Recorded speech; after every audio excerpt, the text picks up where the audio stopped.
Ladies and gentlemen, episode number 462 live.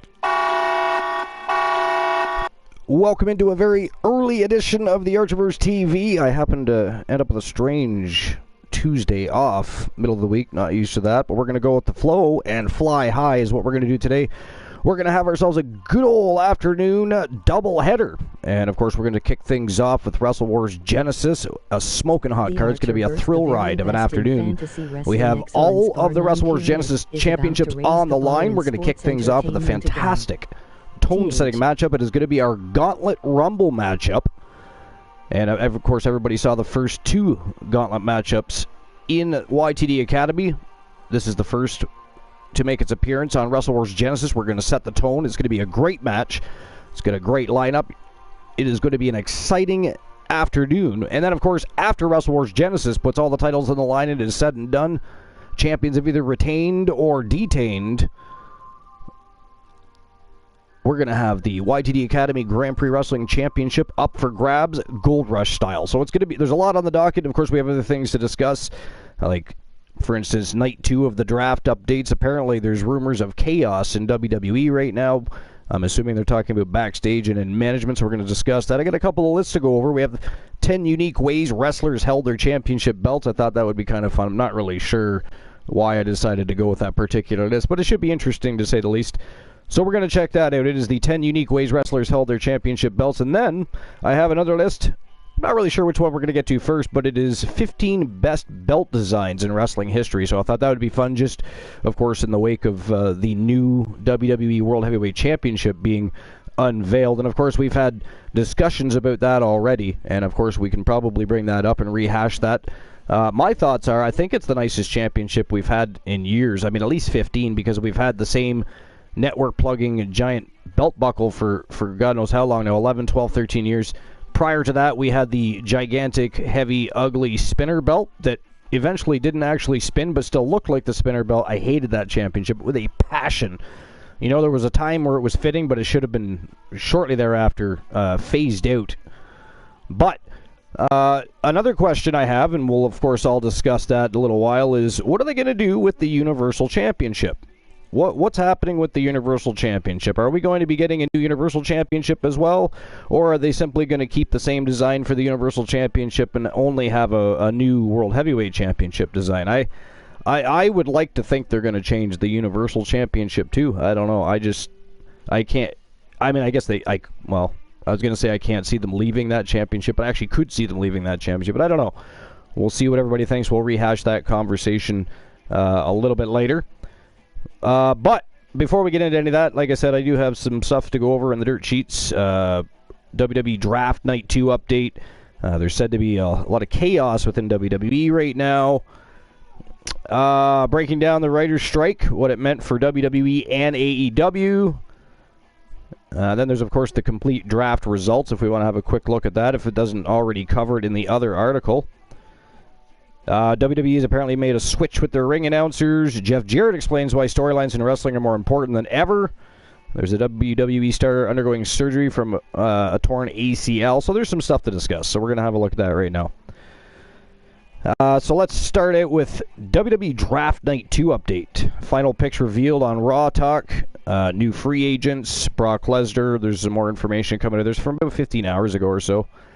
WrestlingHeadlines.com, and it is Mark Middleton. We've read plenty of his articles in the past.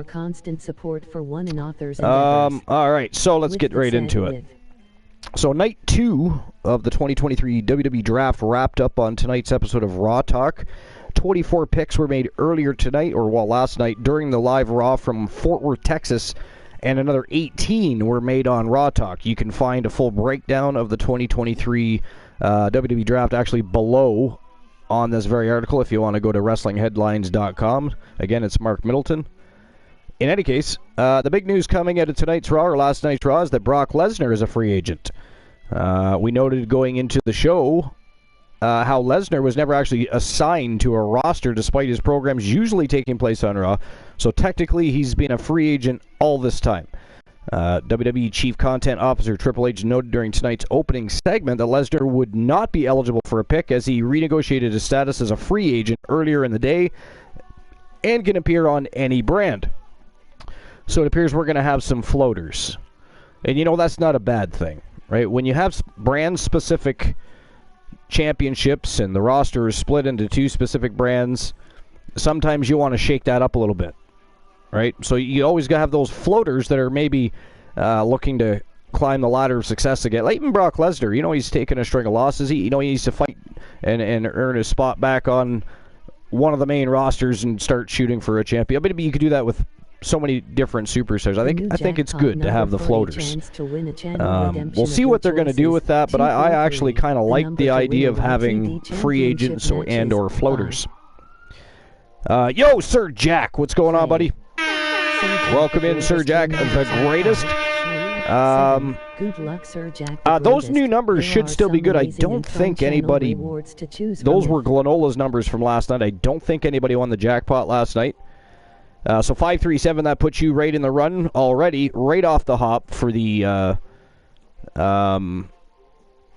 YTD Academy Championship op, Sir Jack. But anyway, Sir Jack, what's going on? Welcome in. Early day. We're going to have ourselves a good old-fashioned doubleheader this afternoon, starting off with Wrestle Wars Genesis. We're going to jump into a YTD Academy Grand Prix Wrestling Championship Gold Rush Tournament. It's going to be a very interesting afternoon and early evening. But yeah, actually, before I get started, I want to see what superstar I am for the day before other people start doing it and I get left with China. Nothing much. How are you? I'm doing pretty good, actually. Superstar. Oh, I am China. Today, Oh my the God, I Archer literally versus just said China. that, and what do I get? China. That is ghastly. I want to redo. It's not fair. That is not fair. But yeah, I'm good. I just ended up with a day off I wasn't expecting to have, and the missus is working until 11 o'clock tonight. So I thought, well, maybe I'll have an early show tonight. And then I thought, hey, let's have a very early show, but have a double header. We'll have a double header. And I just kind of ran with it. So it is all set to go. Every Wrestle Wars Genesis Championship is on the line. We're going to start things off with a Gauntlet Rumble. That's going to be an absolute thrill ride to set the tone for the afternoon. And like I said, once the show is over, we jump right in to the YTD Academy Grand Prix Wrestling Championship Gold Rush Tournament. Although we may have a tone-setting match for that as well. Joe Link will be along at some point. I believe he has an idea for a tone-setting matchup prior to the tournament. So we may end up with an additional match in between Wrestle Wars Genesis and the tournament at this point. But right now he's helping his daughter get her homework started. So he's going to be just a little while. But he'll be along, and we'll discuss that with him and see what his... Because he was redeeming a match. And I believe we suggested earlier when I was talking to him that could be a tone setter to the tournament after the show. So... but anyways, back to what we were discussing here. So, yeah, so Brock Lesnar's a free agent. The WWE NXT superstars called up on Raw and Raw Talk episodes were Pretty Deadly, Katana Chance, and Caden Carter. Cameron Grimes, Zion Quinn, Indus Sher, Jinder Mahal, Veer Mahan, and Sanga, of course, is who Indus Sher is. Odyssey Jones and Grayson Waller. The post-draft rosters will officially go into play on Monday, May 9th, which is the first Raw after WWE Backlash due to the undisputed WWE Universal Champion Roman Reigns being drafted to SmackDown. The new WWE World Heavyweight Champion, crowned at the WWE Night of Champions on Saturday, May 27th, will be exclusive to Raw. Now, the following picks were made on Raw Talk after Raw went live. Number 1, Dana Brooke stays on Raw. Number 2, Nikki Cross is going to be staying on Raw. Johnny Gargano stays on Raw. Tamina Snuka goes to SmackDown from Raw. Baron Corbin is now a free agent. I mean, unless they completely repackage Baron Corbin and bring him back to something similar to when he first came in, I just don't care about Baron Corbin anymore. You know, I put him right up there with Braun Strowman, because Braun Strowman's one of those dudes that you look at and go, man, he is a monstrous dude. He's fast in that ring. He's not terrible on the mic, but he could be better. They never do anything with him. Like, I don't know. I don't get. I mean, they could have Braun Strowman beat Roman Reigns, for Christ's sake. Honestly. I would get behind that if they would just... I mean, do they need help in creative? I mean, is anybody... I mean, is the creative content officer of WWE paying attention right now? I mean, I can no longer wrestle. I am far too old to get into that game. However, I would be happy to lend my mind to the creative team. That would be a lot of fun. But anyways, yeah, Braun Strowman could be utilized so much better. There's so much... Because he actually can wrestle for a big dude, right? There's not many big guys like that. He's huge, and he can wrestle. He's fast. Kind of moves like a freight train in there. It's scary. But they don't do anything... I mean, much like they didn't utilize Big Show 95% of the time correctly either. I mean... Never understood. But anyway, so Baron Corbin is a free agent. Shelton Benjamin and Cedric Alexander are now free agents. Zion Quinn is now a free agent. Elias is now a free agent. Angel and Umberto go to Raw from SmackDown. Akira Tozawa stays on Raw. Piper Niven, formerly known as Doudrop, stays on Raw. Zia Lee goes to Raw from SmackDown. Tegan Nox goes to Raw from SmackDown. Emma goes to Raw from SmackDown. Riddick Moss goes to Raw from SmackDown. Mahal's group obviously goes to Raw from NXT. Odyssey Jones to Raw from NXT. Grayson Waller to SmackDown from NXT. Now, the following draft picks were made during Raw during Friday's live SmackDown and on Saturday's SmackDown Lowdown. So, night 1, round 1, the Bloodline. Undisputed Universal Champion Roman Reigns, Solo Sikoa, and Heyman stay on SmackDown. Cody Rhodes stays on Raw. Raw Women's Champion Bianca Belair goes to SmackDown from Raw. Title to be decided. That's interesting. Right? Becky Lynch stays on Raw. That's interesting. What are they going? I mean, what do they do with the SmackDown Championship now? Title to be decided. That's interesting. All right, so night 1, round 2, the Street Profits go to SmackDown. Imperium, Intercontinental Champion Gunther Ludwig Kaiser and Giovanni Vinci go to Raw from SmackDown. WWE Hall of Famer Edge goes to SmackDown from Raw. Matt Riddle stays on Raw. See, at this point, Matt Riddle should be a free agent. I mean, he hasn't been even... I don't know.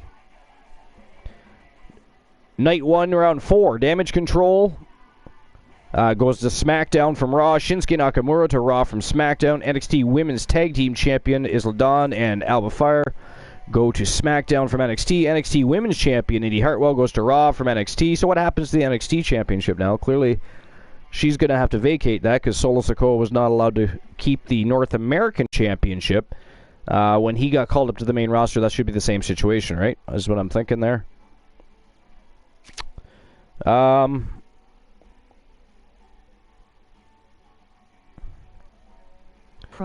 SmackDown Lowdown. Sir Jack says probably just going to lead a lot of... well... That would be, I mean, that would be nice. I don't know if WWE's going to go that route or not. I mean, I really wish they would utilize bring back the King of the Ring tournament would be nice. First of all, they have teased that, and they've even teased bringing it back as a PLE or a premium live event. So which I think should be done. All right, the King of the Ring was once the 5th big pay-per-view or premium live event of the year. Right, it was number 5, and quite often it was better than others. And then there was some bad King of the Rings as well. But I mean, not as there was more good King of the Ring pay-per-views than there were bad though. So I like the Beat the Clock challenge. Yeah, they could. I mean, that would be good too. Yep, have a Beat the Clock challenge, Gauntlet style would be better though. Beat the Clock challenge, Gauntlet style would be a lot of fun in that situation, I think. So the Viking Raiders. And Eric Ivar and Valhalla go to Raw from SmackDown. Dexter Lumis stays on Raw. Candice LeRae stays on Raw. Maximum Male Models, Maxine Dupree and Mansoor and Mace stay on Raw. Hit Row, Top Doll and Ashanti. The Adonis and B-Fab stay on SmackDown. Omos with MVP is now a free agent. Mustafa Ali is a free agent. Dolph Ziggler is a free agent. Von Wagner is a free agent. Lacey Evans stays on SmackDown. Natalya goes to Raw from SmackDown. Too easy, Brock Lesnar Apollo Crews goes from Raw, to Raw from NXT. Chelsea Green and Sonya Deville go to Raw from SmackDown. Zoe Stark goes from Raw, to Raw from NXT. JD McDonough goes to Raw from NXT. The new jackpot number for a chance to Night win 2, Round 2. of your choices. Night 2, Round 1. SmackDown Women's Champion Rhea Ripley goes to Raw from SmackDown. Title to be decided. So there, they just traded chip. But you know what, though? In all honesty, and I understand they just got those championship belts, but I feel like they should just vacate those 2 women's titles at this point. I don't think they should just swap titles. I think they should vacate them and do something very interesting, especially with SummerSlam coming up. There's a lot they could do there, right? And I think they should take this opportunity to not swap titles, but vacate both titles and automatically put both champions in the mix for whatever it is they decide to do regarding those championship belts. Sir Jack says that's too easy. Brock Lesnar versus the roster. Yeah, well, I mean, there's people you could put in there to make that real interesting, right? But I mean, yeah, Brock Lesnar would probably be booked to eat up most of that. Maybe we'll end up with Brock Lesnar versus Cody Rhodes. I don't know. Brock Lesnar versus Rollins versus Rhodes. That'd be a cool triple threat matchup. But if they're going to do a triple threat match especially for a championship of the prestige, I think it should be an elimination. It should be elimination. Hey, Alyssa, what's going on? Welcome in. What's new and exciting? You can't return my phone call or my text or my messages, but you can hop into the chat room, hear when I'm live doing a wrestling show. That's fantastic. But anyways, what's going on? So Alyssa Riley is on his way home. Together He's going to be coming here when he gets back to Brockville. Constant support for one another's endeavors. With that said, all right. So anyways, back to that. I just woke up. But yeah, I think they should vacate both titles. But anyways, WWE United States Champion Austin Theory goes to SmackDown from Raw. Seth Rollins stays on Raw. Charlotte Flair stays on SmackDown. So, there's another thing. There's an option to get Charlotte Flair another championship, right? We want to get her closer to that 16.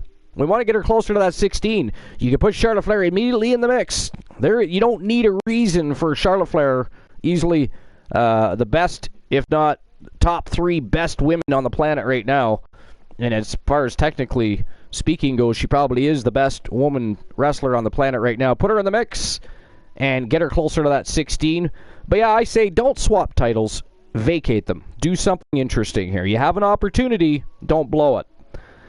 Night 2, Round 2, undisputed WWE Tag Champions Kevin Owens and Sami Zayn go to Raw from SmackDown. There's another thing. Please bring us new championship tag team belts. And split those up too, because why are they still unified again?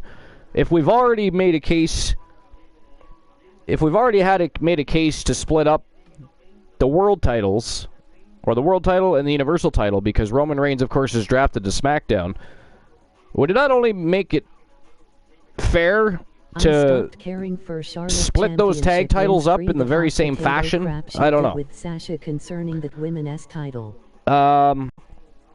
Yeah, so the Usos stay on SmackDown. The Judgment Day stays on Raw. The LWO stays on SmackDown. Night 2, Round 3, WWE Women's Tag Team Champions Liv Morgan and Raquel Rodriguez go to Raw from SmackDown.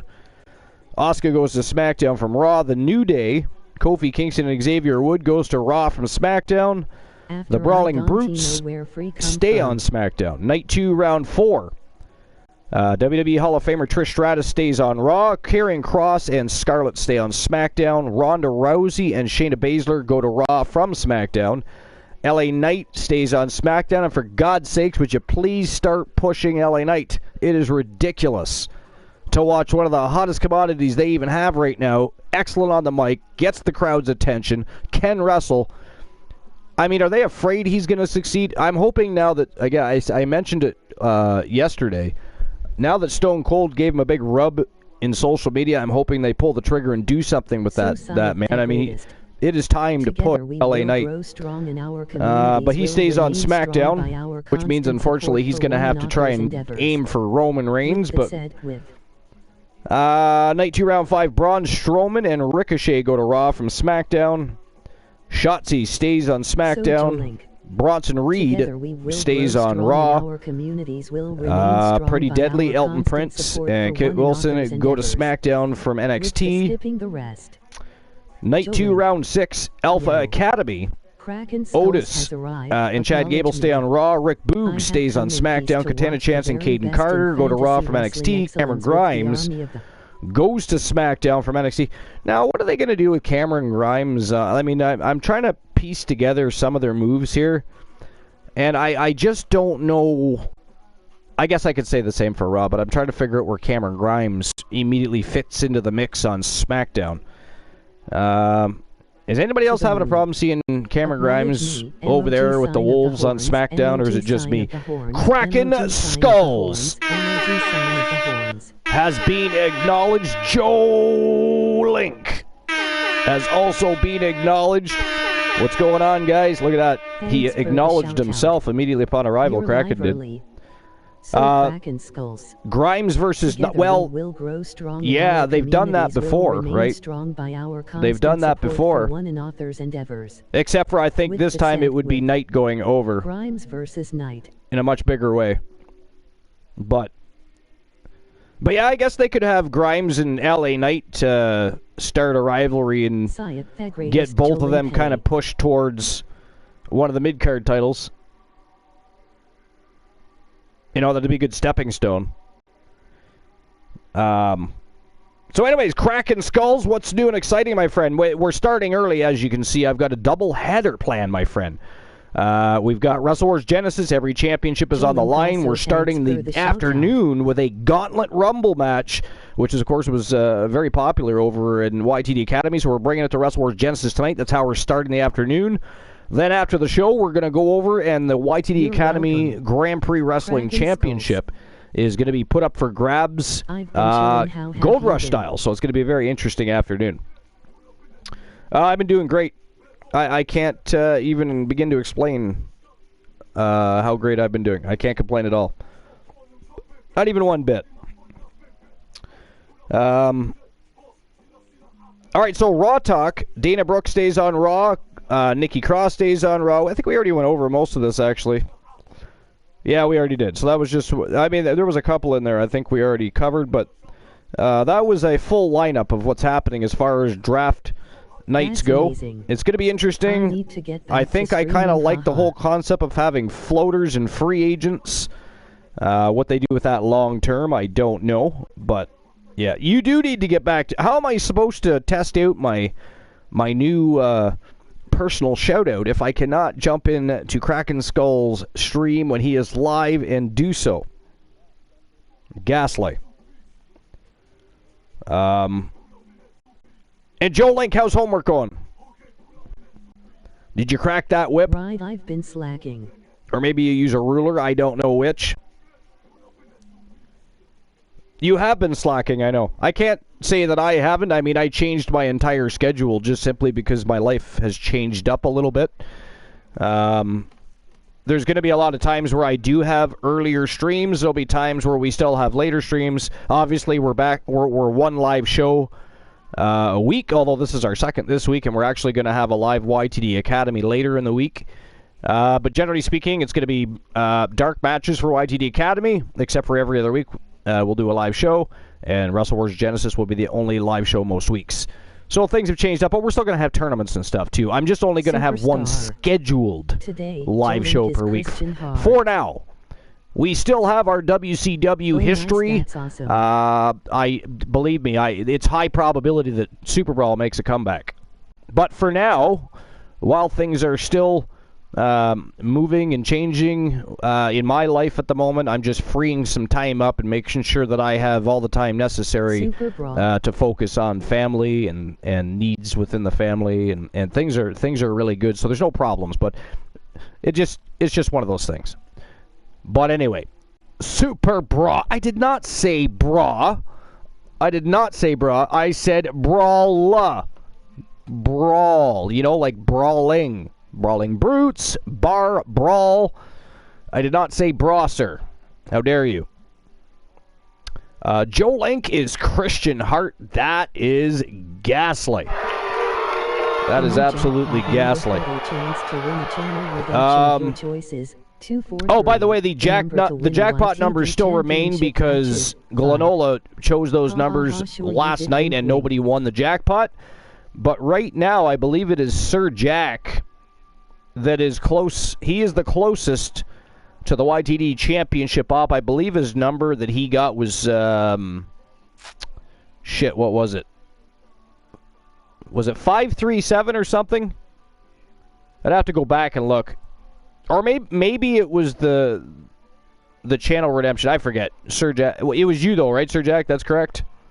Yep, 537. 537. Okay, yeah, that's what I thought it was. So yeah. Archer.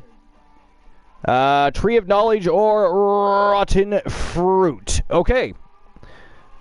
All right. So before I get into any other articles in the dirt sheets, I'll take care of that Tree of Knowledge or Rotten Fruit. There are some amazing and fun channel rewards. Joe Link with a 083. Unlucky, my friend. But don't forget, you can play twice. You can all play twice because there's 2 sets of numbers. All right, so Tree of Knowledge or Rotten Fruit. So one of the reasons that I've been doing a lot of changes to my schedule as far as only having one scheduled show per week as opposed to 2 and cut back lately on not just live shows that we've been doing, but also even I've eliminated some of the days where I should have probably been doing some dark matches.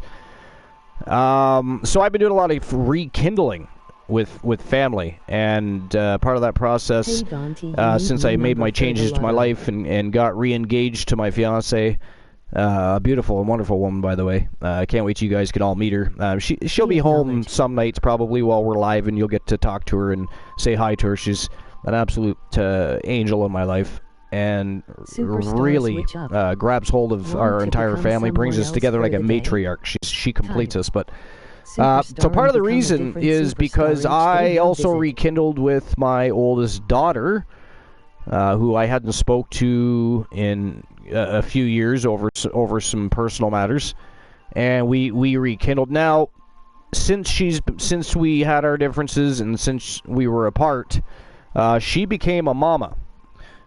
Sadly, I was not there for that, and so there's a little regret there. But things are very positive, and I actually, for those that haven't already, there are some pictures on Discord of me getting to meet my granddaughter, my youngest granddaughter. I have 2 granddaughters, both very beautiful, and so that's the latest happenings for me. But there's a lot of things going on. I'm re-engaged, so we're planning certain things.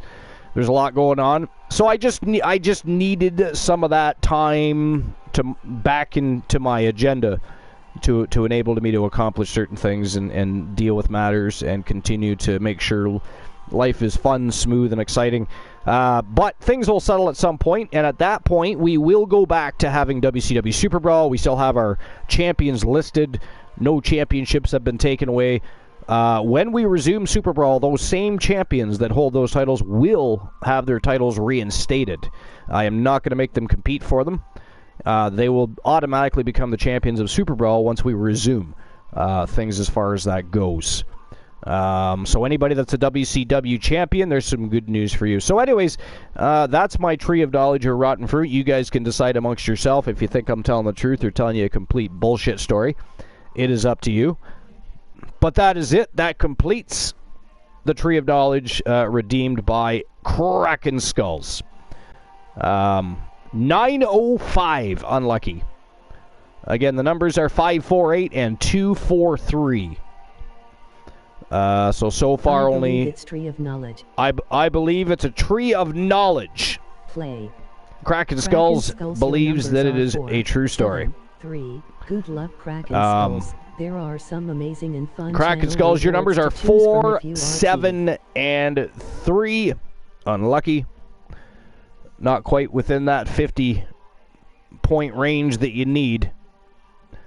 But that is the second time you've played. Never mind. I was going to ask if you played just the once or if you've already played, but Joe Link has a 083. I think that. Joe Link, did you play twice already, or have you just done... Have you only had one attempt at the jackpot? I can't remember. Kraken Skulls, your numbers are 4, 7, 3. I already read that.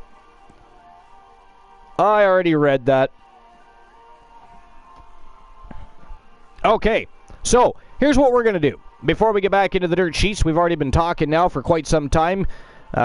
People are starting to figure out that the Archiverse TV is live and ready to thrive, so we're going to get the show on the go. Wrestle Wars Genesis, we're starting things off with a Gauntlet Rumble match. And for those of you that have not seen a Gauntlet Rumble match, you're going to have to go over to YTD Academy on YouTube, pull those matches up and check them out. They were phenomenal. We're bringing it here tonight as a tone-setting match of the afternoon for Wrestle Wars Genesis, and we're going to get things kicked off right now.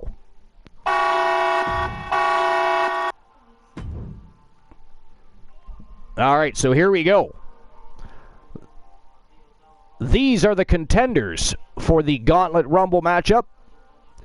We have Stone Cold Steve Austin, Cody Rhodes, Johnny Rainbow, Mitchell Vaughn, The Icon Sting, Yokozuna, Mnemonics, Kareem Keywood's the OG villain of the Archiverse, the Freight Train, Frank Miller, and AJ Styles. Their orders of entry will be completely randomized. So how they enter is not on our hands. You're just going to have to wait and see who is going to be next and who the first two to contend will be. But it is a Gauntlet Rumble match, and we're going to get things started right now. The winner of this matchup will get an immediate shot at the Wrestle Wars Genesis Television Championship. Here we go. It is time to get Wrestle Wars Genesis underway. Rockin' and rollin', electricity flowing. Let's go. The following is an elimination match.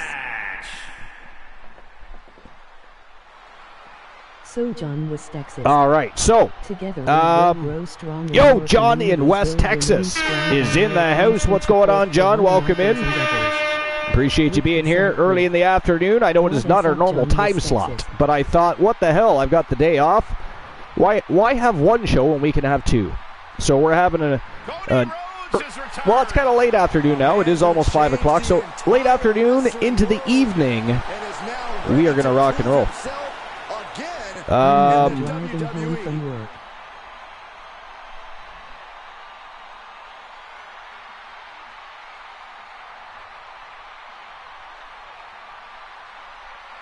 So before we get back into the dirt sheets, I'm just going to catch up on the chat real quick here.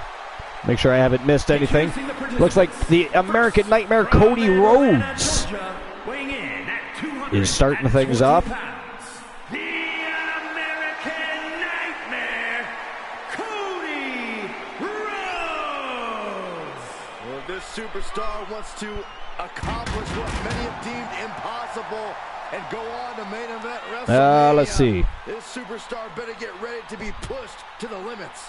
When it comes to limits, Byron, I assure you, this superstar is equipped and ready to push back. Cody Rhodes is a superstar who possesses an in-ring IQ second to none.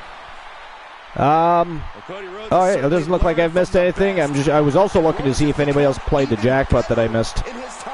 But that seems to be all cut up as well. But is better good enough these days? John in West Texas is driving home from work. Nice. On your way home, how was your day at work? And it looks like we're starting off with Cody Rhodes versus the phenomenal AJ Styles. A terrific striker. But yeah, how was your day at work? Of high-flying, innovative offense. AJ Styles has competed at this level for decades. Such a special. How was your day at work? I actually forget what it is you do, John. What is it you do again? AK Drive Safe John, West Texas. And by the way, I hope you're using hands-free just to put us, our minds at ease. Continually adding to his accolades. It was good, very busy at times. Match. A Grand Slam champion in WWE night after night lives up to the moniker of phenomenal. You know, being known as phenomenal, that's just the beginning. Well, anytime AJ Styles is in the ring, you have to almost assume that it's going to turn into an instant classic. Cashier at the Another Home one's imminent Depot. tonight. The new jackpot number for a chance to win a channel redemption of your choices. 243. The number to win a YTD championship, skipping the rest. Yes, You are I am hands-free? Okay. hands-free. Oh, that's right. You work at Home Depot. That's right. I remember that conversation now. All right, here we go. Gauntlet Rumble underway. If you haven't watched a Gauntlet Rumble match, you're going to have a good time with this one. Oh! AJ Styles was just about eliminated immediately. I think you need I need new numbers. 243 and 548. That should be they should be good. Did they win the lotto last night? Did Glenola? I don't know if he put that anywhere. I told him to notate if anybody won.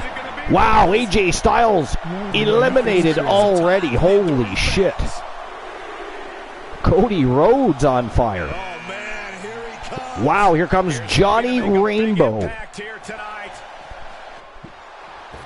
The Rainbow versus the Nightmare. Mr. Skittles versus the Son of the Dream. Let's go.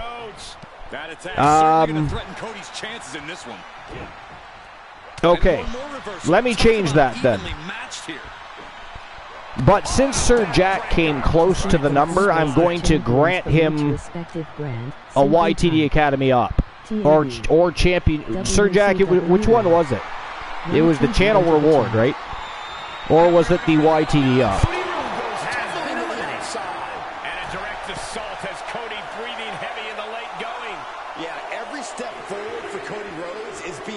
Resistance. Here they come.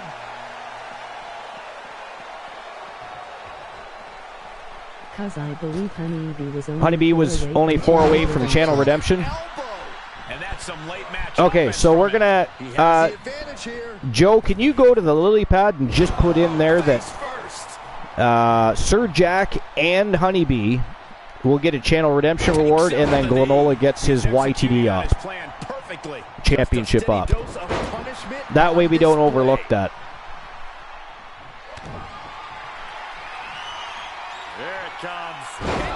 But yeah, I think you're right. Yeah, okay, so I'll change those numbers right now.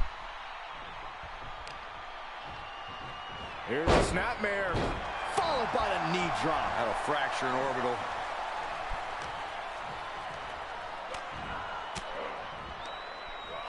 All right, let's see here. Just one step ahead. Oh, no. You gotta be kidding me. He just isn't being given any room to recuperate. Yeah, he has really hit a brick wall here. Listen to this crowd count the next one in. And look who it is, guys. Oh, I'm in the wrong section. I'm saying I couldn't even find the jackpot. I'm not even looking in the right section here.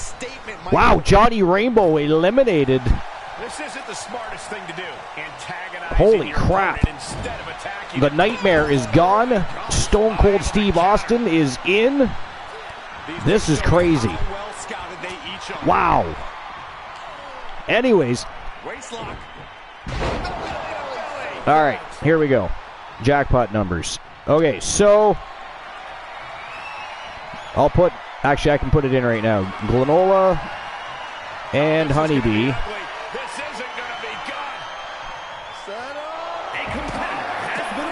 Holy crap, Johnny Rainbow gone. Stone Cold standing strong. Man, this matchup is going quick. They are not pulling any punches. high-octane matchup so far.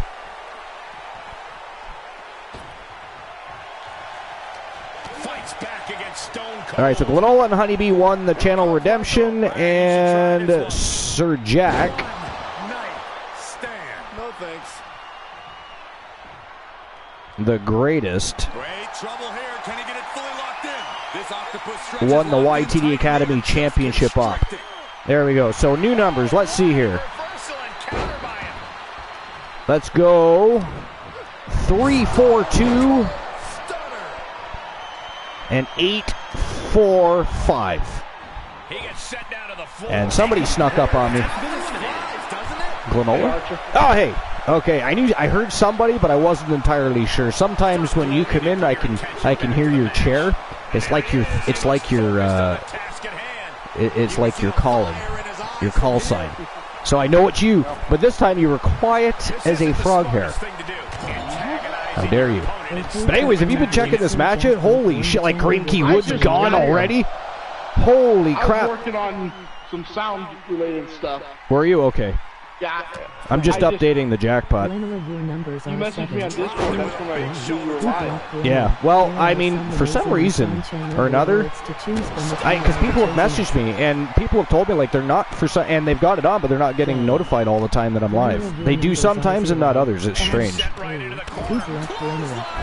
not. Okay, so the new numbers, which I just saved, I think. Let me do it again to be sure. Yeah, okay. 3-4-2 and 8-4-5. They're backwards of yours. But I have you and Honeybee listed for the Redemption, and I have Sir Jack because before I changed them. Wow! Stone Cold just took out Sting. He's taken everybody out. The Rattlesnake is all fired up here. Last night, Honeybee, she came closer than I did anyways, plus I was out of the running last night. Oh, that's right. Okay, so I'll just put Honeybee then. All right, hold on. Right. I forgot you chose not to. I mean, we joked about it, but I forgot you actually legitimately said you didn't want to be a part of that. Okay, so that's fine. So they're just backwards of your numbers last night. I thought it was easy and quick is what I was going for there. There you go. Whoa! Freight Train Frank Miller with a Lou Thez press in his face. He's fighting hard and it's paying off. So the only thing you've missed so far is the beginning of the matchup, and of course we went over the updates from the draft. Of course, WWE just had their draft. Now here's a question for you. So you know how they decided to draft Roman Reigns to SmackDown, right? So they decided that they should have a champion on Raw now because it's going to be brand specific. Champion on SmackDown stays there. Champion on Raw stays there. Okay, we know that's a thing. Okay, so right. So here's well, I know because 3 years ago, during the COVID era, they decided to blur the lines and kind of eliminate the brand specific stuff they'd already worked towards, which was kind of frustrating. But I kind of get it. It was sort of necessary. A lot of wrestlers didn't want to work, etc. Plus rules, regulations, restrictions. There were so many reasons. But anyways, Yokozuna coming out against Stone Cold Steve Austin. Who would ever thought you'd see Stone Cold versus Yokozuna?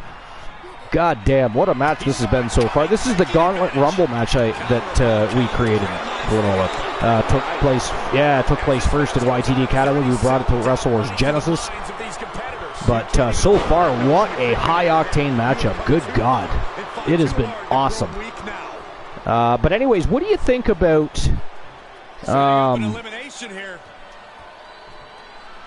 what do you think about the tag title situation?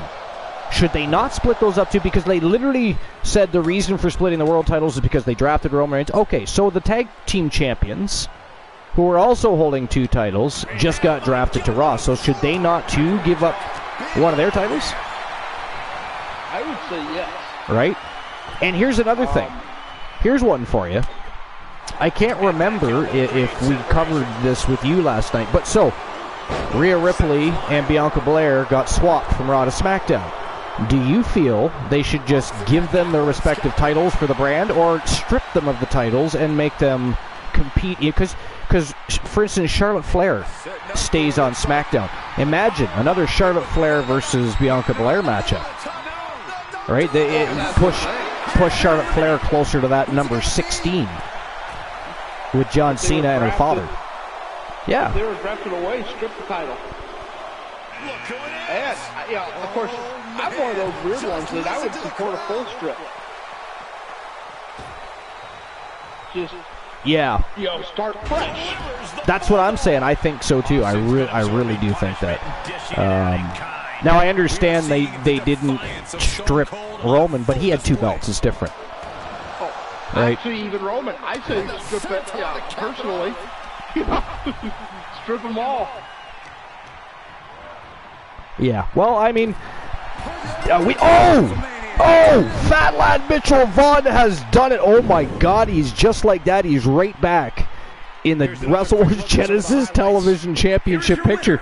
Everybody's been trying to keep him away from that title. And he just won the Gauntlet Rumble and is now the #1 contender to the very title everybody's been trying to keep him away from. That's, wow. Holy crap. I don't know. That's amazing. That is amazing. I got to tell you, I really enjoy the Gauntlet Rumble match. What a fantastic way to decide a contender. And big victory for the Weapons of Mass Destruction and, of course, Team Dogface. So congratulations. Fat Lad Mitchell Vaughn is your victor of what was a fantastic match. A lot quicker than I thought, though. That was a lot faster than I thought it would be.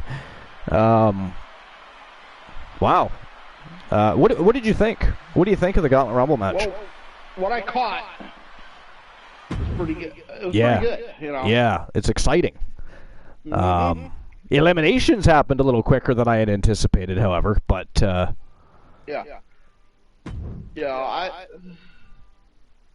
kind of like the idea. I've always liked gauntlet matches. Yeah, me too. I wish they'd bring the Gauntlet back into play. I've always enjoyed it, and I don't care what promotion does it, but I would really like to see that. Because I would also like to see a mid-card title on the line in a Gauntlet match. Yeah. And something else I want to see. I want to see a tournament where the quarterfinals, the semifinals, and the finals are all different match types. And as a matter of fact, Glenola, maybe you could put a buzz in Alan Severn, because we have not had an Archiverse 4.0 Alan Severn Open Invitational, and that would be right up his alley. That would be a good idea. We'll have to talk to him and figure out, of course, the best qualifying for the quarterfinals. Best prelims. Well, I mean, you could do quarterfinals, something like, I don't know, a table match, and then do the semifinals ladder match, and then do the final a TLC match or a Hell in a Cell or something. No. I mean, you could have so much fun with different. The Wolfman, every match would be different. Well, I think that's accomplishable. But because every match would be different, it would make it hard to decide who really was the deserving participant. It's different when they all have to participate in the same match type, then go into the next round, we'll do a different match type. But to have every match in the quarters different, that'd be a tough one, because maybe there's weapons involved in one, and somebody that would generally face somebody else didn't get the chance because they got hit in the face with a damn sledgehammer or a baseball batter. If Big Bubba Bruno's in there, he seems to be he really likes those stop signs. So yeah, but who knows? Maybe like open it up with last man standings. John West, Texas, with a 9.56. I believe that's unlucky. Yeah, that is unlucky. Glenola 0.53. Unlucky. Both mine were unlucky. I don't think anybody's... Well, John West... Or sorry, not John West. Sir Jack came close to the number earlier, the 2.43. Or sorry, the 5... I think he got a 5.4... I forget, actually, now. He got a 5.37. I think it was... 5.43, I think, was the number. So before he let me know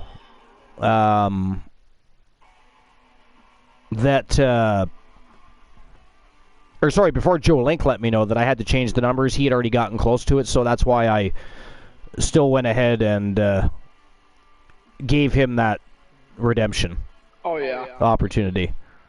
And, hey, Kraken, Play.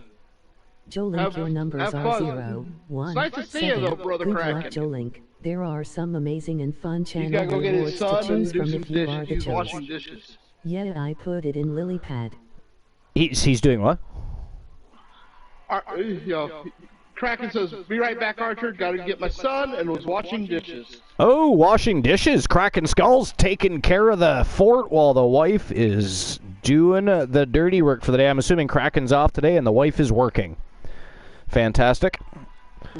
All right, Kraken, we will be here. We're not going anywhere. And speaking of not going anywhere, the next match of the night, before we continue any of their conversations, Amber Extreme from Team Joe Lincoln representing the Outlaws, taking on Mickie James from Team Luke the Gooner 94, his favorite superstar, not to mention, of course, why they acquired her so quickly and swallowed her up.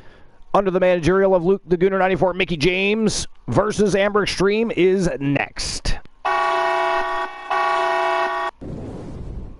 All right, so Joe Link says, yeah, I put it in lily pad. Okay, excellent.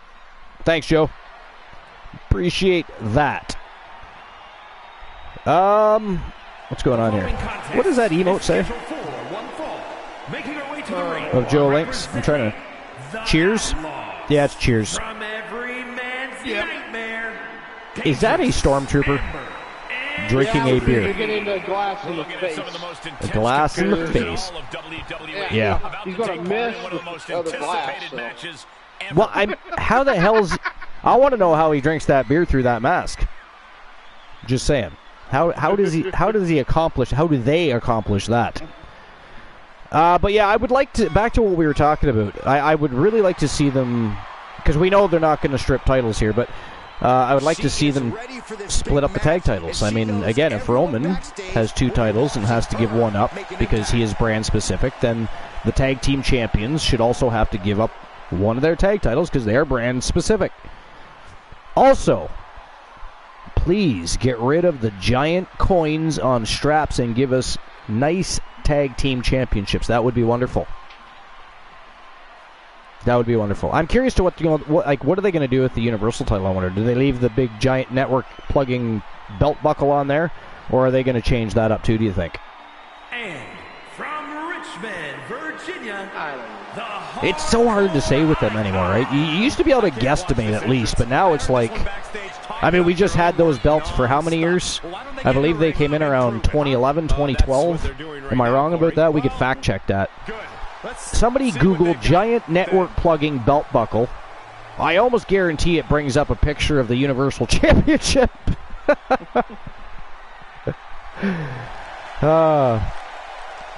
Or Google giant WWE network plugging belt buckle. And I think you'll be surprised with your results, but...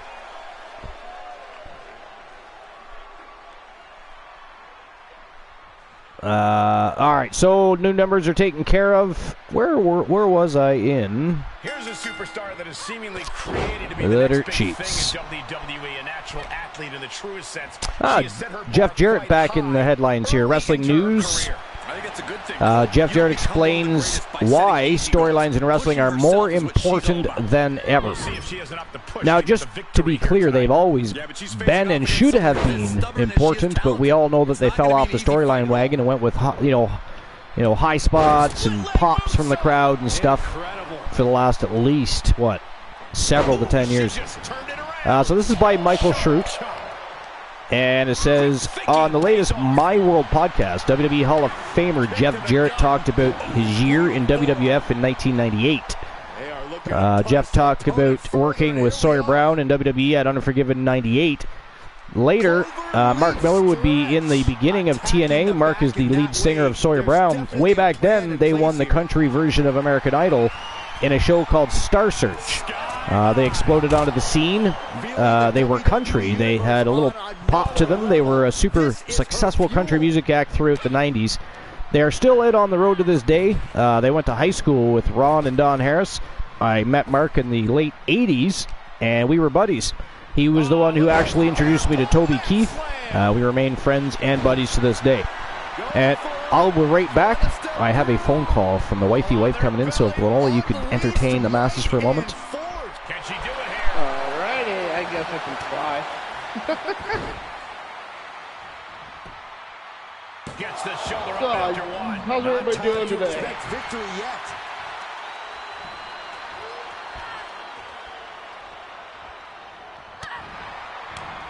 And what a push. She's Now starting the to look food on a concerned. different equally. Boom, kick. Brutal stomp to the body. And then the chest as well. Steered clear of that. Airpole net slam. I kick your face. Stomping down. Getting back into the ring.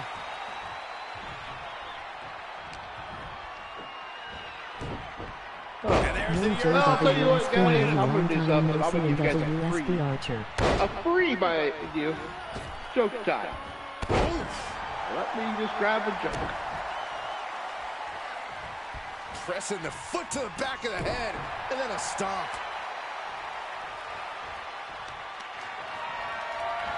Just deadlifting right there. The power. Superhuman. I do not see this other match going than on the much longer. joke with that too is many more moves like Elijah that Archer. from them. You have got to be in elite physical condition to pull off something like that. Hellacious power slam. 2. And a kick out at 2. Just barely. And but it hello, counts. Roman Reigns 2021. How's it going? Start counting, Saxton. 1, 2, 3. We could be here all day. Power. I think you're right. Rotating vertical suplex. Nicely done. Producing consecutive attacks. This is frightening strength here. She anticipated that one. And that was an efficient form of offense with that move. And up the turnbuckles we go. All right. Did you ended up making me? Oh, got caught. Scoop slam. And deep. I don't know if Archer Pressing got the you foot to made the yet back or of the not. head. And This then is a stomp. Granola. So I'm glad you're doing good. And she slides her back to the mat.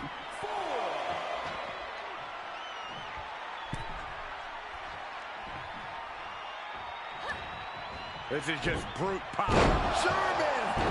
Just pure dominance. Superstar switch up. Want to become someone else for the day? Type That's gotta hurt. superstar and become a different superstar each day you visit. Oh, watch the speed. Uh-oh. Reversal. Can she capitalize? Oh, right to the jaw. Yeah, young farm couple. Homer and Darlene got married. He just couldn't seem to get enough loving. In the morning, before Homer left the house for the field, they made love. When Homer got back from the field that night, they made love.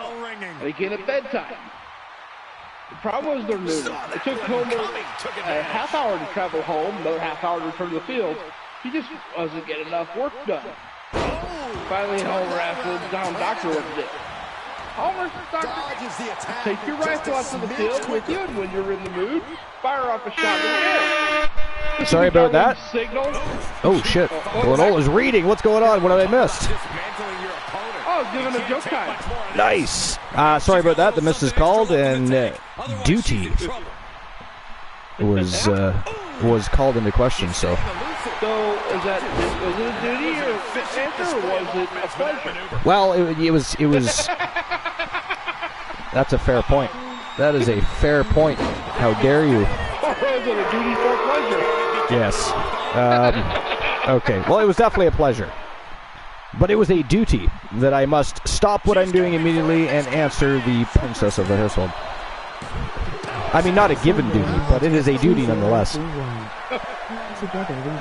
Quite a match so far between Amber Extreme and Mickie James. I don't even know how to call this one. I'm going to be completely honest. I was watching the entire time I was on the phone. Wow. Oh, look at this. Mickie James going full retard here. Wow. Oh, whoa. Missile drop kick from the top. That is crazy. So you were doing a joke? What was the joke? Like, is this I'm going to start over. Is it a Johnny I'm gonna joke? make free. No, it's not Johnny. Oh, shit. I like the Johnny jokes. I know. Fine. But I'm going to restart everybody just because I didn't catch the beginning. Sorry about that. Now, this is a freebie. I'm giving this one for free. Nobody, it was not redeemed at all. But a young farm couple, Homer and Darlene, got married and couldn't seem to get enough love. In the morning, before Homer left the house for the field, they made love. When he came back from the field, I like they this made love. joke. And again at bedtime. The problem was the nooner. It took Homer half hour to travel home and another half hour back to the field. He just wasn't getting enough work done. Finally, Homer asked the town doctor what to do. Homer, said the doctor, take your rifle to the field with you, and when you're in the mood, fire a shot in the air. That'll be Darlene's signal to come out to you. Then The you new won't lose any jackpot field number time. for a chance to win a channel tried redemption of your Dr. Vice, it worked choices. well for a while. 142. The number to Homer came win a back to the doctor's TV office. championship matches. What's wrong? asked the doctor. Didn't my idea work? Oh, it worked real good, said Homer. Whenever I was in the mood, I fired up a shot like you said. Darlene come running. We find a secluded place, make love, and then she go back home again. That's good. So what's the problem? I ain't seen her since hunting season started. Oh my God, that was actually funny. I thought it was going to be some like lame punchline. That was actually a good one. I just assumed maybe you were telling a Johnny joke because of course you're the king of Johnny jokes. Oh, I almost did. Now she's asking, what more can I do? I mean, how many Johnny jokes do you have? Oh, a few. Yeah. Well. But there was a bunch of Johnny jokes. I would like to hear some. But a whole movie of Johnny jokes, nice. But before we get to any Johnny jokes, I just want to finish this article real quick. We left off with he remained friends with Toby Keith. So the Double J and the Tennessee Lee. Okay, how are you going to keep progressing this? Here's this wannabe country singer who hadn't sung. It's been 3 years and still I hadn't sung. I did the lip sync video. I said let's put some bite into it, and that's how it all came about. I said, all right, Jeff, can you really sing? He said, well, the best way to do that is let him sing, and with a legitimate act. Again, this guy's had number one after number one in the country music genre. Mark was a super successful businessman as well as a country music artist, and one of their hit songs, Some Girls Do, I sang a verse and he sang a verse and we traded. We sang the chorus and off we went. It was to put some bite behind the Double J character that, okay, this is different than the lip-syncing dude we saw 3 years earlier. And look at that, ladies and gentlemen, the winner of the match from Team Joe Lake representing the Outlaws. It is Amber Extreme picking up the big W over Mickey James. Congratulations, Team Joe Lake. And, of course, Amber Extreme from the Outlaws. Fantastic second match of the evening. Putting your body on the line like that is a huge risk. Congratulations. This could have gone very differently. Not as surprising to see Amber Extreme pick up a victory. She kind of makes a habit of doing such things, doesn't she? She ever since, what, late 2.0, she's kind of been easily the top 5, I think, women. Yeah, I would go in the top. I would give her top 5 area. Yeah, I think so, for sure.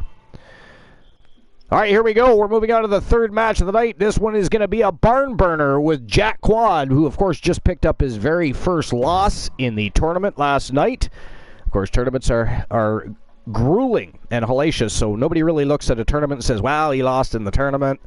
What they do see is Jack Quad winning Intercontinental Championships and other championships across promotions on the planet. And tonight, he's going to be gunning for one of the Wrestle Wars Genesis Championships as he looks to take out Hollywood Hulk Hogan from the NWO. Unfortunately, it looks like he's going to be bringing Hull and Nash in tow. I don't know what that's going to... Yeah, I don't know what Jack Quad plans to do about that, but if I were him, I'd be keeping eyes both open and using my peripheral vision as much as possible, maybe even attempting to grow eyes in the back of my head at this point, because this is not necessarily a great situation for Jack Quad. I don't. Maybe Jack Quad is very impressive. Maybe he just takes them all out. I don't know. Maybe he just takes them all out.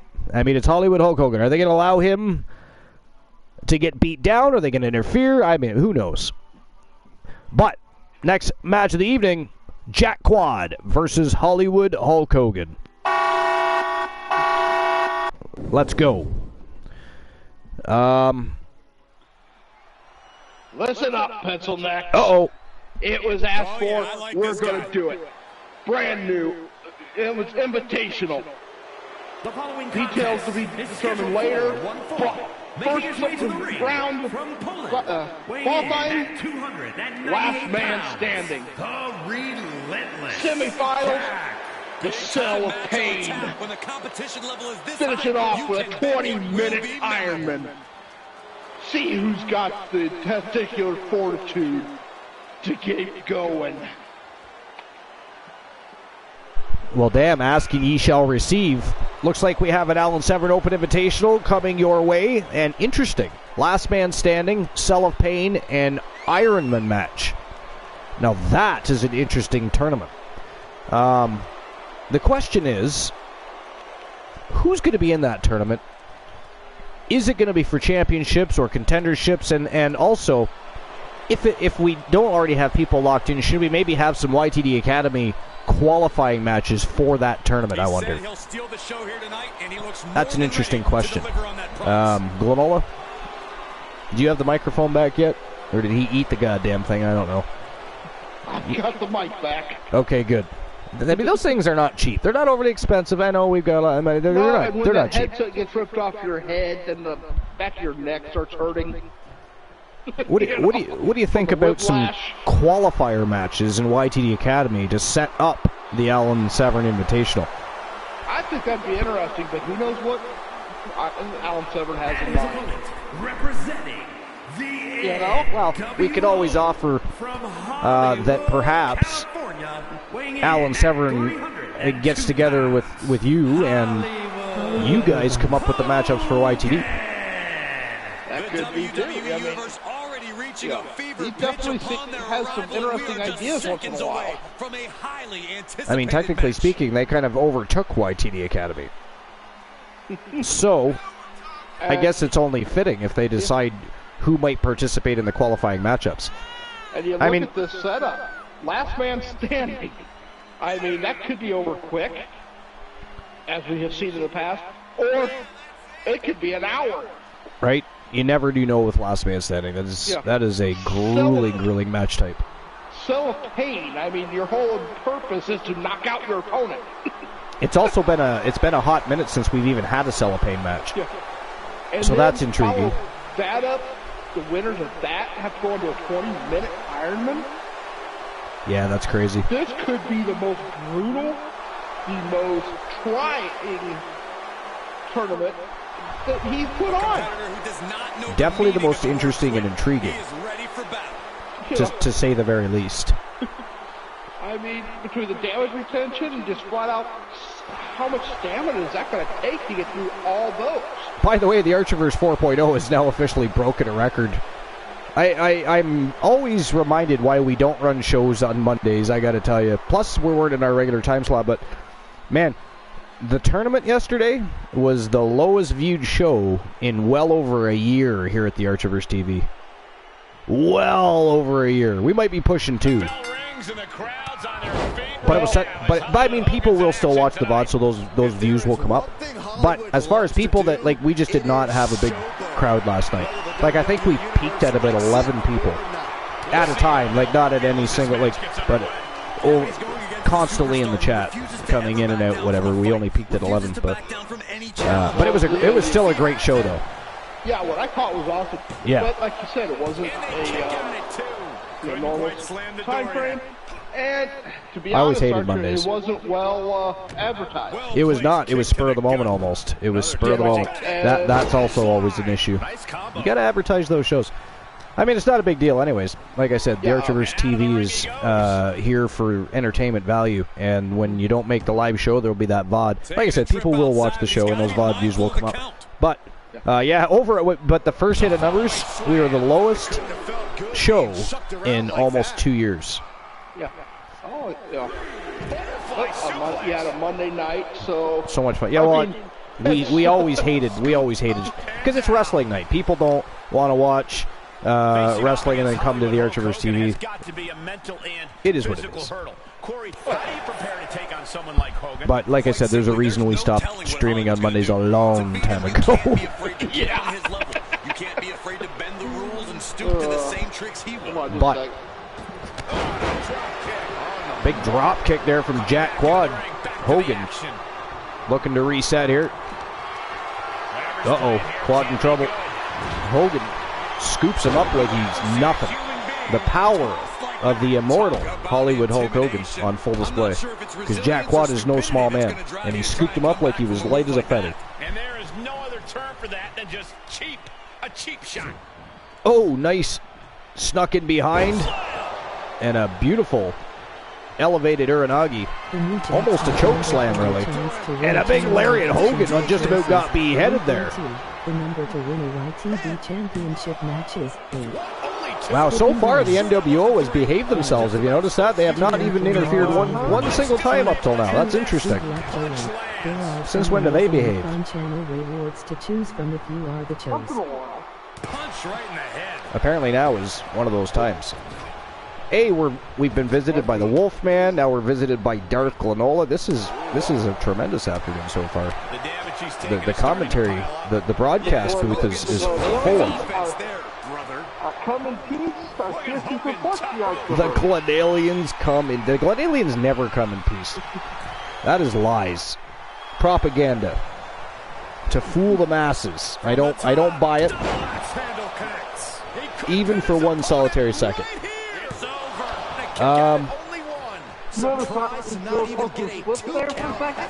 What's that? Getting out of the ring, smart decision here. Shake off the cobwebs away from your opponent. I must have missed that. Oh, yeah. Okay, I did see that, yeah. I mean, it happened, was it yesterday? That very same thing happened. Somebody slipped on the top rope. I can't remember who it was. You go up, you have to come down. But, I mean, you got, sweaty bodies bouncing off those ropes constantly. They're bound to get a little bit damp. You got to be careful with those. That's why those high-risk maneuvers. There's time and place, and the longer you wrestle a match, I think the less necessary they become. But, I mean, he took out Scott Hall. Look at this. Goes right after Hogan. Hall back to his feet, though. He's got to watch out now. Where is Nash is the question. Big reversal from the Hulkster. He's on the bottom side of the ring. Man, Scott Hall just let that roll off his shoulder. He's still not interfering, letting Hogan do his thing. Nice reversal.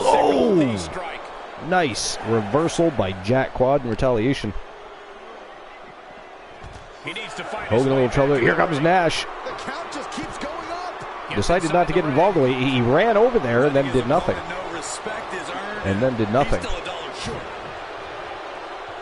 Hogan with a big fist right to the face and chopping away at Jack Quad like he is a big oak tree that needs to be chopped down. Makes him eat the canvas. A little fiber to the diet, Glenola. Not a bad place to be in, but the longer this goes, the more trouble a superstar exposes themselves to. That's probably It's probably paper. The entire ring is just popsicle sticks and paper mache. It's all illusion. It's smoke and mirrors, ladies and gentlemen. Glenola has found us out. we know how people like Fair. He really is, actually. For a guy with a lot of money, he is really a cheap bastard. He really is. But, I mean, he gave us a lot of beautiful championships. Opportunity and design. What's going on here? What is going... The referee... Well, I guess technically he didn't get involved. He got distracted by Hall. Hall technically did nothing there, other than, try to stir the pot. Hogan with a leg drop across the throat. Jack Quad in trouble. Rope break saves Jack Quad. He's got to stop getting distracted by Hall and Nash out there, Glenola. You get distracted by Hall and Nash. You deserve it. Fair point. Fair point. Oh, now that was a lariat straight from hell.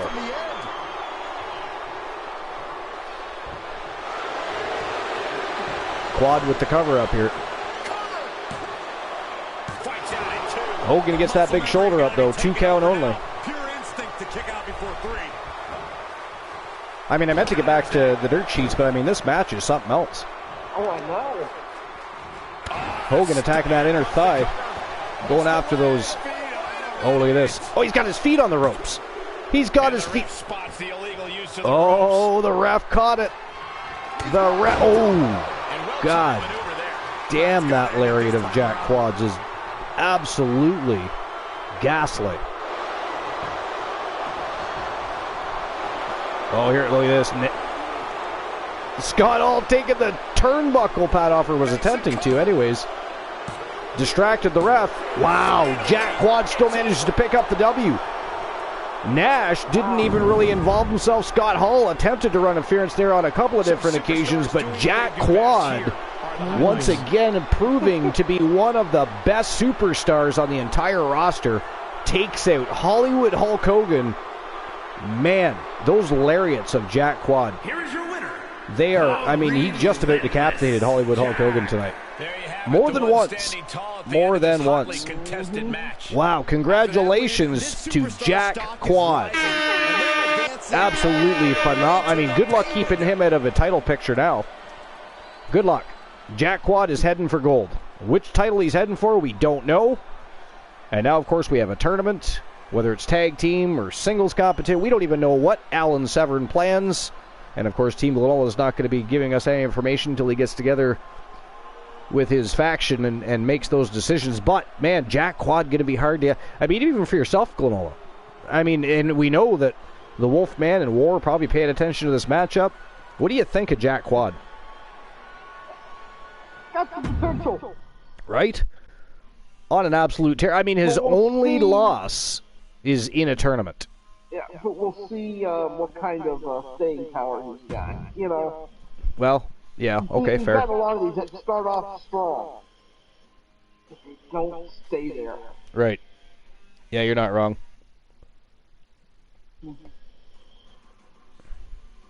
But I am going to give you a Johnny joke, Archer. Excellent. I didn't even ask for one, but I will take one. Yeah, I love it. Who did?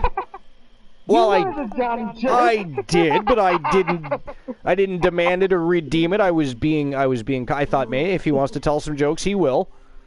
Yeah. But before you get to it, next match of the night, ladies and gentlemen, it is Katana Chance and Caden Carter against the Outlaws, Akira and Alice Blade, the mother-daughter duo who has taken the Women's World Tag Team Division by storm. They're putting their tag team titles, and they are undisputed champions, by the way. They are putting those titles on the line right now. That is our next match of the night. So without further ado, Glenola, it is showtime and go time. Oh, yeah. Turn and burn. Let's go. And back to Johnny. All Or right. technically Glenola, but Johnny is the topic at hand. Well, yeah. A highly It's impressive late morning. aerialist. Johnny just Caden Carter. walks into the classroom. This is going to be good. Late again, Johnny. It's not my fault, Miss Crabtree. You can blame this one on my dad. The reason I'm 3 hours late is because my dad sleeps naked. Wow, the dad always gets blamed. Had taught grammar school for 30-some years, and she's never heard this excuse before. You know, what do you mean? Despite, you know, having a little Guys, scared Caden of learned how to the brawl from two of the most full of extreme boys at the mischief and the table. flower reviews. Yeah, Caden Carter then took her talents to Mexico to incorporate lucha libre into her style. And now she's putting it all to good use in WWE. This country, at the ranch, we have a coyote. The last 2 nights, it ate hens, it killed Mom's best milk goat. Now, last night, Dad heard a noise out in the chicken pen. He grabbed his gun and said to Mom, "That coyote's back, I'm gonna go get him." Stay back, he yelled at all those kids. Set your DVR. He was naked as a Katana's jaybird. gonna do No something boots, no amazing. pants, no shirt. Crawled right up and stuck that double barrel through the window of the coop. As he said in the darkness was kind of on his mind, our old pal Zeke came up and snuck up behind him. We all looked on helpless as Zeke stuck his cold nose right up Dad's ass. This country, we've been cleaning chicken since 3 o'clock this morning. Fun-loving, good mood. Yeah, very high-spirited competitor as well. But once the bell rings, Katana needs to get serious. I mean, it's not the funniest Johnny joke you've told, but that was still good. That was still. You gotta give it up for the Johnny jokes. I mean, they're always, even when they're not like terribly funny, they're still always entertaining and amusing. You know, it's just, we should have a Johnny joke redemption. We should have a joke redemption for just any joke, and then we need to have a Johnny joke redemption. But they even have to be more expensive. Well, a Glenola Johnny joke redemption. I think we need to do that. The new jackpot number for a chance to win a Here channel comes redemption of your choices. All right, 342, but first, the number you know what? to I'm going to win do that. a I'm TV going to do that in just a few championship moments while we're matches. talking. But before these guys make it to the ring and the match starts, I just have to use the facilities quick. I'll be like less than 90 seconds. I'll be right back. Alrighty.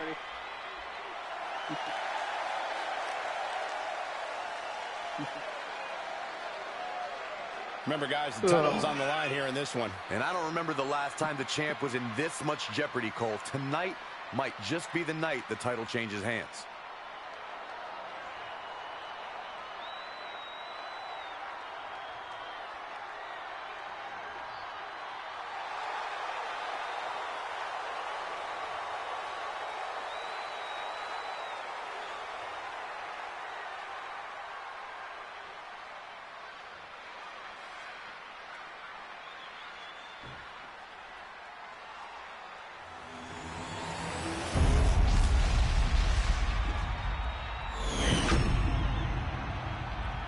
The following contest is a tag team match set for one fall and is for the World Tag Team Championship.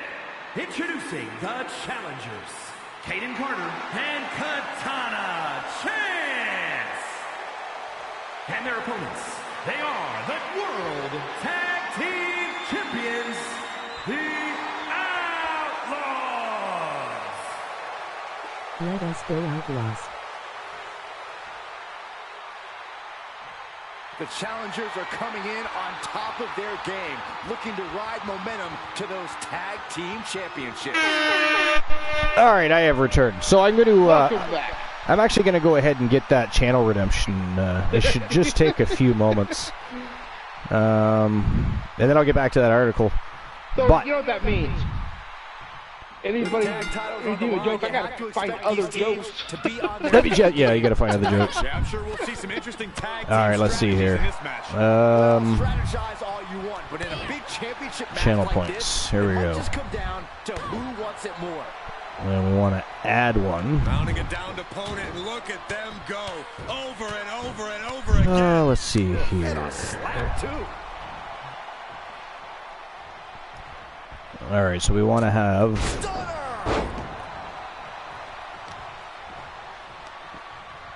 No, don't you dare. Team Don't you Glenola, dare. Oh my gosh, that's gross. Johnny jokes. Or joke. Looking to crush the hamstring. Another one? A third. All right, so if redeemed, Team Glenola, Uh-oh. or Heminola. Your name's not Glenola anymore, it is Heminola, apparently. I have no idea what that is.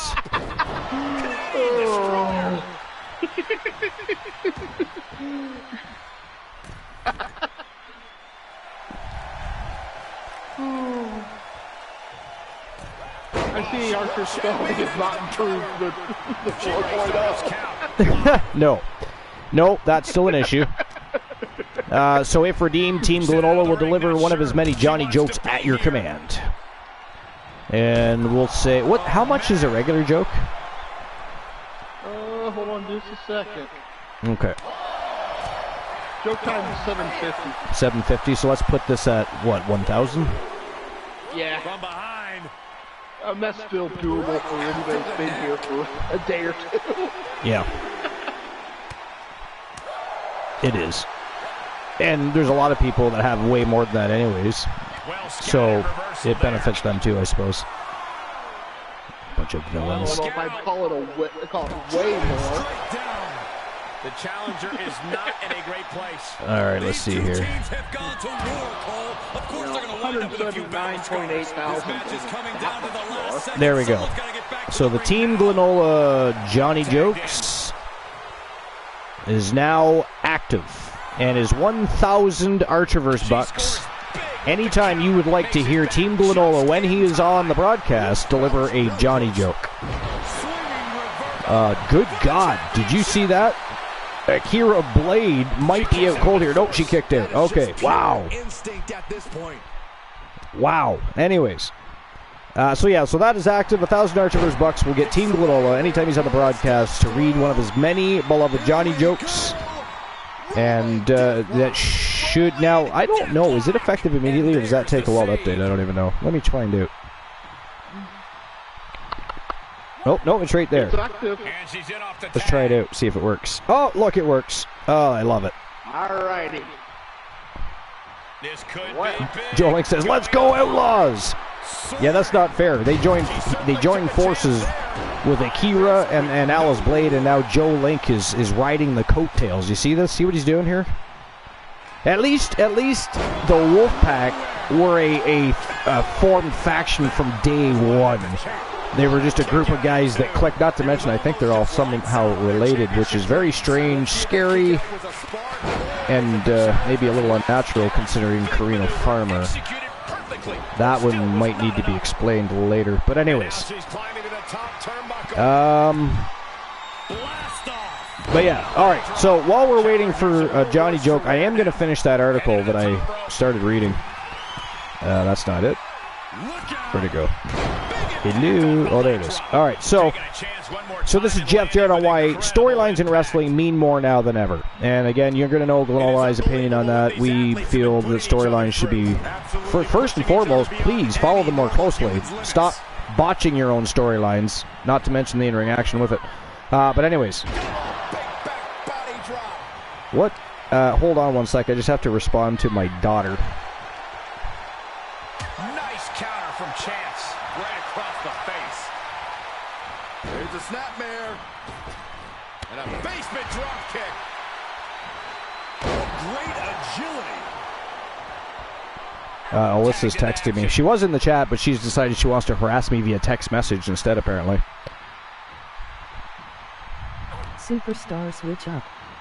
Want to become someone else for the day? Trampling the opposition. All right. Superstar and become a Response different given. Superstar each day you visit. Oof, ouch. Court Spanish ride. Okay, so on why storylines mean more now than ever. So he says, you have so much content being made out there that I think finishes in a lot of way has become somewhat of a blur, because in any week's time, the wrestling audience gets to see however many on Raw, Dynamite, Rampage, SmackDown, MLW, Impact, NWA, all the YouTube they want to watch. It goes streaming, broadcast, cable. There's so many finishes being done out there. Again, it goes back to the basics. A story now is everything. It's the only thing that's going to resonate with the audience, because matches and finishes, there's too much out there for it to matter. And that's, well, that was a brief article. I actually expected to go a little further into detail, but that's where that left off.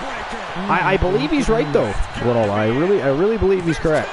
This is insanity. Did you expect anything Yeah. less? Possibly. Jaden's in a compromised And position. welcome back, Cracking Skulls. Just Yo, in time. Kraken Skulls has returned. Ooh, an AKO from Alice Blade. Level move. RKO out of nowhere. No animal, how are you? RKO has been abolished. What are you going to do, family? How dare you? Archer beat Randy Orton fair and square. finisher versus finisher. It was the AKO that stood strong. So there. How dare you? I'm firing frogs here for Kraken. How you been?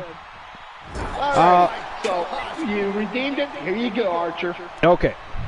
This week, Johnny's English. Oh. By the way, Kraken, there's a new channel redemption. It costs 1,000 Archiverse bucks, and it gets Team Glenola to read one of his many Johnny jokes at your command. So you missed that too, because you probably don't see that. You just came back, unless you were lurking. In which case, Glenola apologizes for repeating information like you too. This week in Little Johnny's English class, they're learning about punctuation. They get to the periods, and Johnny asks, why are periods so important?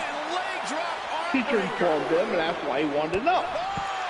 He said, when my sister told us she missed a period, my father got pissed, and Mom passed out. Horse forearm draped across the middle row. The small things matter in the family household, my gosh. At the end of it? Yeah. Wow, that was a short Johnny joke. I didn't realize short Johnny jokes existed. I was actually waiting for you to continue. Okay. That caught me off guard, so I was... That caught me by surprise. Oh yeah, there's... Yeah. Let's... What you're going to see is Kraken Skulls just redeemed Team Glenola Johnny joke. Let's go! Alrighty. Well, I could do another short one to show you how short they could be. Well, that's no fun. Arm drag, nicely done. A little bit longer. Tagged in.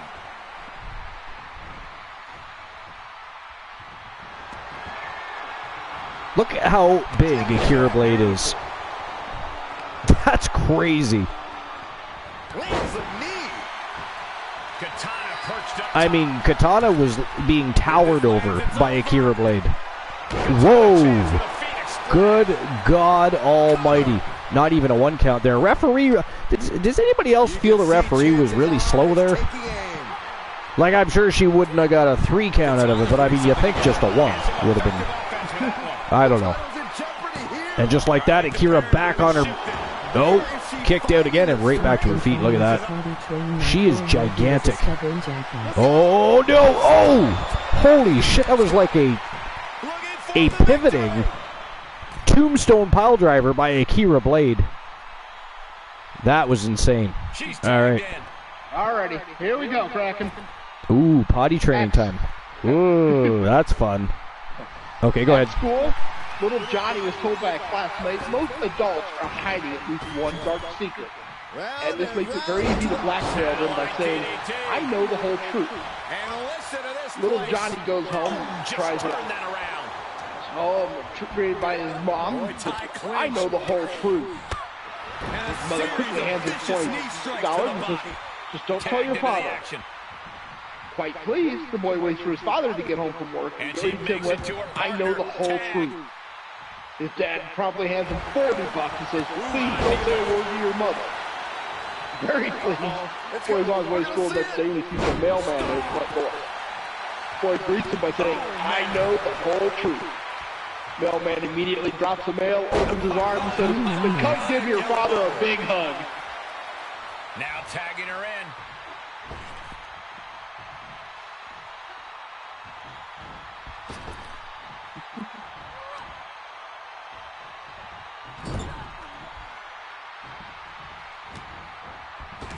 Wow, I'm surprised Archer didn't react at all to that one.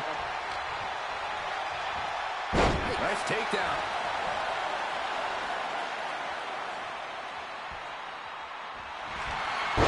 Kicks the leg of their opponent, steps through.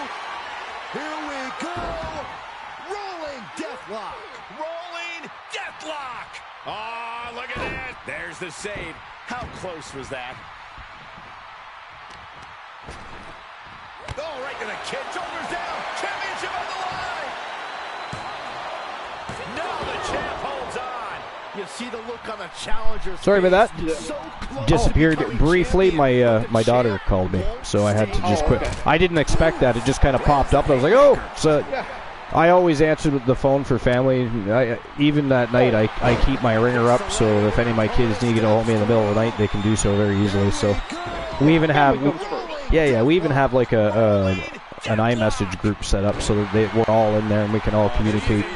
So it works out good. Ooh, Kraken got hit with 9 ads. That is fucking ghastly. I apologize, sir.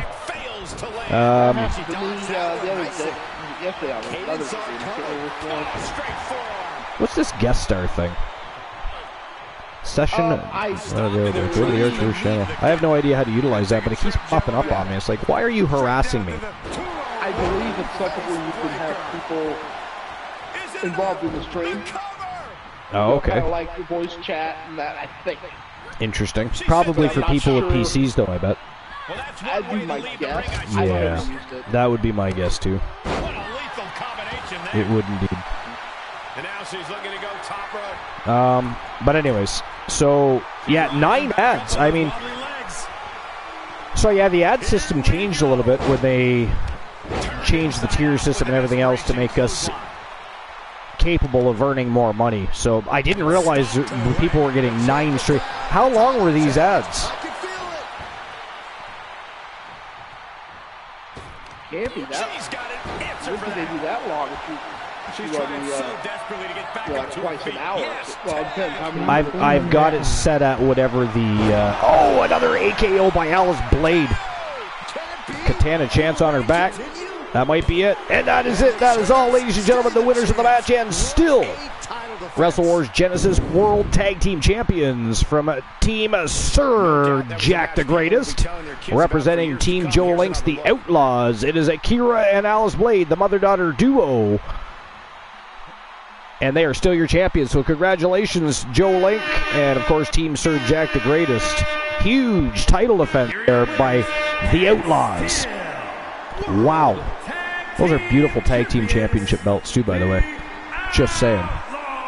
They are sexy. Incredibly impressive showing by this tag all right. team. 4 or 5 minutes for all 9 or each. Please tell me it's not each. 5 minutes. That is probably set up for once an hour. That is ghastly. I'm gonna have to change that. Yeah. How do I change that is the question. I remember when it first allowed me. Hold on. Yeah, if you could figure that out for me, because I mean that is disgusting. Who the hell wants to deal with that many ads?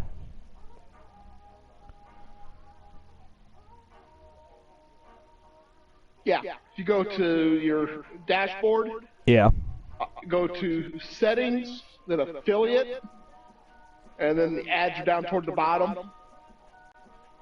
All right, let me do that now. Let's see right here. Right now, I'm running 2 sets of ads for 3.2 minutes per hour, total. So you're probably running one set of ads for 3 to 4 minutes an hour. Yeah, sounds like. I'm guessing. Well, let me just check that out right now. See if we can't change that up, because we still have quite a show left ahead of us. We've got 5 more matches just on the main show. Then we've got the Gold Rush tournament. So we don't want that many ads popping up all the time. That is crazy. I don't know if you can change it while you're live. Well, I'm gonna find out. So I'm going to where? Creator dashboard. Yeah. And then settings. And then settings, affiliate, you said? Yep. All right, so it's... No, where is it? It's down the bottom? Scroll all the way down. What is this? Ads. Increased ad revs. Affiliates can now earn up to 55% ad revenue split. What do I want? Ad manager? No. Pre-roll. What do I want to do here? Ad manager. And there should be a bar. It'll have like blue and yellow. Yeah, it does, yeah. The yellow is your... It says 3 minutes per hour is what it's supposed to be. Yeah. Now, on your map, or on the bar above that, there's a blue bar. Yeah, I see the blue bar. There's 2 of them. Yellow spots. Yeah, in the middle, yeah. So you are running just one, you're running one set of ads. Ah, so what do I want to do with that then? Let's see if I can make sure I hit the right button. In the meantime, while we're figuring that out, let's get the next matchup of the afternoon underway. This is a triple threat elimination matchup between Stephanie Wolf, who is, of course, the contract case holder for said championship. Actually, she's the contract case holder for the World Championship. Tonight, she's going for the Television Championship, as is the coldest bitch on the planet, January, who, I mean, if you've watched the vignettes, she almost seems entitled to be holding that championship because she was once, of course, well, still technically is the WCW Women's United States Champion. So she feels like this championship, as well as the United States Championship, should already belong to her. They're going to have to go through Gail Kim, who, of course, took out Amber Extreme to win that championship in excellent fashion. What a tremendous matchup that was. But that is the next match of the night, triple threat elimination matchup. Stephanie Wolf, January, and Gail Kim with the Women's Television Championship on the line.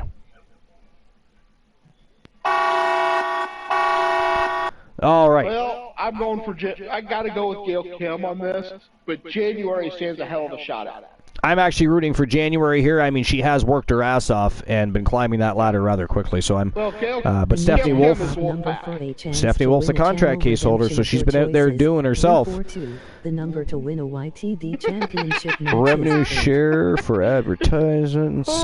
Do I keep the Archer. What? She's been out there doing herself.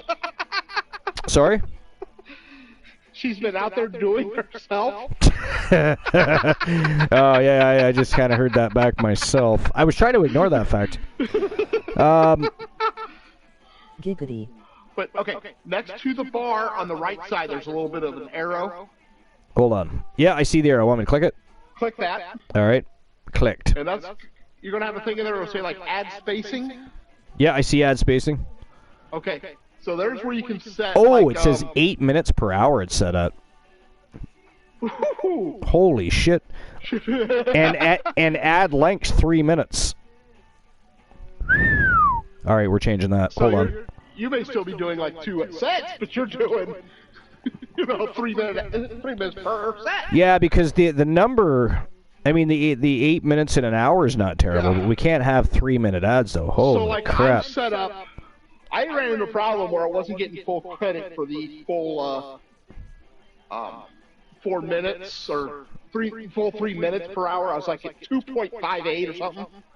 So I spaced mine every 28 minutes for 1 minute and 30 seconds.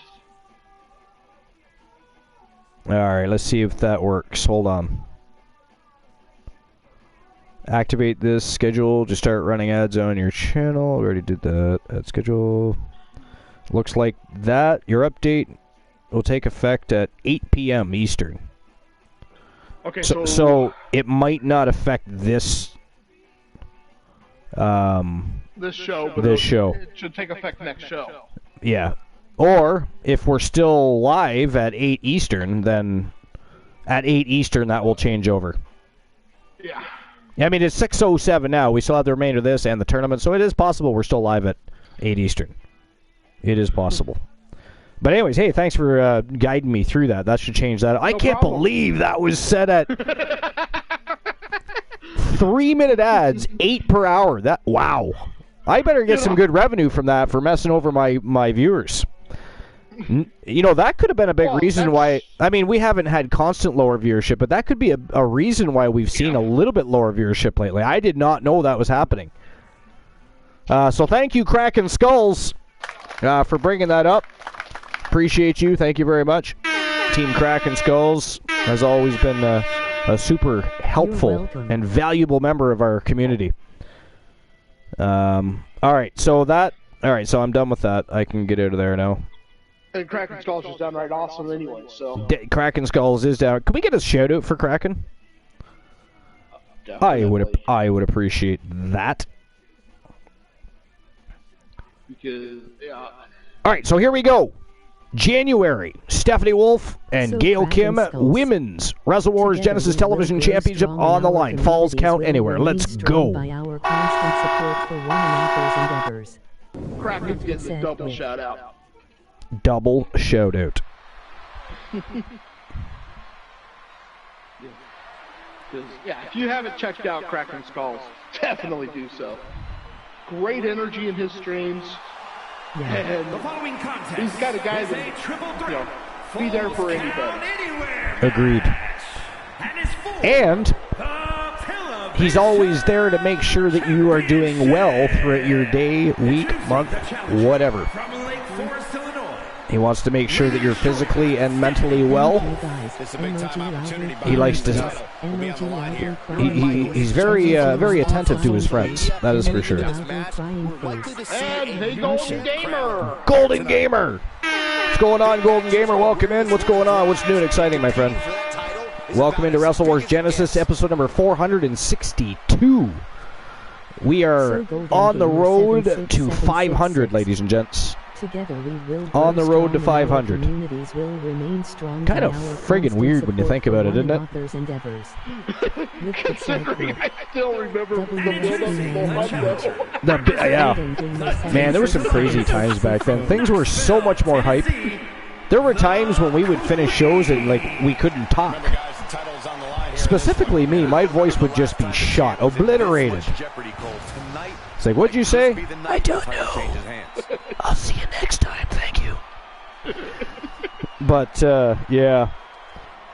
Let's see. Golden Gamer says, what? Redeem stream preview betting lines. This is not a stream preview. This is just Wrestle Wars Genesis, our stream preview. Well, it was supposed to be the end of April. But I didn't quite get everything. I didn't get all my ducks in a line in time to get the show to take place. The good news is the next stream preview is simply our award show, so it doesn't matter when we do it. We could even have a special episode of Wrestle Wars Genesis and do an award show that way.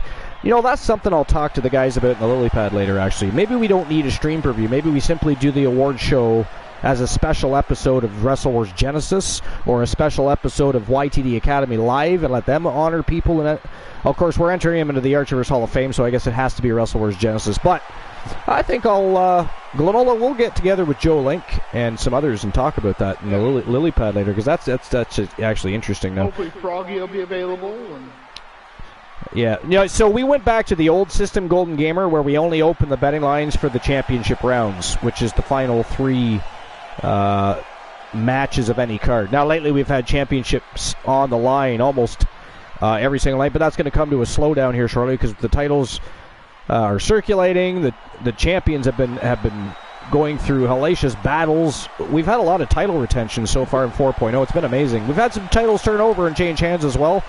But man, 4.0 has been absolutely fire so far. That's all I can say. Can you refund Golden Gamer for me? I already done it. Oh, nice. Thank you. Appreciate that. And I gotta say, I'm a little biased here, I know. But I think 4.0 has potentially one of the greatest rivalries for me. Oh, Joe Lincoln and War? Are you talking Joe? Yeah. Tell me about it. What a sensational rivalry that's been so far. Back and forth. I mean, even the wins were questionable. You know what I mean? They were just. They're pretty evenly matched, surprisingly. If not better. They are very well. I mean, they're both ginormous too. They are both ginormous. She is determined to stay atop the division. We'll see if she can do just that. What is going on here? I said I had a message, but I do not. How dare they? Alright, anyways. I found an interesting article by Paul Davis here, WrestlingNews.co, and says WWE live event lineup hints at future creative plans for Cody Rhodes, Sami Zayn, Kevin Owens, and more. So I'm a little bit interested here. So according to local advertising for the May 13th WWE live event in Augusta, Georgia, Cody Rhodes is slated to wrestle against Solo Sikoa. Rhodes wrestled Sikoa and Finn Balor at live events earlier this month. The live events sometimes will give an indication of upcoming creative plans, since they tend to have wrestlers wrestle at live events in preparation for a bigger match on pay-per-views or premium live events. In addition to the Rhodes versus Sikoa match, WWE is also advertising Sami Zayn and Kevin Owens defending their titles against the Judgment Day's Damian Priest, and they meant to put Dominic Mysterio, but it says Rey Mysterio. It says... Are you sure it's supposed to be Dominic? I would assume, since Rey Mysterio is part of the LWO, because he resurrected the LWO that Eddie Guerrero used to be part of, remember? This is unreal strength. So yeah, they definitely meant Dominic Mysterio. Now also, in a 4-way match, Bianca Belair is scheduled to defend her Raw Women's title against Becky Lynch, Asuka, Piper Niven, and that is a fatal 4-way matchup. They said that twice. Nice, good for them. Stratus is not working on house shows, but is expected to headline a pay-per-view, possibly SummerSlam, against Becky Lynch. The live event lineups indicate that Belair will feud with Asuka and or Niven. I say all three. Let's just do all three. That would be great. I think that makes for a very interesting rivalry. Belair, Asuka, and Niven, yeah. Other names advertised to appear, but no matches are announced so far. Bobby Lashley, Finn Balor, Imperium, and the team of Raquel Rodriguez and Liv Morgan. All right. Let's see what else is cooking. But that is interesting.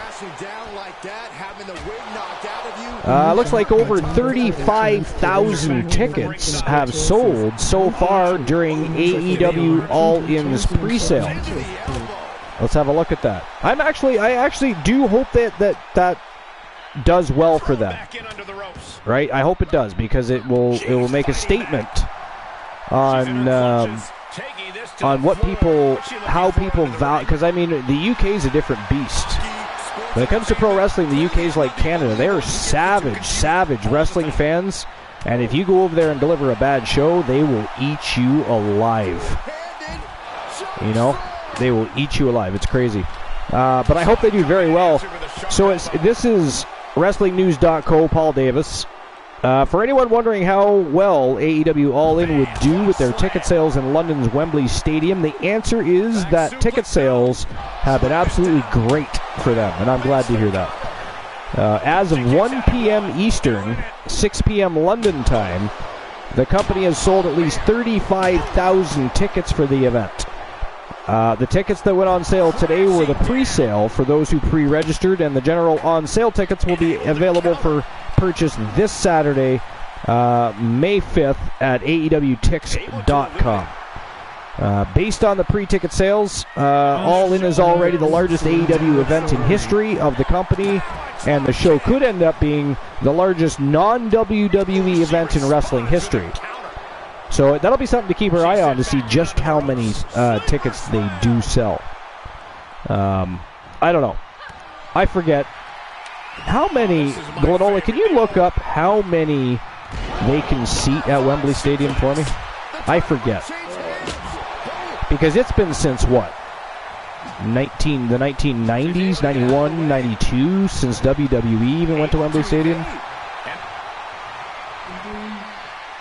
90,000. 90,000 could be in attendance. And so far they've got 35,000.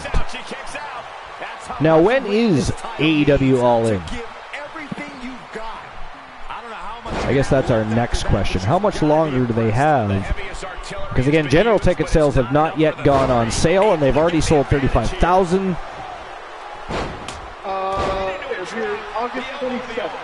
August the 27th. So they've still got a couple of months of pumping tickets. And the tickets go on sale 5/5. Right? So and, yeah. Yep.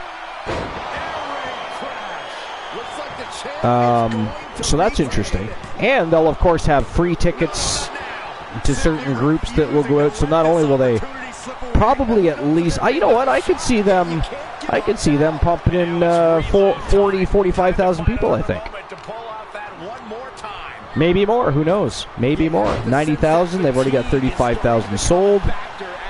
That's very interesting. The largest non-WWE event in their history. That is saying something for AEW. If they pull that off. So, let's see here.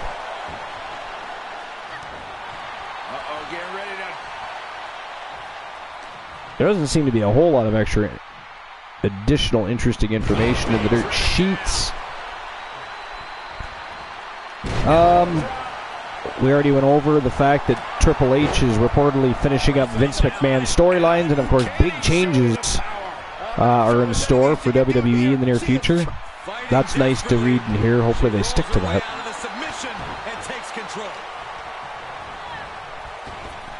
Yeah, I agree with you, Craig. It's weird fighting us for this live this early. Well, I mean, yeah, it's not very, but I mean, because of the way things are right now, there's going to be a lot more opportunities for me to do earlier shows. That will benefit some, not others so much. So I'm just going to go ahead and say it. I'm thinking 10:30 Eastern time. I may go live myself. Sounds good. That's Fill tonight's time slot. It does. That's at 8 o'clock, yeah? After the new finish Vince storyline, he thought he was already supposed to be done. All right. Central time.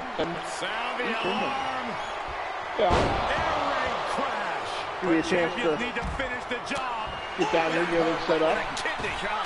Nice. I'm been working on a little something. And now she's climbing to the top turnbuckle. I've added some sound effects that She's getting fired up. I can play for my player. So it'll come over the headset. Right. Nice. Down the opponent. Oh my God, a clothesline. We should have an Oak Island watch party on Discord. Emphatic kick out from the champion. This is what champions right now with me. I can't get it on the computer. Okay, not. You know how my computer's been lately trying to do watch parties. Well, yeah, you probably could, because I bet you can download Cinema HD to PC, because it's... No. Oh, did you? Okay, crap. That's too bad. Because I ended up having to watch Ghostbusters Afterlife on my phone. That was such a great movie, man, and I am pumped. I am pumped for the next one. That was the best Ghostbusters movie ever. I don't know if I'll go with ever. Oh, yeah, ever. It was way better than 2. Well, the first one was epic, and it was monumental, but that was really good, and they tied all the movies together. It was fantastic. They did. Yeah. It was an awesome... If it wasn't better, it was at least just as good as the original. Yeah. And that takes a lot. You know what else did that? Actually, I might even be wrong in suggesting, but I think Top Gun Maverick might have been better than Top Gun, man. I mean, fuck, they did a good job on that movie. I haven't watched that one yet. Oh, goddamn, watch it. But watch the first one first, and remember some names, like, and remember what Goose looks like, and remember Penny Benjamin, things like that.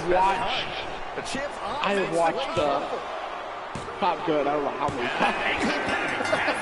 times. Wow, look at this. It's down to January, and Gail... Oh, hockey stick to the midsection. That is not a baseball bat. Look at this. Oh, that was like a flip kick, but oh, nice power slam by January. The coldest bitch on the planet is on the prowl. Let's go. Look at this, perched up on the top turnbuckle. Down she goes. Oh, right in the side of the temple. What the hell was that? It was like another flip kick. I don't even know what that was. What was that maneuver she was attempting to do there? Whatever it was, looked like she kicked her right in the side of the temple. Some kind of a hurricanrana. Yeah, maybe. Move, and botched it. Cool move. Yeah. Just kicked her right in the friggin' temple. Look at that. Look at that. She got right back up from that. January is a scary, scary lady, I got to tell you. Gail Kim, she's afraid of nobody, but I'll tell you, this is a challenge and a half for even Gail Kim, in my opinion. Well, that's why I said I got to go with Gail Kim. Part of the Wolfpack. Oh, double underhook suplex. January has a great chance. Absolutely. Gail Kim kicks it again. Man, oh man. Here we go. January, well, attempted to toss Gail Kim over that top rope. Go for the hockey stick. Gail Kim better look out here. Oh, too late. Oh, boy. Oh, and right between the eyes again. Let her rip again. As long as Gail Kim doesn't pop, we're still okay. Yeah. Did that not happen to somebody? Gail Kim. Was it Gail Kim that happened to? Okay. I wasn't sure if you were making that. Yeah. Okay. I was pretty sure that actually did happen to somebody. I just wasn't entirely sure if it was Gail Kim or not. So, oh, look at this. Oh!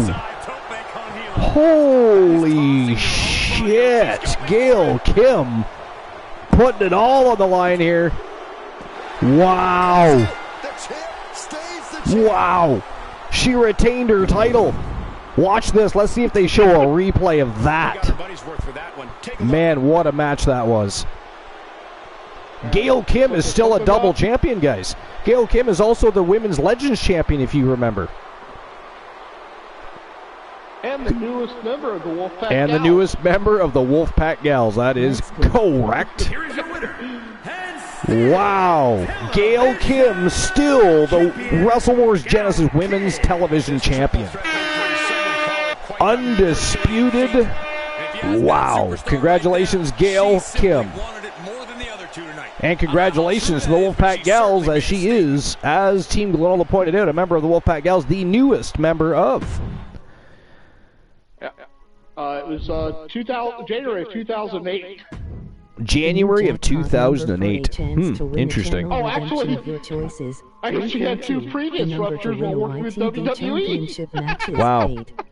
So she popped 3 times. 3 times. You think you would just maybe eliminate something there to prevent future happenings, wouldn't you? That's what I would think. Good God. I mean, that's got to be painful. Wouldn't it be? Would it be? I don't know. I don't. So. Or dangerous? I don't even know. Like, I'm not by any means an expert on implants, but I'm thinking that can't be good, right? Let's look that up, actually. But before we do, next match of the evening, ladies and gentlemen, is an absolute thrill ride of a matchup. It is a rematch between Honeybee and Rose Brewer, and it is for the Wrestle Wars Genesis Women's World Wrestling Championship. This is going to be off the hook. And so without further ado, we're not even going to waste any time. Let's get these two cats in the middle of that squared circle and get this championship match underway, because I've been anticipating this match all day long. All right. Actually, for health risks, the following champion versus champion Really? contest is a steel cage match. the site's going to be from drsteelplasticsurgery.com. Okay. It says there are no systemic risks with a breast implant rupture. With a saline implant, the body simply absorbs the saline, and silicone shell stays inside the scar capsule that naturally forms around any foreign object. Huh, very interesting. For some reason, I would have thought there'd be more risks. I did too. And here she comes, ladies and gentlemen, the Women's YTD Academy Grand Prix Wrestling Champion. She is looking to become a double champion here tonight. And by the way, if she completes her campaign, she will become, once again, a Triple Crown Women's Champion, because she is one half of the YTD Academy Women's Tag Team Champions with Winter Swarm. She is the YTD Academy Women's Grand Prix Wrestling Champion, and she is now shooting for the stars and looking to dethrone the winningest superstar in Archiverse history and the current reigning, defending, undisputed Wrestle Wars Genesis Women's Wrestling Champion, Rose Brewer, the Viking from the Wolfpack Gals. And here she comes. She is an absolute savage. Perfect fit with the Wolfpack. Just saying. Perfect fit with the Wolfpack. There was a reason guys, as the title will be on the line tonight, and the scouted for the Wolfpack very quickly.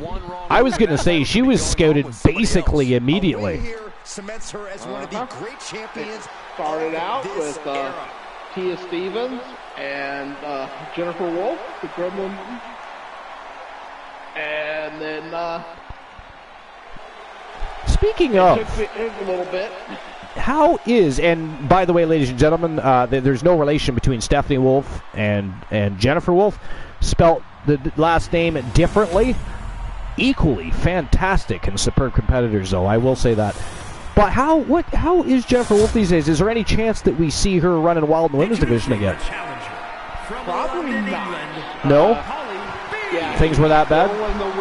Oh, yeah. She's paralyzed from the waist down. Oh, good God. But, Wasn't aware of that. I thought there was some progress there for a while. I don't know. well, there's still hope. Oh, okay. So okay. One of those situations. Yeah. Now, are we talking 50-50, 60-40, 70-30? Is it worse than that? Like, what are the... It's very unlikely unless... That championship right there is what it's all about, gentlemen. Two geniuses figure something out. Okay. Well, I mean, has anybody thought of talking to Team Froggy Mothlegs and the Professor? I'm just throwing that. I'm just throwing. Right. Yeah. I'm just throwing that out there. The Professor's working on it. Excellent. That's actually his partner. That's more into the cybernetics. Ah. Interesting. We could end up with another Adam Cyborg. But we shall see. You know what happens. It'd be interesting to have somebody with bionics. The bionic superstar. We've had the bionic woman, we've had the bionic man, and now we, here at TAV, will introduce the bionic superstar, led by the Wolfpack. And for those that aren't aware, Jennifer Wolf, I saw was a member of the Wolfpack. Actually, while she was there, they were probably the most dominant female tag team. I was going to say, she got Roman Reigns is in the house, ladies and gents. Acknowledge Roman Reigns. Welcome back, Roman Reigns. Long time no see. Welcome in. Appreciate you being here. Welcome to episode number 462. We're having ourselves a double header today. As you can see, we're in a women's championship lockdown match for the Women's Wrestle Wars Genesis Championship. After Genesis is over, however, we're also having ourselves a tournament, so it's going to be an interesting afternoon. Don't you mean the person that Joe made me?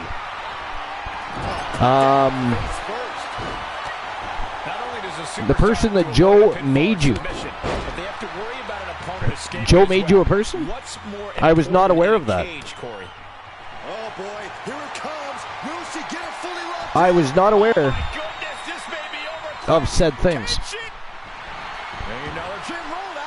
But anyways, what's new and exciting?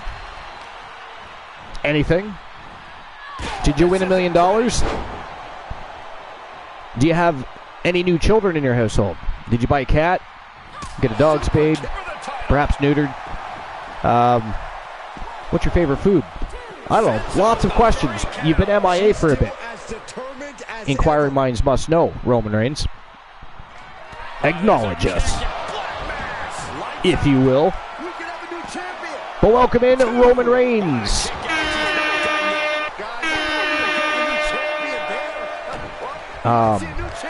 Glenola, would you like to acknowledge Roman Reigns, or are you going to pass? I said hi. Did you? Okay. Excellent. I actually didn't know he was in earlier. I did see him now, though.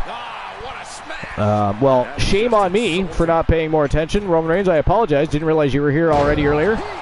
Welcome back. Thanks for stopping back in. She finds herself only playing defense. Kraken Skull says, that's cool. Congrats. What's cool? Oh, Joe, yeah, I did. So you can ask him if he's not. Joe is lurking right now while he does homework with his daughter. So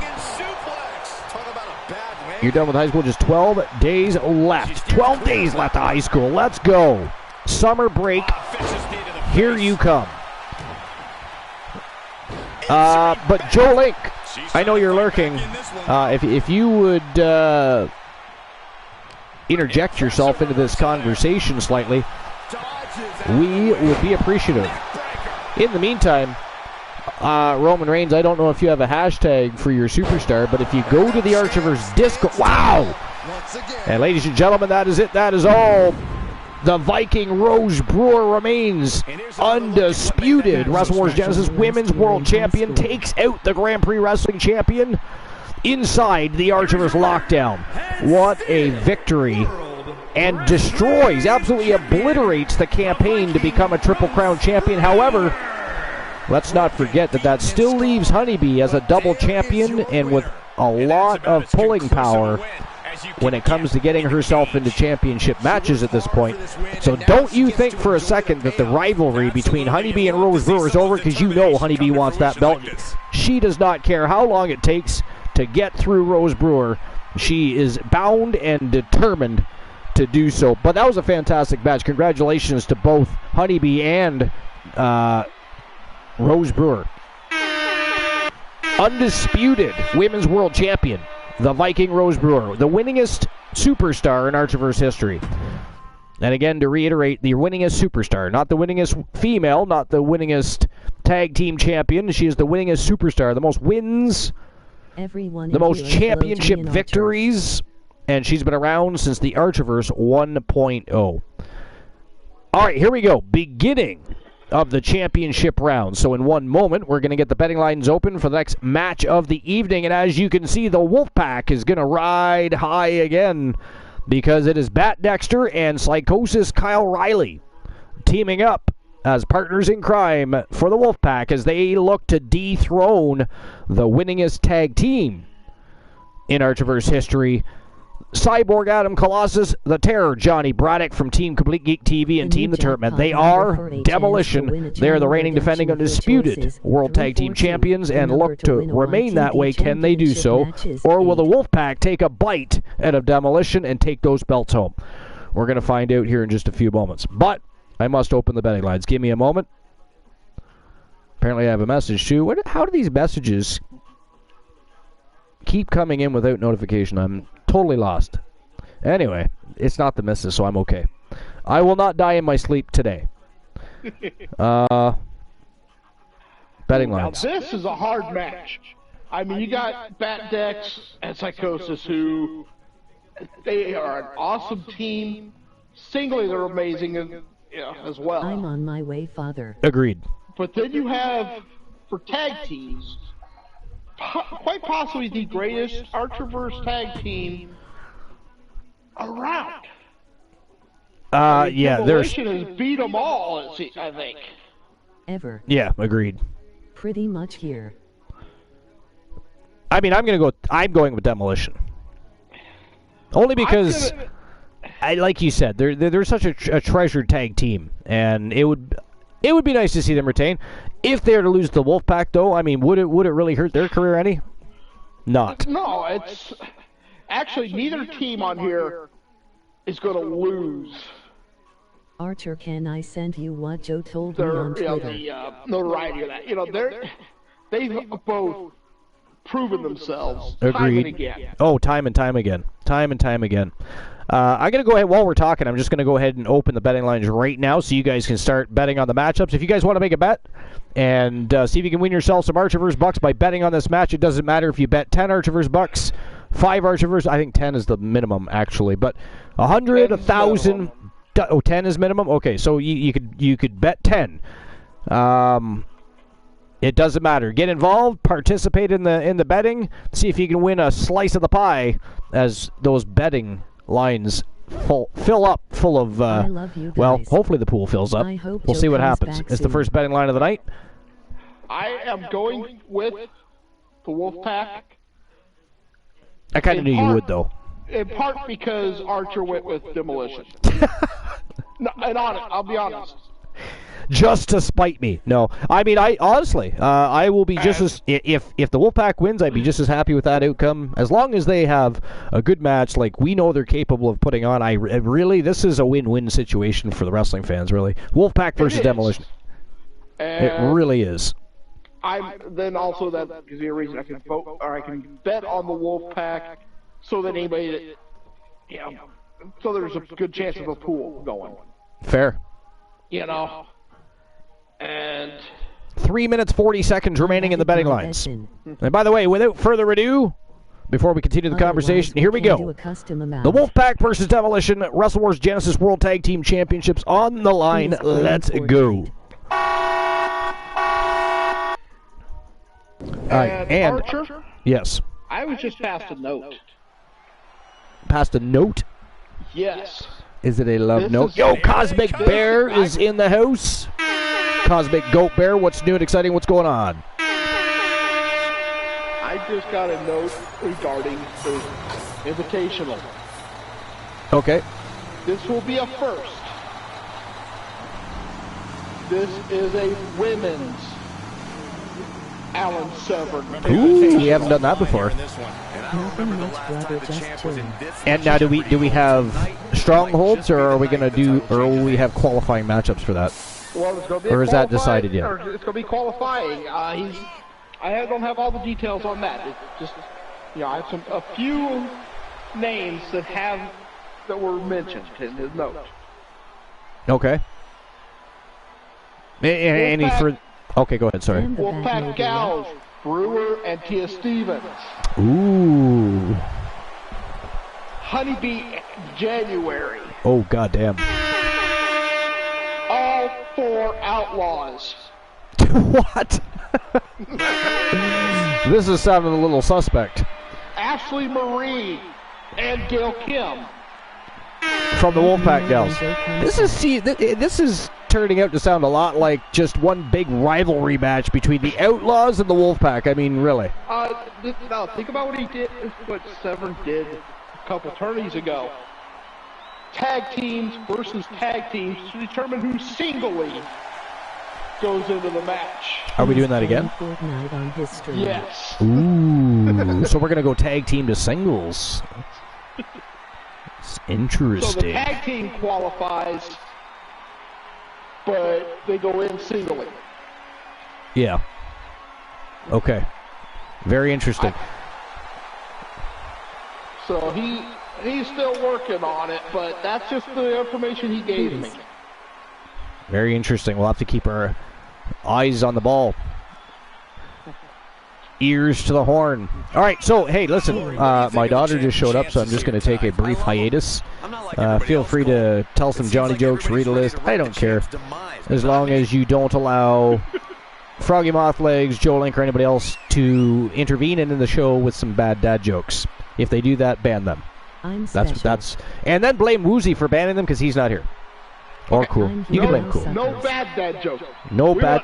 We want terrible dad jokes. That is not funny. And That is not funny. Okay. She's actually sitting while standing right in front of me. Okay, so I'll be right back.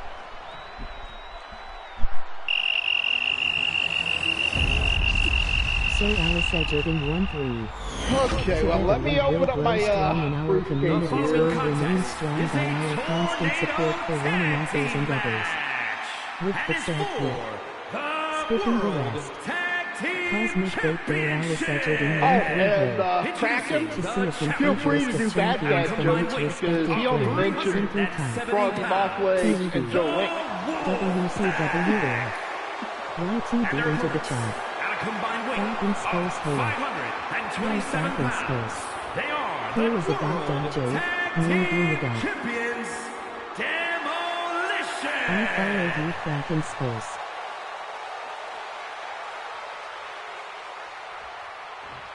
You win these, you make a case as one of the best teams All ever. right. Here we go. I'm going to do a list. So, how's it going, Cosmic?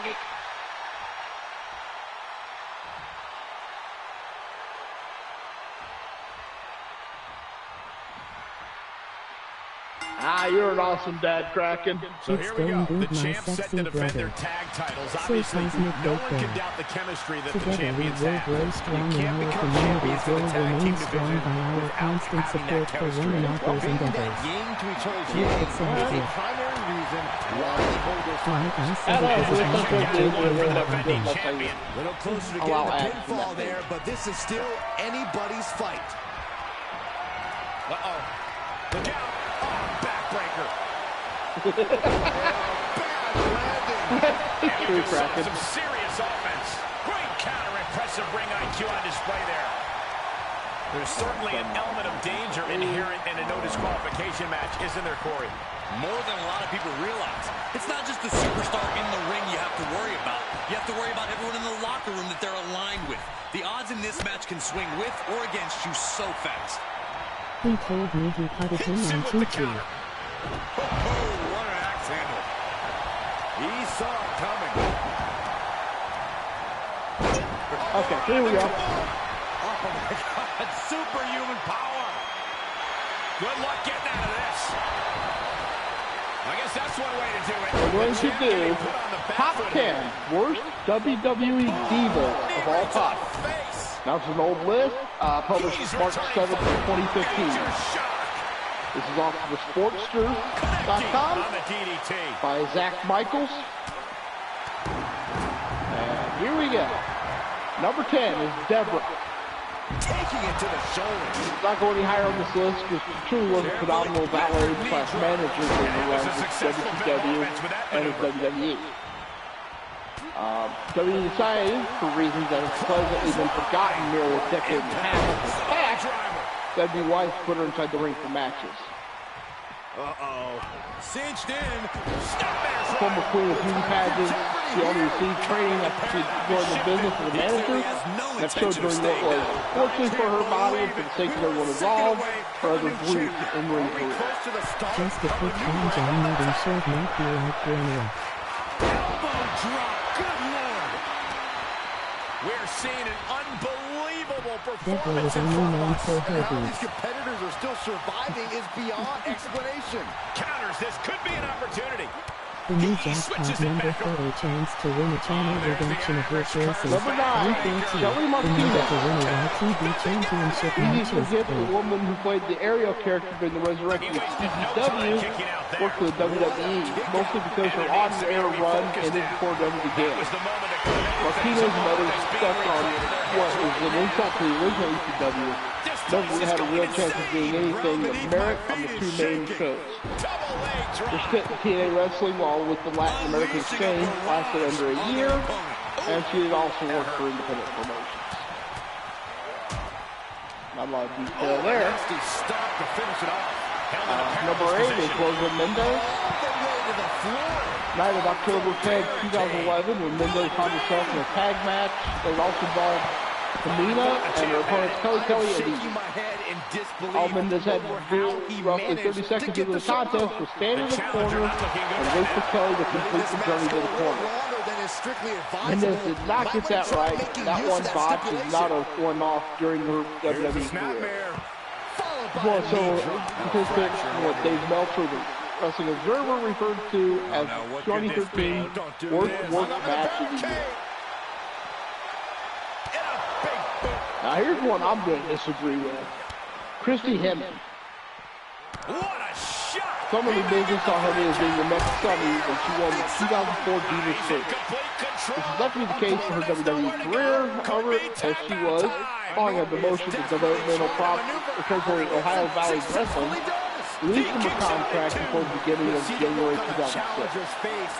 Retiring with WWE cannot be looked at as being a total bust, though as Hemming went on to find plenty of success in TNA wrestling. While she is currently retired as an in-ring worker, Hemming has taken roles with the company as a ring announcer and as an interview. It is also the time on the TNA crew. The champ isn't going down easy. I thought, actually, I liked watching Christy Hemming in the ring. They're truly worthy of this title. But things might only get harder. Number 6, This Tom. most devastating offense, and you gotta be wondering if he's thinking. I'm sure Tom is a fine person. She made plenty of friends during her pro wrestling Even career. this building has increased. Fitness model and personal trainer just wasn't right for the business, and that she never learned how to truly work. Which could be delicately referred to as a competent match on front of a national television audience. One of the 4 performers in the previously mentioned worst match of the year. As released in 2014, seemingly because those within WWE had finally seen the writing on the wall. Off the top of my head, I don't remember who that was. Oh yeah, this is an awesome match, Archer. I'll agree with you there. He's not going to be able to pull this off, is he? Number 5, I love to watch. Now, I won't say she was great. I totally did love to watch her. That's Kelly Kelly. Kelly, when you go down, that's exactly what happens when WWE signs an attractive and athletic young woman with zero training This match has been amazing. attempts to make her the company's best wrestling star. Brian Alvarez of Figure 4 Online and the Wrestling Observer used to routinely rant about Kelly's inability to adequately perform what should be the simplest task of running the ropes or inside of the ring. He refuses Alvarez, to stay down. even on one occasion, sarcastically claimed that with time, he could teach a cat to run the ropes better than Kelly. At least I'm assuming he's being sarcastic. I enjoyed watching it. I have returned. Man, oh man, look at this. The Wolfpack has Demolition down to 1. That is not good for Demolition. Not looking good. You know, He's a projectile now. I mean, it's been a hell of a match. No, it has. I actually mentioned that in the chat room while I was still Yes, watching. I saw. Yeah, it's been an awesome match so far. And Johnny Braddock gets eliminated first, leaving Cyborg alone with Psychosis and Bat Dexter. And that is it. That is all. Ladies and gentlemen, the winners of the match and new Wrestle Wars Genesis World Tag Team Champions representing the Wolfpack from Team Glenola. It is Psychosis Kyle Riley from Team Life is Great, and of course from Team Froggy Mothlegs, Bat Dexter. They're the Wolfpack, and they are your new tag team champions.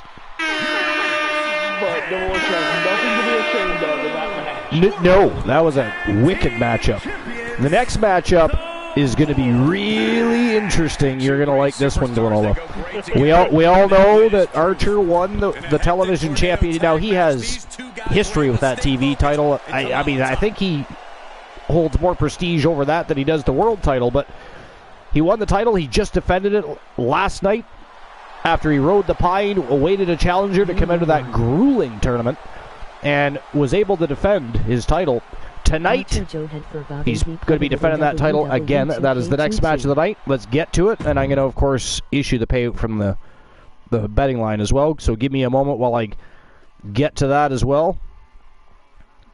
If there is a payout to be given, I wasn't really paying attention to that. There is. There is? Okay, excellent. All right, here we go.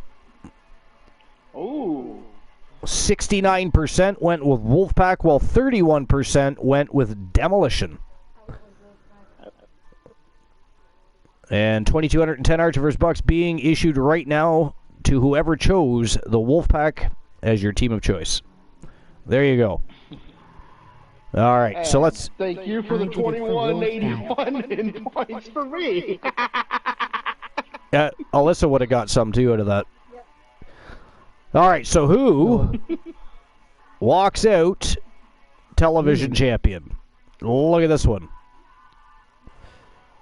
Well, We've got... Marshall Omega, we got Big Rub Bruno.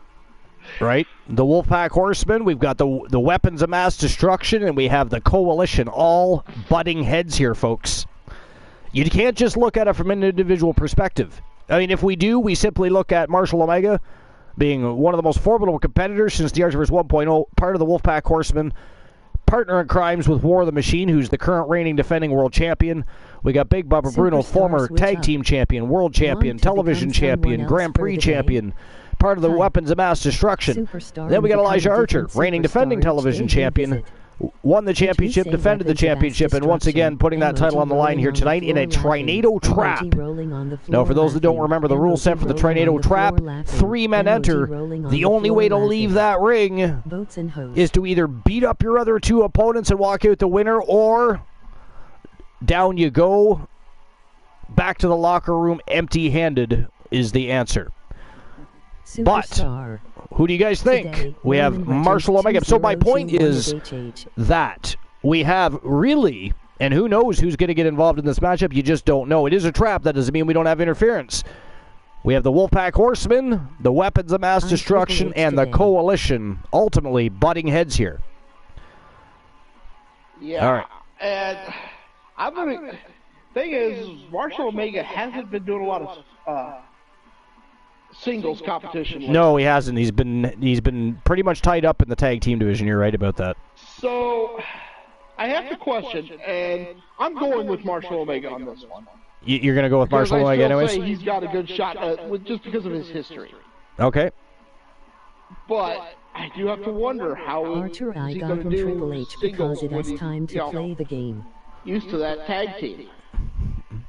Fair. But I mean, think he's got it. I think he can do it. you could use the argument for all three. However, Bruno and Archer have been much more involved in singles competition lately, specifically, than has Marshall Omega, so you're right about that. Yeah. Now, when it comes to Archer, I wonder how much is left in the gas tank of Archer. He just went through, I mean, he won the title. A few nights later, he's putting it up at a tournament. Now, granted, he didn't go through the tournament. He rode the pine until a challenger came knocking. But both were grueling matches. He hasn't had a lot of rest time. He's been a fighting champion, which is noble. I think everybody appreciates that. But does he have enough left in the gas tank to take on Bruno and Omega? And this is no regular matchup. This is a Tornado Trap match. Yeah. And that's why I'm not going with Betting lines are open, by the Archer way. on You can this. now bet on the match. Because I don't think he's... Unless if you're betting, you got to do it now. I just don't think he's got enough in the tank. Just because he's been going through so much. Well, that's what I'm wondering. Well, there's one way to find out. I say we get this Tornado Trap match underway for the Wrestle Wars Genesis Television Championship. Let's go. And Big Mama Bruno, I mean, definitely a contender. Hold on just a second. No worries. The new jackpot number for a chance to win a channel redemption of your choices, 342. The number And to here win a comes YTV Marshall championship Omega. match is 8. Oh, I have a phone call. I have a phone call coming in from the missus. I'll be right back. I have to step away too because it's dinner time. So Worries. sorry about everybody.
So anyways I started blasting.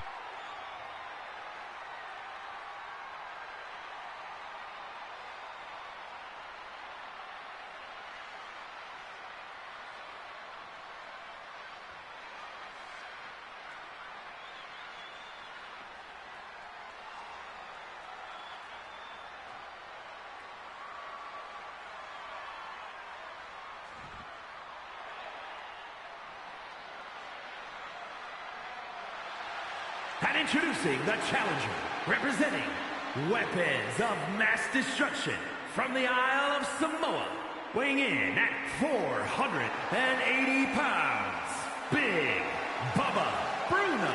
This is a big-time opportunity, Byron, as the title will be on the line here. You're right, Michael. And judging from the response on Noodles, social media noodles, heading noodles, into this noodles, match, noodles, we're noodles, likely to noodles. see a new champ crowned here tonight.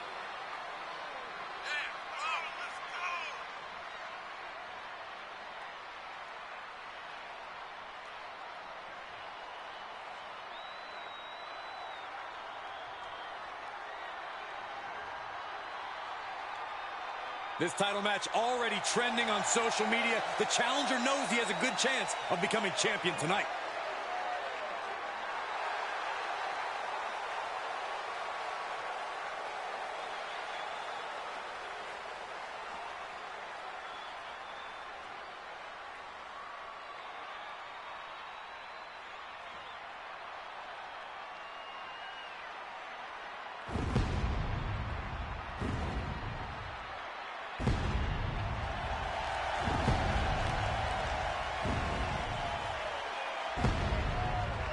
What's everyone up to?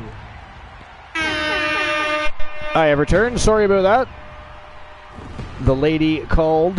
Had to answer the phone. And introducing the Now, I believe I already opened the betting line, so we should be good to go. Yes? Am I correct? Yes, there's 25 seconds left if anybody still wants to make a bet. He is the television champion, the All right, and Glenola is off for supper. So with that said, I don't think there's anything much left to touch base on in the dirt sheets. That is the champion's advantage. Many are predicting a title change here tonight, but this man is looking to prove otherwise. Actually, there is a couple of interesting things here. The first one, apparently AEW fan. This is from an hour ago. This is ringsidenews.com, and it's Felix Upton. It says AEW fans are upset over seat availability for the All In London show. That's interesting.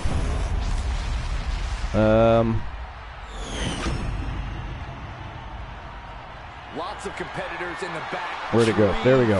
All right, so All In London is going down on August the 27th. And the event, and of course this is the one we were discussing earlier where they've already sold 35,000 tickets in pre-sales. So the event has a lot of hype already. Pre-sale tickets went fast, but that created a big problem. The good seats went in a hurry. Well, I mean, isn't that the purpose, though, of pre-sale tickets, is those that have the opportunity to partake in that get the better seats? Am I wrong, or am I right? Am I right or am I wrong? Am I wrong or am I right? I don't know. Anyway, they went in a hurry. So AEW did their best to prevent scalpers from grabbing All In London tickets because they released personalized ticket codes. It seems that there were a ton of those codes going around because 35,000 tickets have already been claimed. Fans flooded social media to complain about the tickets in a hurry. The good seats went incredibly fast as expected. Now the only seats available are the ones fans would rather pass on.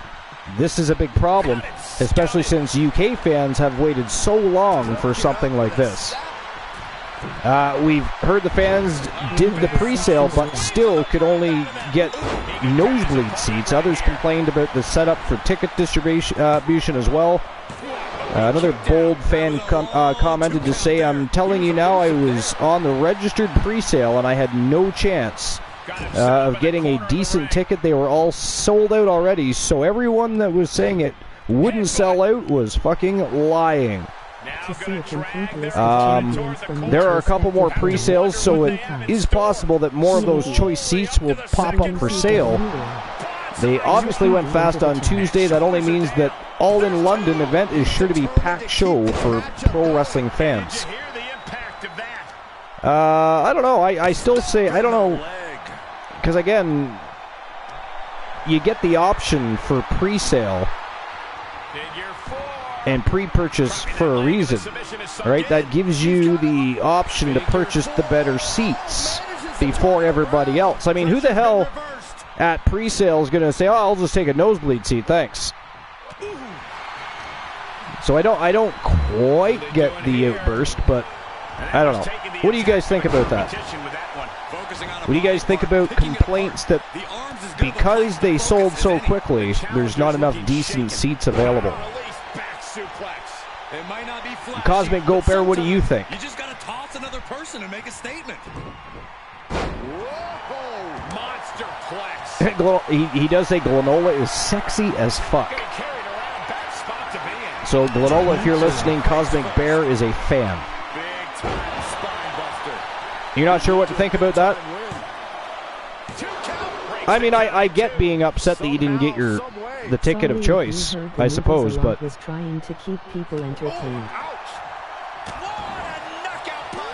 Kraken says, "Sorry if you heard the noodles. A lot was trying to keep people entertained." I didn't hear anything. But Kraken, here's a question for you. So we were just talking about the AEW All In pre-sale, right? Where they opened up pre-purchase options for fans that were capable of participating in that. 35,000 tickets went. Now you've got people saying they can't get decent seats because of that pre-sale. Glazed over. Cover. 2, 3, no, 2 count. Title still on the line. I don't believe it. How did the challenger survive that? By the skin of their I mean, do you think that's something worth complaining about, or do you simply think, well, I mean, they give people the option, right? Pre-sale's not a bad thing. Exactly, that's what I'm saying. You think people are overreacting about that, maybe just a little? He's got to boost up his levels of aggression at this point. Perhaps overreacting just a tad. I mean, they have pre-sale for a reason. Just a little. A lot, yeah. Oh, even a lot, yeah. I mean, again, they're giving you the option to get those good seats before everybody else if you're capable of participating in how they, you know, run the pre-sale. It's kind of weird to me that they would be upset about that. And I mean, 35,000 tickets went. They do not have 35,000 VIPs. You know what I mean? Like, it's just, I don't know. Now, I believe earlier when we checked, it turns out that there's 90,000. It can be a 90,000 capacity. And 35,000 already sold. The event's not until August the 27th. So I don't know what to project that at. They're definitely not going to fill 90,000, but let's say they do 50,000. I mean, that's a pretty good showing. They are projected to be the second highest attendance record in history, and highest as a non-WWE event. You gotta be kidding me! This puts the pressure back on the champion. Can the champion respond with their back against the wall? And now the question. Kraken says, the way I see it, when pre-sale happens, just like games, pre-sales get first, and it's first come, first serve. Well, that's what I'm saying. That's exactly what I'm saying. And I believe Elijah Archer's been eliminated. I just caught wind of that right now. So, ladies and gentlemen, we are guaranteed a brand new television champion here tonight. And it's going to be either Big Bubba Bruno or the Omega Marshall Omega from Team Night the Undying. Wow, Archer has finally been defeated. Let's go. And look at the disbelief on the face of the champion. They both know what's at stake. Neither competitor. Big Bubba Bruno up on the second turnbuckle here, not good. And look at his face. At this point, he's losing some faith in himself. Omega staggered out of the way. Big Bubba Bruno lands with nobody home. Kraken says people are complaining just to complain. It's getting insane. That's true. I mean, it does seem to be the tail of the tape for almost anything, much less something like ticket sales. You're not wrong about that. You are not wrong about that. Oh, Big Bubba Bruno drove his knee right into the mat. Marshall Omega looking to open fire on Big Bubba. Oh, he got caught. Big Samoan drop. But anyways, yeah, I tend to agree with Kraken Skulls on this one. I think it's not worth complaining about. I mean, again, they have pre-sales for a reason. So they have pre-sales for. Wow, he kicked out of that. Omega kicked out. I thought Big Bubba Bruno had that wrapped right there. Oh, that was a vicious headbutt right to the face. Good thing he's wearing a mask. Good thing he is wearing a mask, and it does not look good here for Marshall Omega. Bonsai drop. And Omega's not moving. Oh, here we go again. Damn. That is absolutely ghastly. And that is it. That is all, ladies and gentlemen. The winner of the match from Team Soul Embers. And, of course, representing the Weapons of Mass Destruction, your new Wrestle Wars Genesis television champion, Big Bubba Bruno. Wow. So Glenola, well, I mean, I actually did not choose. All I said was Archer's, he's been active lately. And I wondered how much left he had in the gas tank coming into a matchup against Bruno and Marshall Omega. That question was answered. Archer was the first to be eliminated. We were guaranteed a new champion. Big Bubba Bruno stepped up to the plate and has taken gold home to the Weapons of Mass Destruction. So congratulations to Soul Embers. And of course the Weapons of Mass Destruction on the title victory. Huge win for Big Bubba Bruno. Elijah Archer has been dethroned. Kraken says, I'm tired of hearing it. Bands have pre-sale and you don't see people... Right, exactly. You know, you don't see people flooding social media about not being able to get that, you know, seat they feel entitled to at a concert, at a music concert. So why is a pro wrestling, which is very much like a rock concert, a movie, a television show, horror picture, a little bit of everything all combined, it most certainly and truly is the last of the Shakespearean art forms. But why is it any different? Why the hell is it any different? I don't understand it. Don't get it. I will not subscribe to that kind of nonsense. But anyways, here we go. We are at the main event of Wrestle Wars Genesis. And then, of course, we're going to have a brief intermission. We are still going to be live, and we're even going to have a matchup during that intermission, because we are going to have the first ever on Wrestle Wars Genesis Women's Gauntlet Rumble match in between Wrestle Wars Genesis and the Gold Rush Tournament. In which case, I'm going to take a brief intermission, grab a beverage, maybe a bite to eat, while you guys watch the Rumble matchup. But before we get there, it is time for the main event of Wrestle Wars Genesis. This is for all the marbles. It is for the Wrestle Wars Genesis World Heavyweight Championship. The man called Drek, the Wrestle Wars Genesis contract holder, cashing in against the formidable, the behemoth, War the Machine from Team Glenola, and of course, partners in crime with Marshall Omega, part of the Wolfpack Horsemen. This is going to be one hell of a battle, and that is the next match of the night. It is iron to gold. It is not one fall. It is many falls inside, I believe, 15 minutes. That I'm not sure of. It could be 10. I can't remember what we set it at for the Iron to Gold match. It's either 10 minutes or 15 minutes. Either way, the man called Drek and War the Machine must score as many pinfalls, submissions, or knockouts inside the time allotment. The winner will walk out as the Wrestle Wars Genesis World Wrestling Champion. It is Drek from Team Dedrek versus War the Machine from Team Glenola. Main event. It is showtime and go time. Let's turn and burn.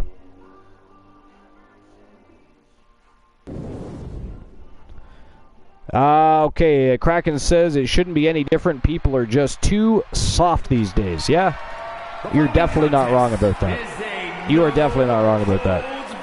I'm not saying everybody is, but a lot of people have become soft. And entitled. Soft and entitled. Let's throw that in there. We will throw entitled into that mix. Alright, so I was going to touch base on something real quick here. Aside from fans complaining, it looks like Vince McMahon's suggestions for Roman Reigns' next opponent have been rejected. And of course we know he is, supposedly anyways, it has been said and stated that Triple H is putting the final touches on the VKM era, finishing up those storylines, and then there are big plans and changes, both expected and anticipated, as we head to SummerSlam, which I believe is August. Or is it July? I don't know. We know All In Wembley is August 27th. I can't recall if SummerSlam is going to be August this year or if it's going to be July. I guess we'll find out. I'll have to look that up. Actually, can somebody look that up? So let's see what that... This is from 3 hours ago. ringsidenews.com. And it's by H. Jenkins. So Vince McMahon's suggestions for Roman Reigns' next opponent were scoffed at. Vince McMahon retired from WWE when a hush money scandal blew up in his face. He later returned to the company where he initiated a merger with the UFC under Endeavor. Vince McMahon still controls WWE, and that comes with everything it used to except weekly creative control. Even though Triple H is running things now, McMahon is still able to make suggestions. Ringside News exclusively reported that Roman Reigns will wrestle again at Night of Champions, that the event will go down in Saudi Arabia on May the 27th, and we still don't know who Reigns will face, but Vince McMahon had suggestions there, apparently. Suggestions. Gimme Sport recently spoke to Wrestle Votes, where he explained that Vince McMahon pitched several ideas for Roman Reigns' opponent, but they were really not taken well. I was told that Vince McMahon has pitched several ideas for Roman Reigns' next challenger. A few of them even kind of scoffed at, like that doesn't make any sense. Vince McMahon has his own way of going about things from a creative standpoint. The chairman of the board is known for his interesting booking decisions, and it seems that a few of those ideas really missed the mark in the writer's room. This is interesting because Triple H is the chief content officer in WWE. He is responsible for molding WWE's creative direction and his vision, but Vince McMahon has been known to make changes on several occasions along the way. And that being said, it's still puzzling that McMahon's suggestions were scoffed at in his circumstance. You know, what's disappointing about that article I just read you is the fact that it doesn't even name who he was suggesting. So at the end of the day, that was a clickbait article, goddammit. A clickbait article, how dare they? I am disgusted. But anyways. Yeah, Kraken Skull says suggestions. It would have been nice to know what the suggestions were. So there's the answer. The Iron to Gold matchup is 15 minutes. So in 15 minutes, the man called Drek and War of the Machine must score as many pinfalls, submissions, or knockouts as possible to walk away the victor and walk away with the Wrestle Wars Genesis World Championship. And damn, did you see Warfly? He missed, and that had to hurt, but goddamn, that is a big dude flying over those ropes. I just got to throw that out there. Just got to throw that out there. That was fairly impressive. I'm not even going to lie. All right. Steps connect. That hurt me just watching. Can he do it here? And the referee stops the count before 2. Just kicking out at 1 takes a lot in a match like this. And it still says chaos is breaking loose backstage in WWE. I wonder if this is a lot of the same stuff we already read. Let me just have a quick scan ski here before I waste your time with it. He has no need to rush. We've seen historic Iron Man matches through the years. Corey, how does a superstar physically prepare for the arduous task of an Iron Man match? Conditioning is obviously an important aspect of an Iron Man match, but you have to prepare yourself mentally as well. You can't dwell on falling behind a point, or you'll lose the match. Yeah, I mean it's really not worth touching base on. It's just discussing the changes and some of the chaos to do with the call-ups, and some people didn't know. It just we've already covered it. We have already covered it. And other than that, there doesn't seem to be a whole lot of interesting other rumors or information regarding pro wrestling. The champ just beats the 3 count. Because we've already read everything else. Starting to take its toll, and that one misses the mark. Boom, running FTO plants him. Nicely done.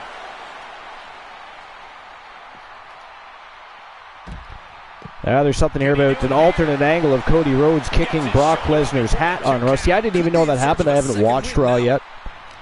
So I am just going to have a quick look at that, I guess. It's ringsidenews.com. Subberjeet Mukherjee. So since Cody Rhodes is undoubtedly one of the most over baby faces in the company right now, whose stock has been on a gradual rise since his return last year at WrestleMania 38. His current feud sees him facing off against Brock Lesnar, and it appears we now have another angle of Rhodes kicking away Lesnar's hat on Raw this week. As seen on this week's episode of Monday Night Raw, Brock Lesnar decided to cause chaos during night 2 of the draft. He wanted a piece of Cody Rhodes, and ultimately that's exactly what Lesnar got. Adam Pearce sent security guards to surround Brock Lesnar, but to no availability. Afterwards, Rhodes' music hit, and the Beast Incarnate was ready to face the American Nightmare in the ring. Rhodes outsmarted Lesnar as he came from the back and blindsided him, busting his nose in the process. As revealed by fan footage, a different angle of Rhodes' attack shows that he punted Lesnar's cowboy hat before all hell broke loose. After the show, Cody Rhodes dared Brock Lesnar to earn the cowboy moniker. Now it remains to be seen whether the American Nightmare will be able to handle the Beast Incarnate at Backlash on May 6th. I guess I'm just going to have to watch that, because as interesting as that was, it really was vague. Right? It really was vague. So back to really not a whole lot of interesting information. Well, I do have 2 lists, but I do want to save those for the tournament and anything else we might discuss, so we'll just leave those for now. And at this moment in time, I say we just simply enjoy the remainder of this World Championship matchup between War Machine and the man called Drek.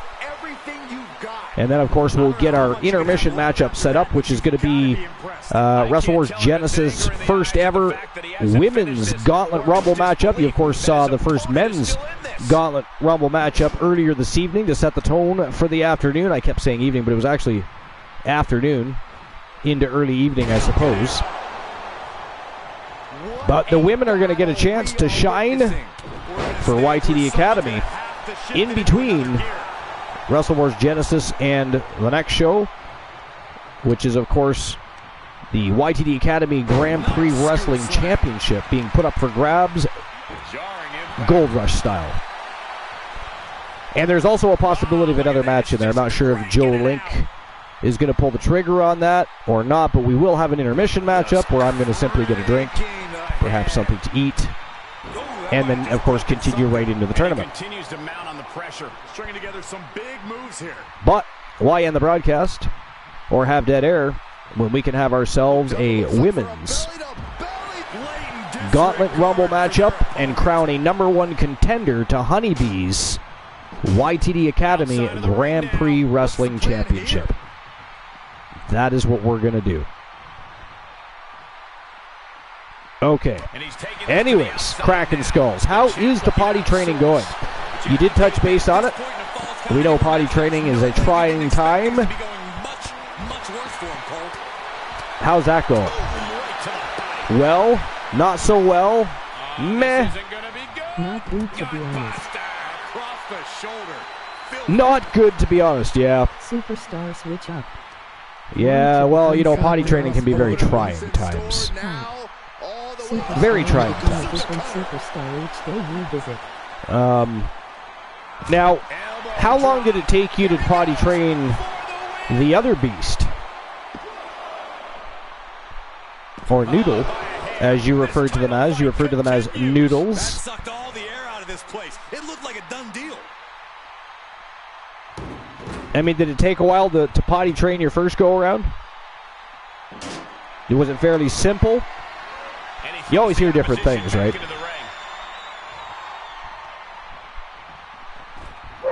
He sorta did it on his own once we hyped him up for school. Heads out and he has all the time he wants. He's about to do it. He's about to do it again. The title's in jeopardy here. All right. I do have to step away from the matchup for just a moment. 8 minutes left of this match. I don't know if everybody already got their bet in. Hopefully you got your bet in to earn some margin versus bucks on this matchup. It is going to be a wild one, but I'm going to be right back. That was a golden opportunity to end things. Now he's got to hope the opportunity presents itself again. What energy in this arena tonight. I'm getting goosebumps.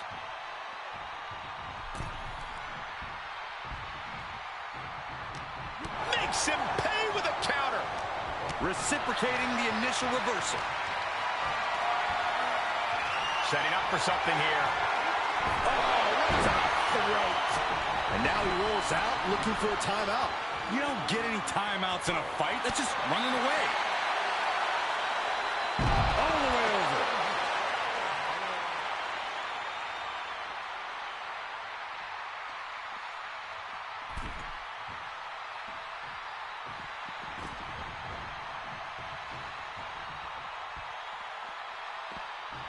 Heads out of the ring. What's next? Arms hooked. Into the slam.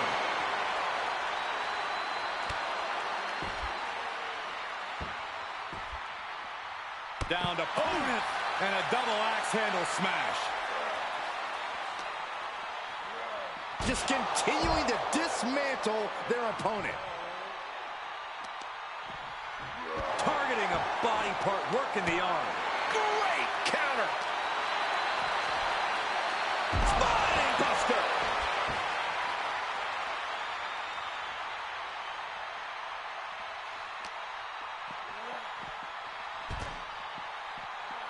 Oh, man.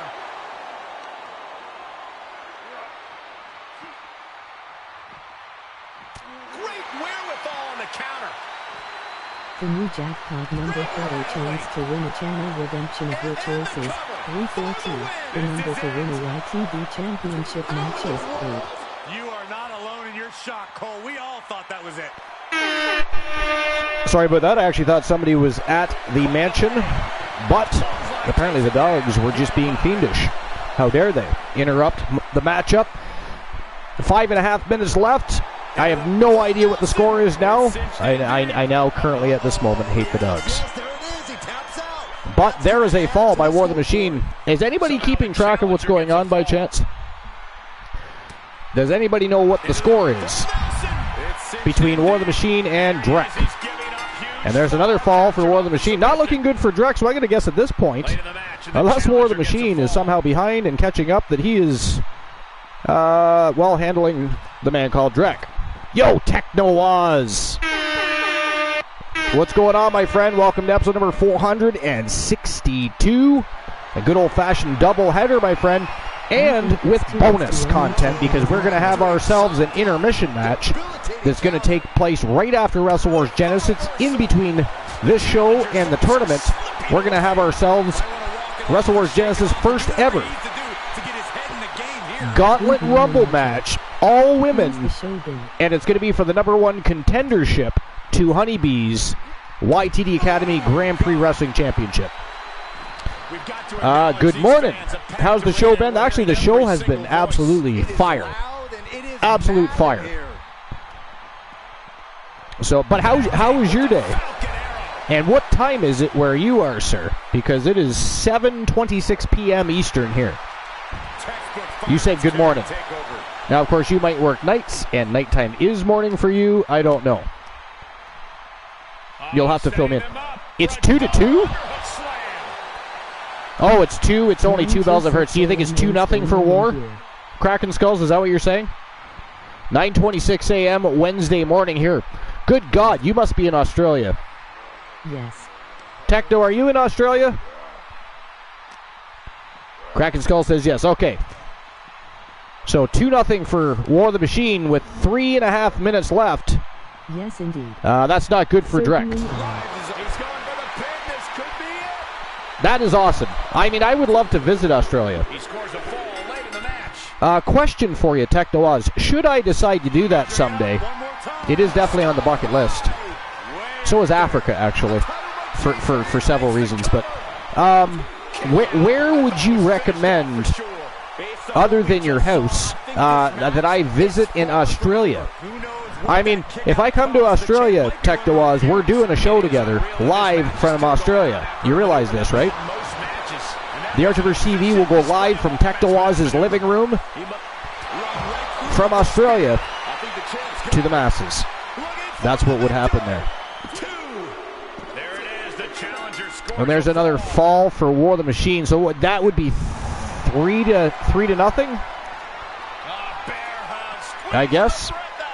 He is in deep trouble But yeah, where would you recommend? Should I visit Australia? What would be a destination? Furiously trying to fight his way Out of curiosity. Because again, it is a bucket list thing. Yes. You know. Shoulder tackle. It is a bucket list thing. Standing moonsault gets all of it. And a standing moonsault.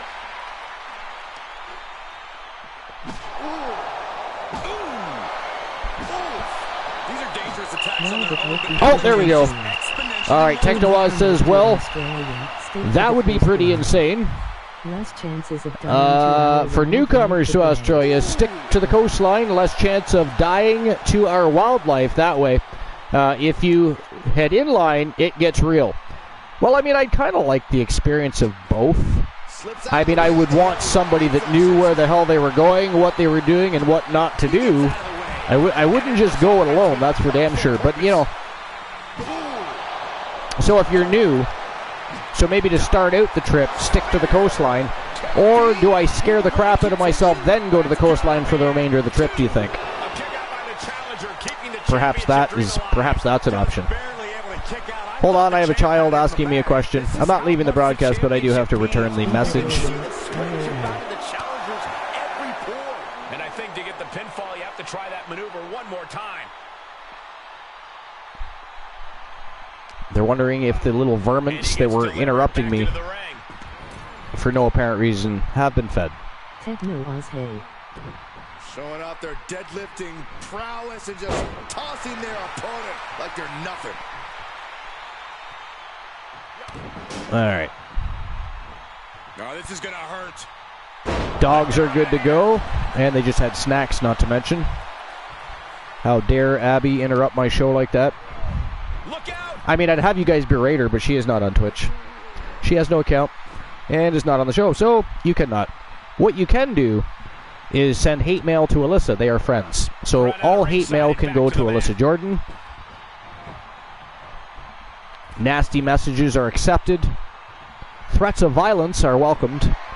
I would muchly appreciate that. It would make my day. Thank you. 5 seconds remaining. We're going to find out exactly what the score here is in just a moment.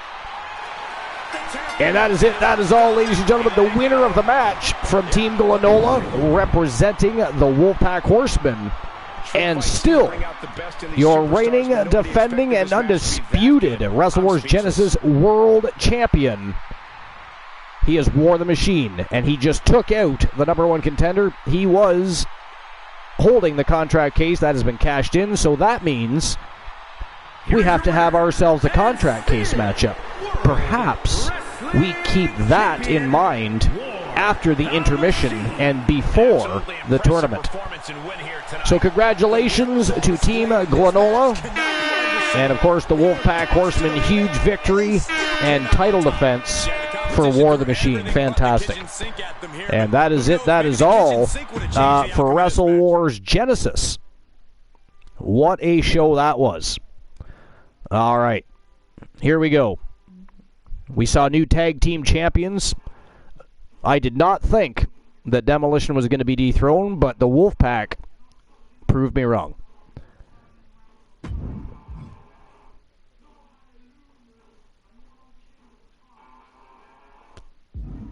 All right, here we go. We're going to have the very first, for Wrestle Wars Genesis, the very first women's Gauntlet Rumble match. The winner will automatically get shot to the top of the ladder to face Honeybee for the YTD Academy Grand Prix Wrestling Championship. So pay attention to this matchup. This is our intermission matchup. Here we go.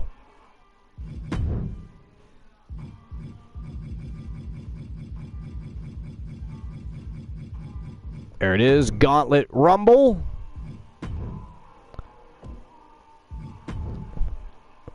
Wrestle Wars Genesis ring. All right, so let's see here.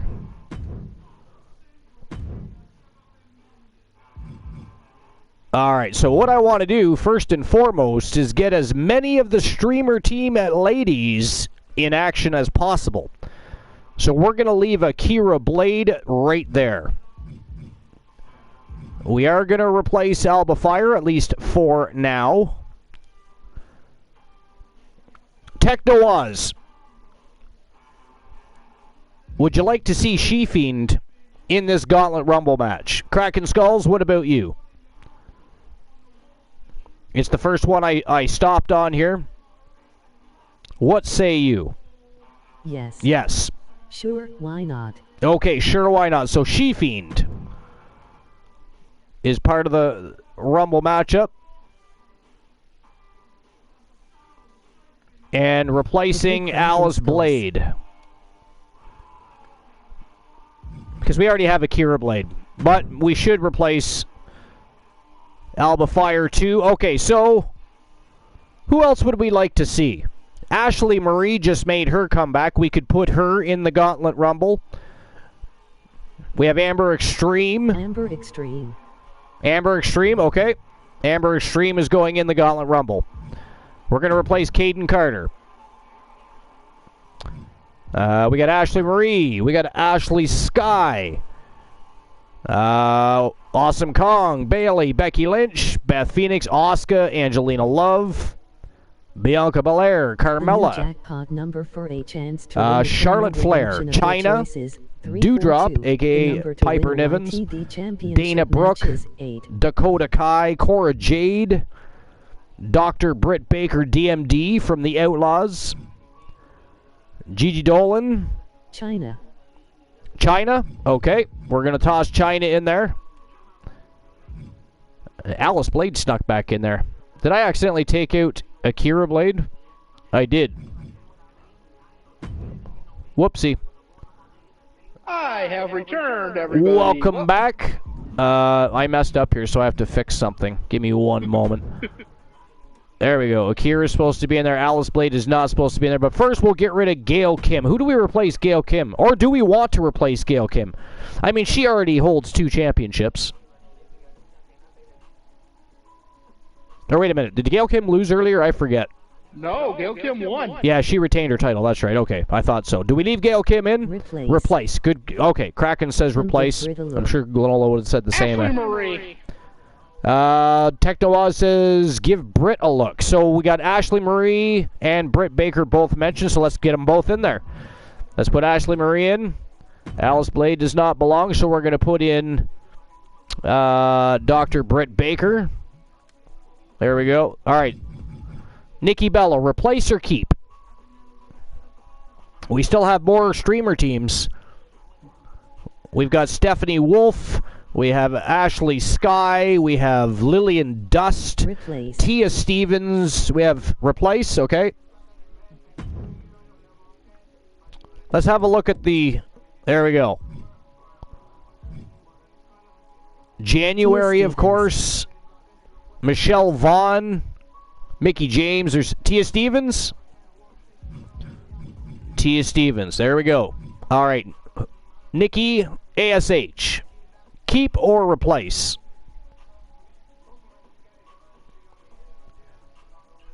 Keep or replace? Replace. Techno Oz says replace. Who? Nikki ASH, Kraken. Right underneath Tia Stevens.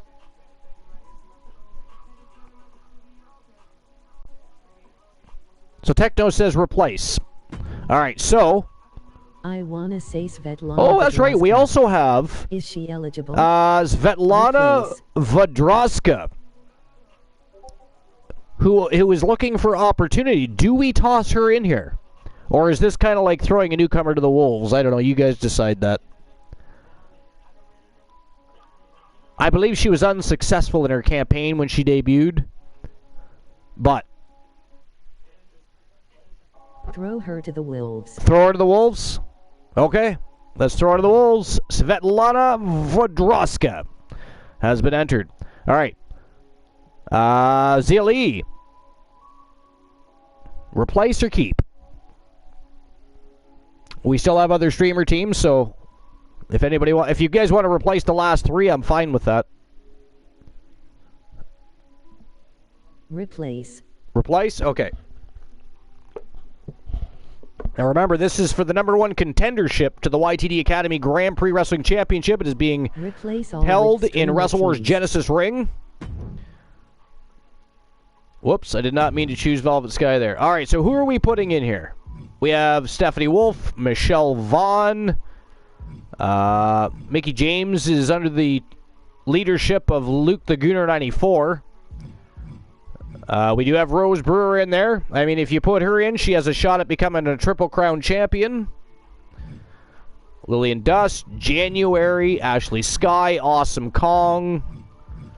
Can't put Honeybee in because this is to decide a contender for her. Replace all with streamer teams. Okay, let's do that. Other than that, we could put Alice Blade in. I don't know why I have 2 Alice Blades. That's kind of weird.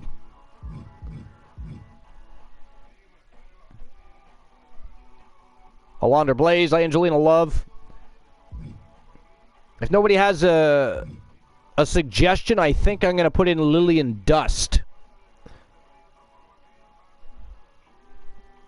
If anybody has an issue with that, just let me know. If Honeybee was to enter and somehow win it, she could handpick her challengers, spice things up. Well, that's interesting. And if she loses, she still ends up with a challenger. That's a damn good idea, Techno Oz. I mean, I don't know if Honeybee would like that or not. She may kill us both, but I think we should do that. I think we should. Yeah, I think it's a great idea. We're doing it. All right. That sounds like something the Wolfman would pull. All right. So Honeybee is in. I'm tossing January, and January deserves a shot. You guys fight over the last spot. But January deserves a shot. We got Ashley Sky. We got Awesome Kong, Gail Kim. Michelle Vaughn is still there waiting for a matchup. We got Stephanie Wolf, I don't think is in there. Rose Brewer. Rose Brewer. I thought She-Fiend was in. Did we not already put She-Fiend in? If she's not in, go She-Fiend.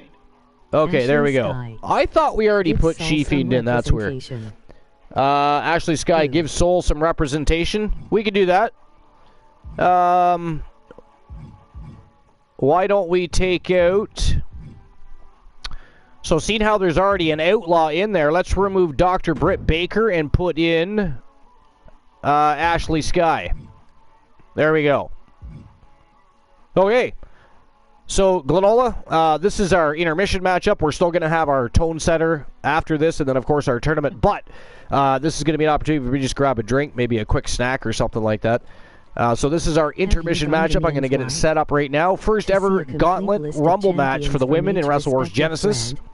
What do you think? TAV, WCW, or YTD into the chat. It's going to be an awesome match, but you know what? I wonder if we can... I'm going to go with Tia Stevens. Can we go with 10 spots for a bet? We could run a betting line on this. I don't know if you can or not. I'm going to find out right now. I have to give out the I have to give out the payout for the last match as well. Oh, I have to ask since I was having dinner. Did War retain or? He did. Awesome. He did. But then for some reason the betting line I set up for the War match didn't take, and I have no idea why. Wow. It told me there was a countdown, but then it just disappeared. Huh. Yeah. Weird. Yeah, it was very weird. Okay, let's see if I can do 10 people here. I'm going to try and set up a betting line for this intermission matchup. Just give me a second. Oh, and Cracker's asking if you done Damien's wife. Is she making a comeback? Is she making a comeback? Because we have not re-inked her to a contract, actually.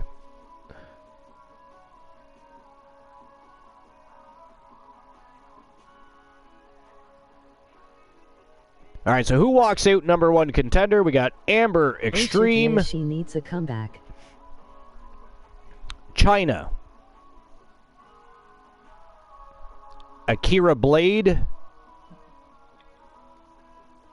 Or Blaif. Could be Blaif. Ashley Marie. or Ashki. The prediction from the last Matty. match just came up. Nice. Ashley Sky. We have Tia Stevens. Svetlana. I'm not spelling that whole fucking thing, so I'm going to put SV. Sorry about that. I'm lazy. Not even going to lie. We're going to have Honeybee. January. Sorry for the background noise. Inconsiderate people in the room. And last but not least, She-Fiend. Excellent. All right, so let's do what? 10-minute bet? Should we open up with 10 minutes to make the bet? There's only 2 entrances, but it is 10 Vixen villains going to battle here. All right, so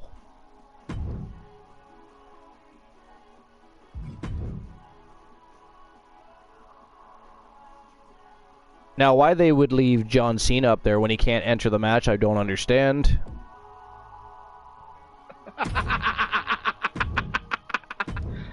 Ooh.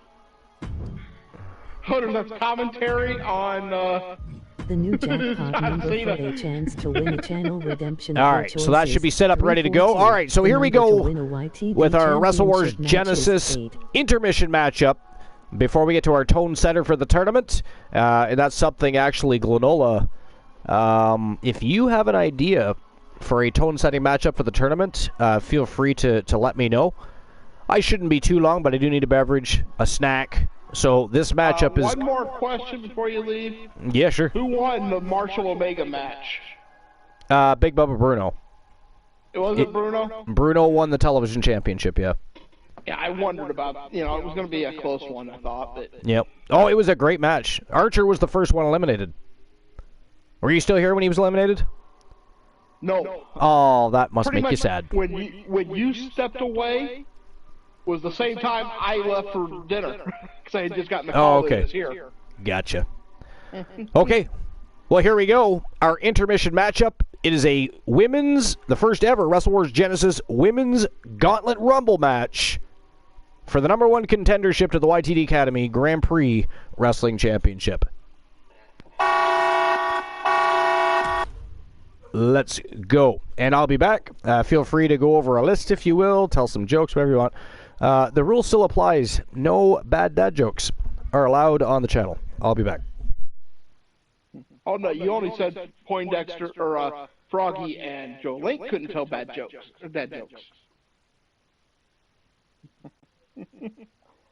Alrighty. So we'll go ahead and we'll continue the list I started. Now this was, once again, it was worst divas of all time.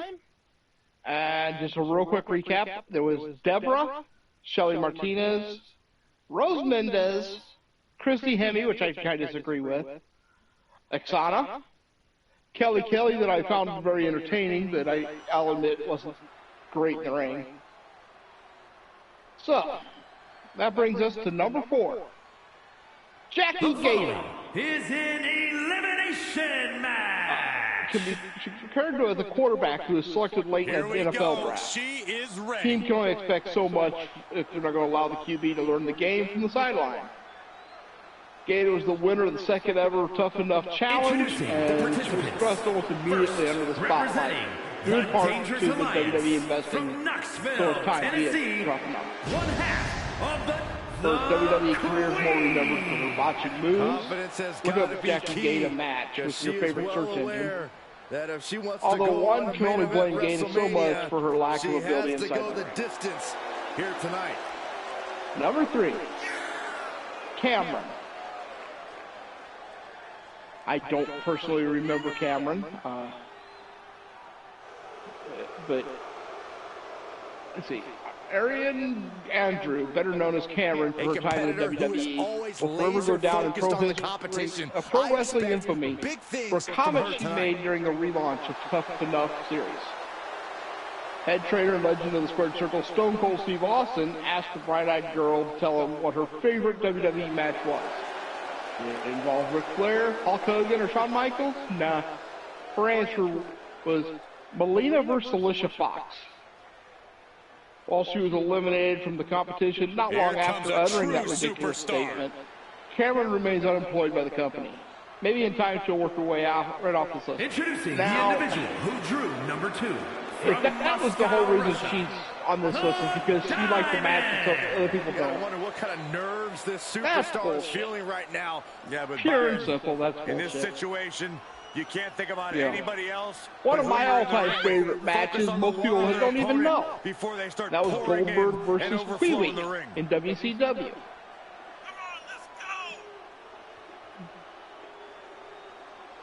You know, so I mean,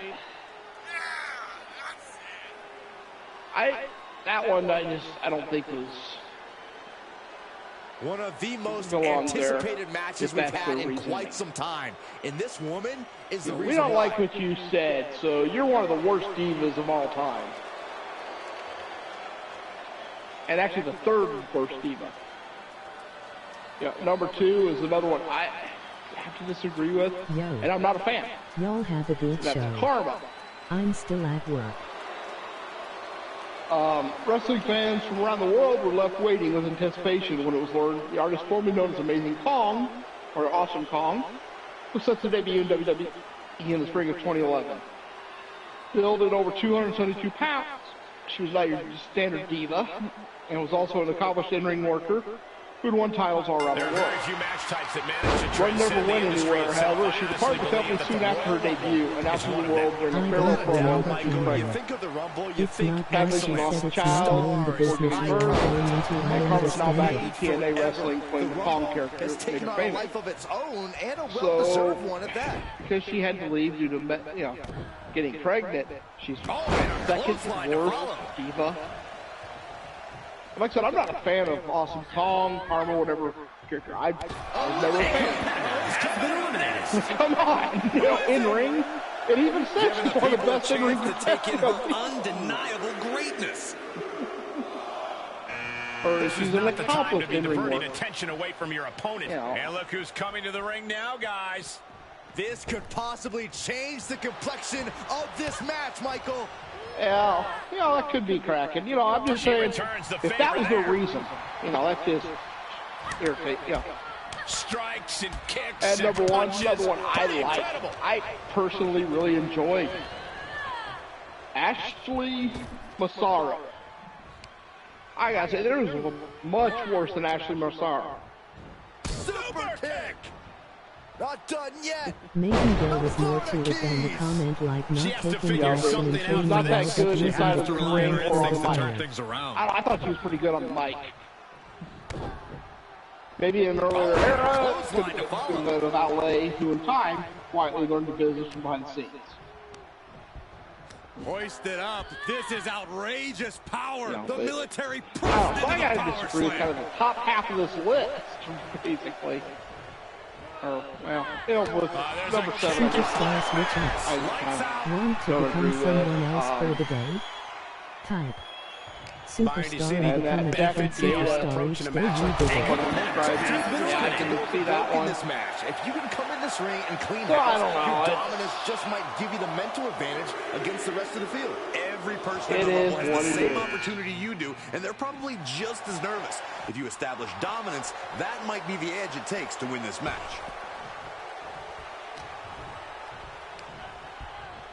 Oh, It's a this is some jumpy situation. strength.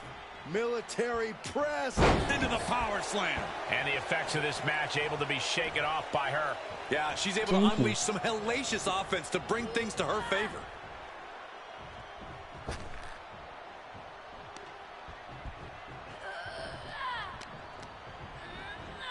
She's pushed into the corner. Looking for elimination here.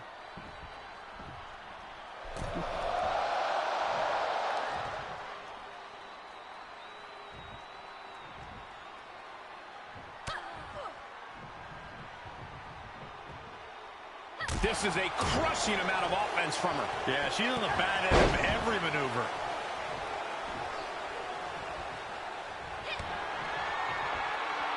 Oh, this is my favorite. The old royal butterfly suplex. The best kind.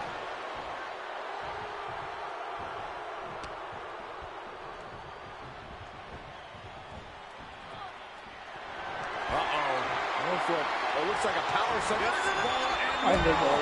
Jeez, a competitor has been eliminated. Which superstar is this going to be? I try to see things from the business side. She's in a fight, for goodness sake. Here she comes. Oh, man, she looks as focused as I have ever seen her.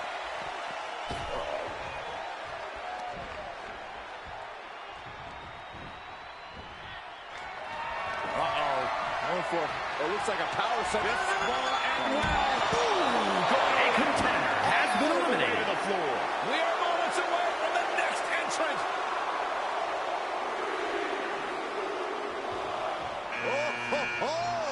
Look who it is.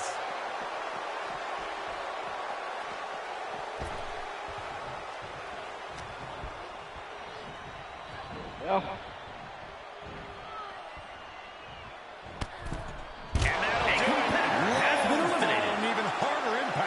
She's really being knocked around here. And every attempt of her own offense is being subdued.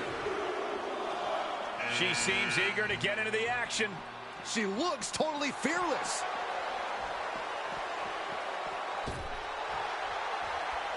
The new jackpot number for a chance to win a channel redemption of your choices. 342. The number to win a YTV championship match is 8.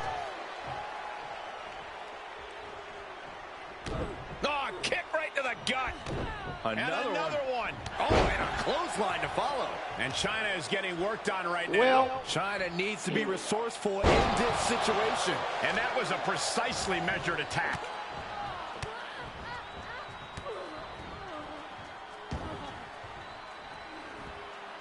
this next one is going to come from Wrestling Inc. Dated September 13th, 2022. And it's by Sergio Pereira. Or Piero, how do you say his name? We're going to see how bad this one is.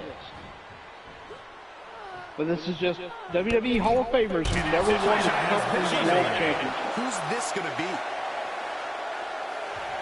So at first we got Sean Waltman. Or Waltman. Why is she still boasting around? X-Pac, 1, 2, 3 Kid, Lightning Kid, Handball Kid, whatever name you want to give to is about to pick up. Had the word Java written all over it.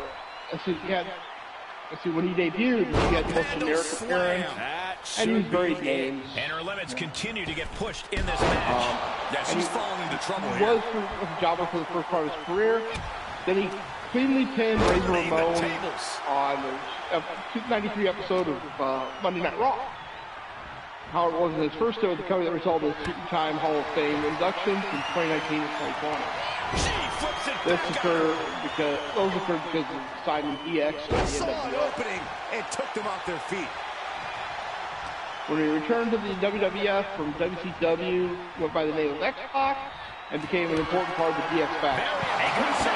Then he returned to the helped shift the Attitude Era to Danzig, picked up championship gold along the way, except for the World Championship. All things considered, Waltman was always a solid, consistent performer in the ring. He was never viewed as championship material, especially for comparing against other talents of the era, such as The Rock, Blade, Stone Cold. If Eric had been around, maybe he could have had a crack at that. I probably, but well, you know, the problem with X-Pac, he was more of a like heavyweight, and they have a title for them. Who's it going to be, fellas? Now, is he a championship material? Oh yeah. I love watching X-Pac in the ring. Things are really heating up now. And I think it's a shame that he didn't win the title. You actually have to agree with him on that he was always solid and consistent. This is a powerful way to eliminate someone. Ted DiBiase. When it comes to those, there aren't many better than the $1 Million Man. With all his problems by throwing money at him, and might enjoy the card. $1 Million Corporation became one of the hottest heel stables around as he'd employed wrestlers such as Bam Bam Bigelow, Here is Michael your Sid, winner, It was a fast IRS. match. He was little. He also created the $1 Million Evading Championship for elimination at himself last in simply every other because he superstar, could. and now they are guaranteed a main event title shot at WrestleMania. One of the best Your angles Royal DiBiase was Rumble involved in, match where he tried winner. to buy the There has to WWF be World a Heavyweight great sense Championship of from Hogan in accomplishment the late after 80s. coming out on top in And a actually, match Hulk like this. refused. DiBiase was able to defeat him in a relief, one-on-one a match. little bit of column A and column So B DiBiase sex. got And clever. elimination He matches hired are Andre no the Giant to joke. go after the title on his behalf. He's one of the world beat Hogan under dubious circumstances, then handed over the title to DiBiase. This reign was never officially recognized by the WWE and subsequently erased from the history books. Despite this, DiBiase was still inducted in the 2010 Hall of Fame for the rest of his dastardly deeds as the ultimate heel of the era. And, yeah, you know, DiBiase, one of the greats. I'm surprised he never did actually hold the world title. I have returned. I see. Hey, I see that I have missed the entire matchup. I wasn't even done, holy though. shit! I was... Oh, it's over. Tia Stevens is the new #1 contender to Honeybee. I picked it! Wow. I'll issue the payout for that. I still wasn't done getting my my snack and beverage. That was a fast match. Yeah, I finished the last 4 of the first list and started the second list. So Tia And Stevens, actually the I had to winner. find 2,617 Archer versus Bucks being distributed. Wow. So congratulations to Team Teliana Pierce, the Wolfpack Gals, and of course Team Glenola. Big victory. Tia Stevens, the new #1 contender for the big YTD Academy women's strap. I suggested Tia Stevens. Thank you for the points. You are welcome. All right, well, seeing how I'm still in the middle, we may as well have ourselves a second intermission matchup. Glenola, I'm going to let you make this match. Well, I was doing some major thinking, Interesting. and I think we need the Nightmare versus the Fiend. Nightmare versus the Fiend. What kind of match? Hold on. Versus the Phenom, the Undertaker. Last coup. Ooh, that's intriguing. We could put a contract case on the line. We can definitely do that. Would you like to do like a TLC or something? Oh, I'm thinking, yeah, we'll do a TLC. What the hell? TLC? Okay, let's see here. Triple With the threat. 3 of the 4 darkest individuals. That is entertainment right there. We'll put it back in the Wrestle Wars Genesis. Seeing how everything is Wrestle Wars Genesis themed tonight, we may as well keep the arena. But, you know. All right, so you just said need War, the Nightmare War Damien, Farmer, and you have all the darkest wrestlers. right? You also said Fiend. And the Undertaker. Yeah. And this is also inspired by the fact that we have the awesome Cracking That gave Skulls here serious Teddy vibes joining where us he always in the used chat the tonight. Undertaker for all Fair. matches Yeah. pretty much. See Damien in action. All right, hold on. So we'll get another betting line open. Thanks, Kraken. Christmas, that gave serious Teddy vibes when he always used the Undertaker for all Thank you, sir. matches. I love it. All right, so starting new prediction. Who walks out with the W?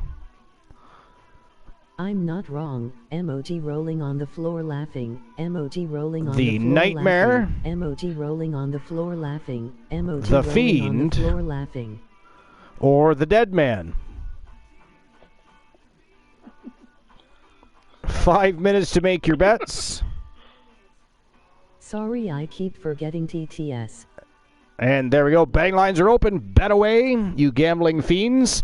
But in all honesty here, I'm going to go with Damien here. I'm going with Damien on this one. I am too, actually. Yeah, I gotta go with the Nightmare Damien on this one. Let's see. Kareem Key Woods cashed in this up and lost already, so we're going to do it for that one. I got to change Drek's too because he cashed in and lost as well. War the Machine defeated the man called Drek. I believe the final score was something like 3-0. I believe he shut him out. All these people getting in the way of Joe Lincoln. Right? They're going to start pissing off War. Mm-hmm. They are. Okay, I will be back.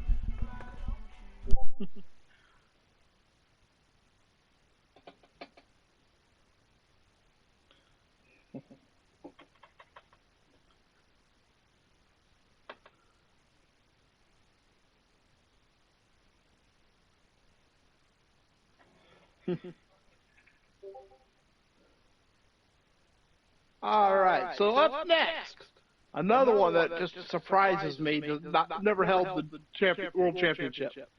Jake the Snake Roberts. Jake Snake was one of the most despicable heels in WWF through the late 80s and early 90s.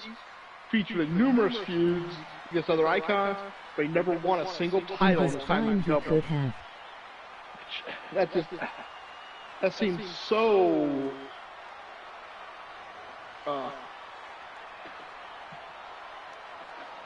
so far out there, you know, that he never won a title. I feel they screwed him over. Even though he made a triumphant return to the WWF in '96, where he went to the finals of that year's King of the Ring, this event is best remembered for being the star-making turn for Stone Cold. Yeah, that gave birth to the Austin 316. Chance to win a channel redemption of your choices. 342. The And number if to win a nothing else, TV I mean, championship match Jake is the 8. Snake may not have been a title holder, but he could put people over like you wouldn't believe.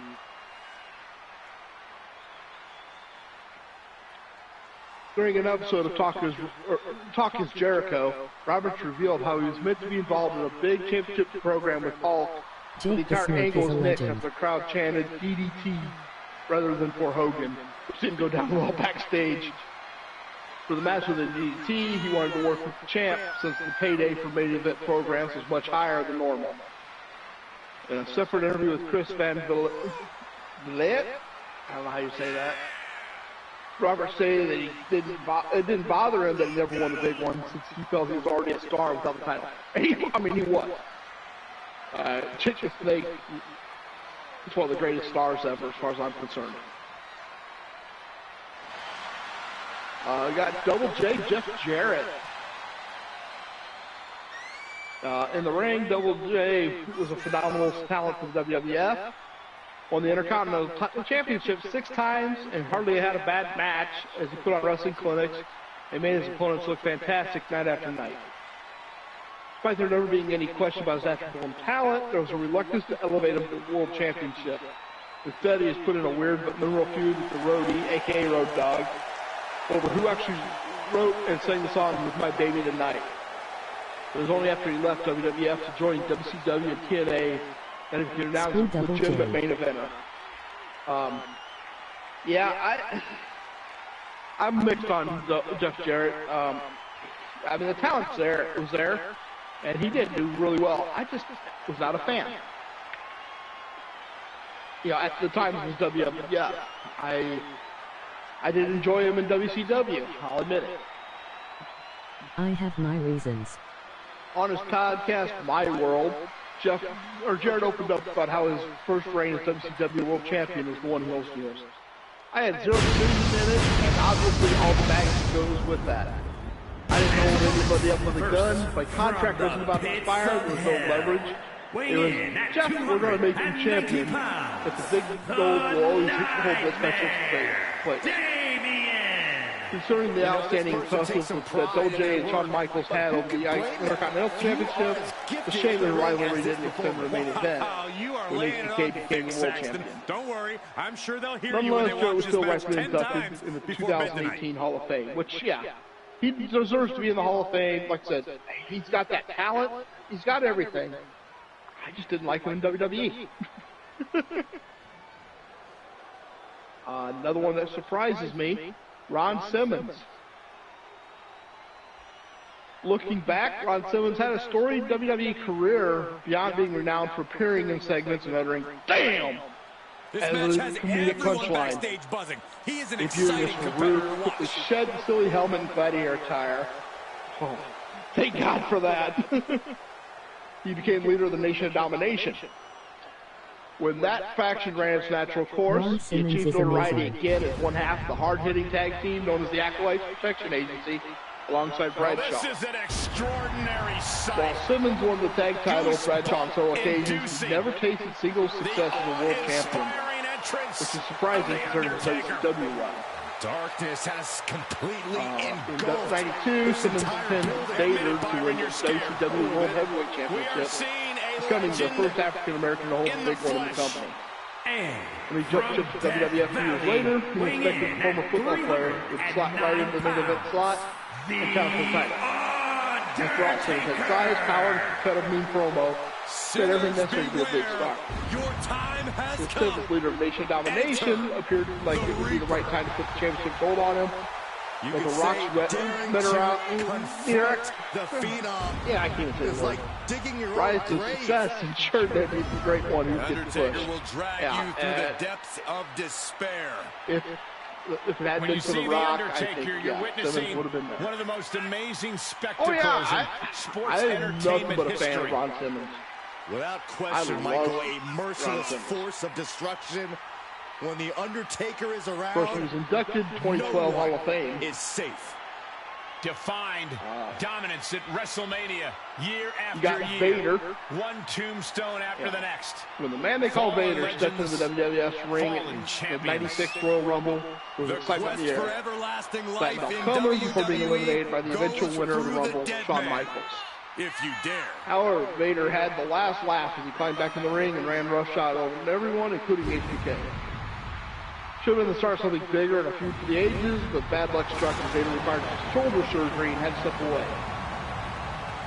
Considering the absolute monster he was in WCW and Japan, there was an expectation that the World Championship would have been a formality in WWF, or Vader's WWF tenure. The dead man's wrath is You're likely too when he pinned then champion HBK in the middle of the ring later that year. unspeakable reign of Eventually, he terror received a over shot the at the title at WWE. SummerSlam 96, but the match is known for more for HBK going off script and cursing Vader for a failed spot in the bout, which was messy in retrospect. It all but halted Vader's This is momentum, the moment effectively where destroying there's any chance of no becoming a turning future back. champion. For the He sort of into Undertaker's a four-way opponent. battle for the WWF Championship, February of to '97. It never appeared like he would come out victorious. He departed the company in '98, made sporadic appearances thereafter. The Mastodon was inducted posthumously 2022 Hall of Fame.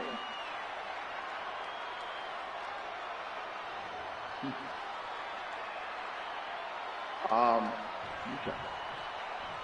When Davey Boy Smith, up next we have British TLC Bulldog. match is underway here. When Davey Boy Smith debuted in the WWF, was known as a tag team specialist alongside his partner, the Dynamite Kid. However, his second stint in the company appeared to be developing into something more. He was pushed as a single star and won the Intercontinental Championship from Bret Hart at SummerSlam '92. Unfortunately, he changed building on the momentum of his huge win ascending. But then his head got squashed and he was embroiled in a growth hormone scandal alongside Ultimate Warrior. As a result, he was released and headed off to WCW. In '94, he returned to WWF and became part of the Allied Powers with Lex Luger. Two weren't a unit for too long, though, as Smith turned heel and joined Camp Cornette, where he largely served as a tag wrestler or active mid-card. While Smith did receive a shot against Shawn Michaels and nearly won the championship after both men's shoulders were pinned to the mat in their house beware of dogs, he never actually won the title. That said, Smith won another championship gold throughout his various tenures with the company and was inducted posthumously in 2022 or in the 2020 Hall of Fame.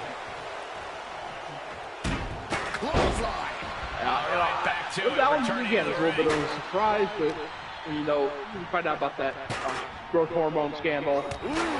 Yeah, that could kind of put a damper on your career a little bit. And he has free reign to the outside with no countouts to worry about. Moves outside. What's the plan here? In a TLC Up next, match, Ravishing Rick Rude. To use everything at your disposal. Charisma, athleticism, undeniable heat of the audience. Don't limit yourself to TLC. Ravishing recruit had it all. Many ways, Drew paved the way for Shawn Michaels to carrying his own path to the World Championship. Very cool. Unlike Michaels, though, they never pulled the trigger on Rude as the face of company. Think beyond the The cocky TLC. heel, albeit one of abundance of talent.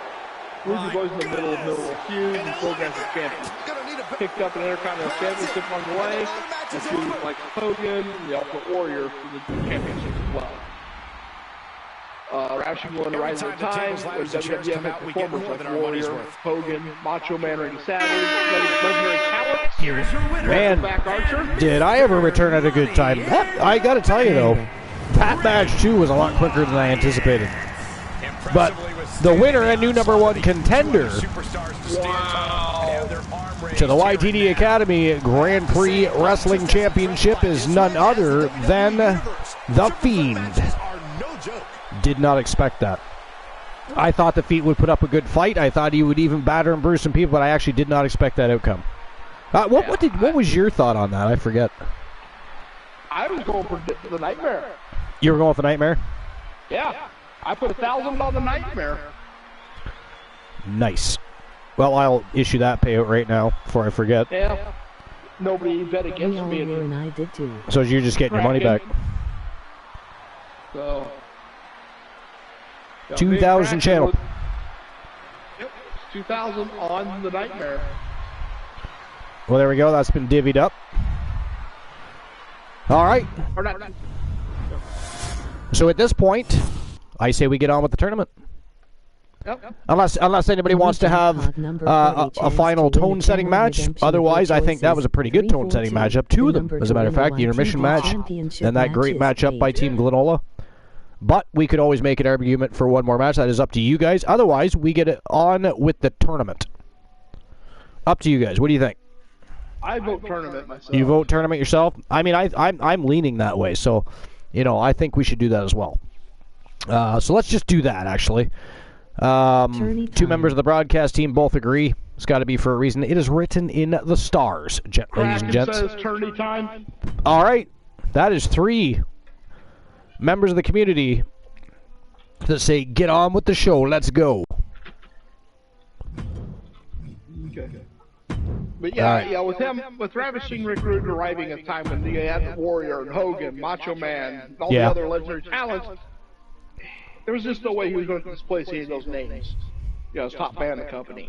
Agreed. So, and by the way, Archer, this is WWE Hall of Famers who've never won the company's World Championship. Oh, nice. I'm intrigued. Before we get there, let's just quickly run down the quarterfinals here because you're going to really like what you see here.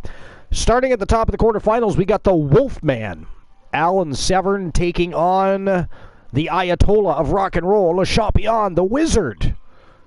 The man with the list, he is Chris Jericho. We have the Fiend back in action.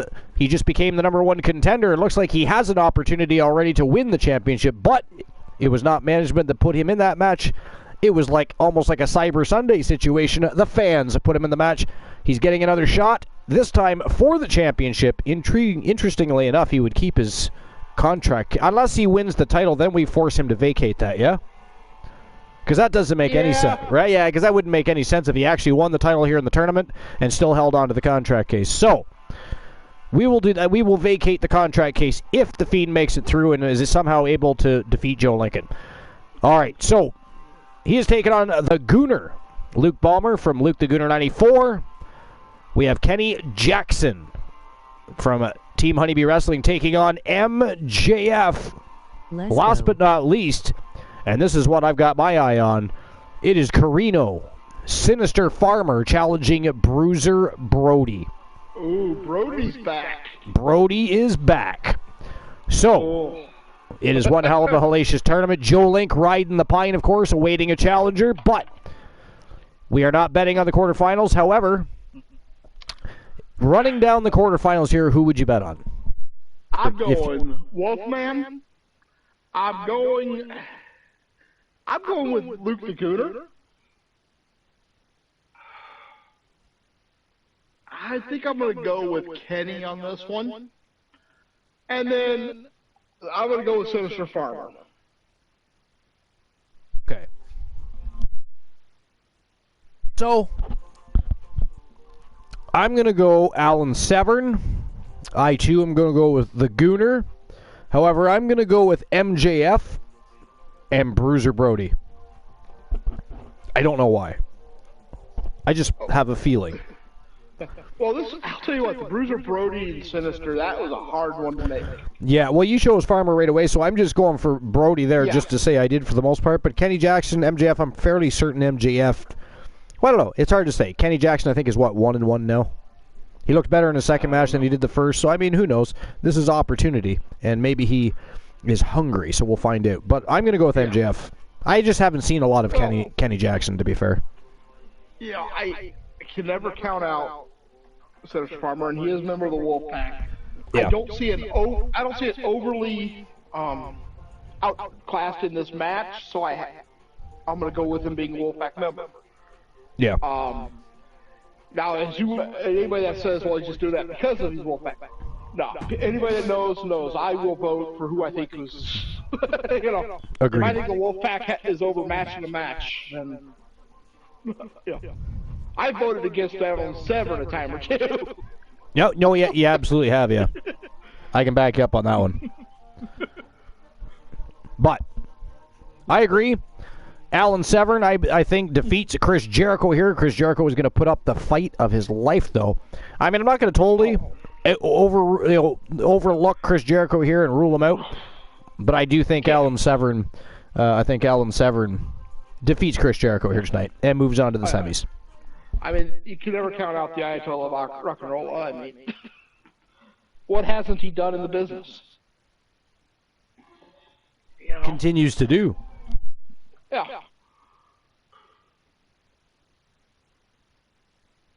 Okay. Well, folks, you've heard it from us. You can let us know in the chat room who you think is moving on to the semifinals between Chris Jericho and Alan Severn, the Wolfman, versus the Wizard. First round quarterfinals of the YTD Academy Grand Prix Wrestling Championship Gold Rush Tournament. Let's go. All right. Anyways, you had a list going. I am not going to interfere in that. I'm interested. How much of it did I miss a lot, or you just started? Well, I'll go ahead and just recap real quick for you, but I'm not going to read them. You're a beautiful man. And by the way, was it Cosmic Goat Bear or was it Sir Jack? Somebody came into the chat earlier and said granola. It was while you were on I think you were eating, perhaps, having your dinner. Somebody came in and said you were sexy as fuck. That was probably Cosmic. Okay, that would make sense. I believe he's usually one that says that. But, I mean, Sir Jack's a little naughty at times, so it could have been him. But anyways, go ahead. So, now this list is from the Wrestling Inc. I chose it because of the author. It's Sergio Pereira. Oh. I know. I was hoping to do a Archer brain break. The only person that either came equivocally or worse than Taco Boy. Oh my God. Okay, at least I'm somewhat prepared. I'm prepared for the menace. The title is WWE Hall of Famers who never won the championship or the company's championship. From Superstar and become a different superstar. 35 pounds. Wolfman Ted DiBiase. 7. How can either Jake you Snake. two breathe with all this superstar Jeff smugness Jarrett. just wafting through the air Ron right now? Simmons. Corey, what on earth are you Nader. talking about? Boy. The WWE Universe British loves Bulldog. Oh, it wouldn't be the first time And the Radisson WWE Recruiter, loved the to ones I've read so self-absorb far. competitor. And they have If you actually smell been what I'm good, cooking. well-written, well-thought-out descriptions. I'm intrigued. And you know what makes me excited immediately is every single person you just mentioned absolutely should have been world champion. Yeah. The only one I question is X-Pac because he's more of a light heavyweight, and at that time they had a light heavyweight division. Yeah, he wouldn't have been included into that category. You're absolutely correct. But even aside from that, would you really put him in as somebody you'd like to see fight for the world heavyweight strap? Oh yeah. Maybe in today's today, not then. He was small. I mean, it was small, but he was so much fun. It's not. It's not like he was as good as Ray. You know what I mean? But yeah, but I'll tell you, he could have believably went with his martial arts background, and he worked that into his moves. How dare you make a good point? How dare you make a good point? Okay, now I'm on your side. All right. From Winnipeg, So up next, Canada, weighing in at we got the Godfather. We got the whole train. The Godfather. Take a look at the talent in competition another here. one You I'm can see surprised exactly never actually why won it. the WWE Universe is so Well, I'm amped not up for too this one. surprised the Godfather didn't win it because he was more of a entertainment value. I was surprised he didn't get at least the Intercontinental. Actually, I think he might have had that one. I don't know if he was the Godfather, he had though. the Intercontinental Champion. But and as he the had a tag Godfather, team though? gold. Was he as the Godfather, It or was it doesn't as... say. I think it might have been, like... I don't I think know. they're counting it. The Godfather's just his most Recent, yeah. recognizable. The most recognizable. But he was also Kama Mustafa. And Yeah. Papa Shango. Papa Shango, yep. Everybody knows Yeah, Papa Shango, but a lot of people didn't know who he was when he was Papa Shango, so... I think they're just basically in this here. That's Gotcha. the character people know, Yep. but it's the whole career. Okay. Because it's like this. During his stint in WWE, Charles White was a chameleon, a master of reinvention, which was recognized at his induction in the 2016 Hall of Fame. From Papa Shango to Kama, and eventually the Godfather, he took every gimmick given to him and made it work. Also helped that Wright was blessed with phenomenal size, physique. Well, I don't know about him saying phenomenal physique. Number 30 chance to win the channel redemption of your Unfortunate. Superstar. The number to win a No matter YTV what you guys championship have done. match is 8. While the Godfather might be his most popular and remembered gimmick, the time as Kama the Supreme Fighting Machine thrust him into an epic feud with the Undertaker. And he was a big dude, too, right? Like, you know... Oh, he was. He wasn't 7 foot, but he was huge. Yeah. In the storyline, Kama stole Taker's urn and melted it down into some major bling. Which I'll be honest with you, I remember the necklace or the chain, but I didn't remember that it was Kama that did that. You know. I didn't remember that it was him that did that either. I actually would have thought that would have been something more Papa Shango would have done, to be fair, but... But anyway, I like Papa Shango. He wasn't utilized to his fullest, but... Rather than develop this feud or continue to push Kama as a potential main eventer, WWF seemingly lost interest and took off television for a period of time, effectively destroying his cash with the fans. It was a pricey move, especially considering how Kama ticked all the boxes that Vince McMahon looked for. Some damage already. He never reached the top of the card again, but he still held a successful and storied career which featured an Intercontinental Championship as well as tag team. Just in time. Going counter for counter. Now can it be capitalized on? I liked Papa Shango. Kama's not bad, but I love the Godfather. Yeah, that... I mean, I can't say I loved Papa Shango because it just didn't last long enough, and they didn't... I mean, they could have done so much more because it was a brilliant character. His brilliant character would have been somebody to contend with The Undertaker and so many others, but they just botched it. But the Godfather, now that I loved. He took that and just ran with it. Now, Kraken makes a very good point. I didn't like him and like the censor. Like the Good Father? Come on! It made you want the Godfather back. That's what it was supposed to do. I hated the Good Father, but out of right to censor, I think the only one that did a better job of selling it and just really going with it good was Stevie Richards.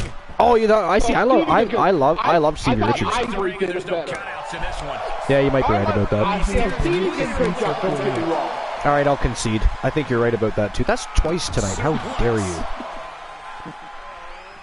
You know. But up next, Tito Santana. Tito Santana. People think about wrestlers who helped shape WrestleMania would become. Many people forget the influence that Tito Santana had. There they go. Appeared in the first 9 Manias and put on an all-time classic against Shawn Michaels at WrestleMania 8.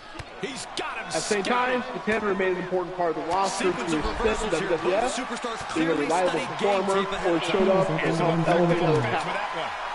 Stephen However, Richards was the an character amazing same wrestler. issue Claudio Castagnoli did, aka Cesaro. Cesaro, yeah.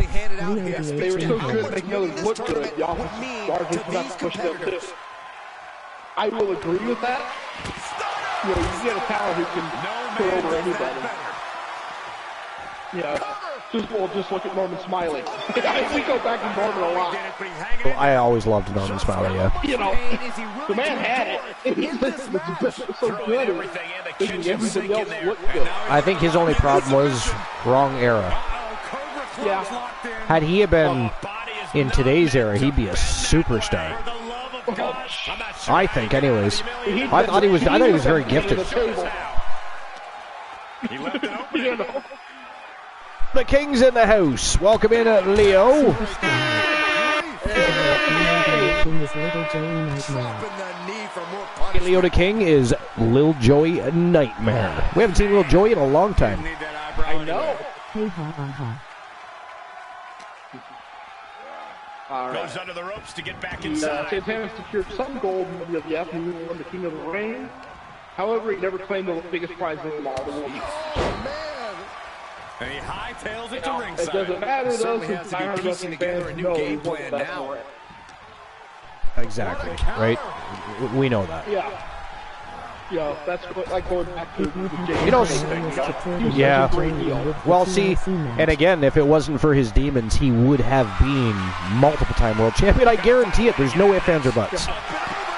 If you could go back in time and feed Diamond Dallas Page's DDP yoga to Jake the Snake back then, we would have had ourselves the first ever global superstar.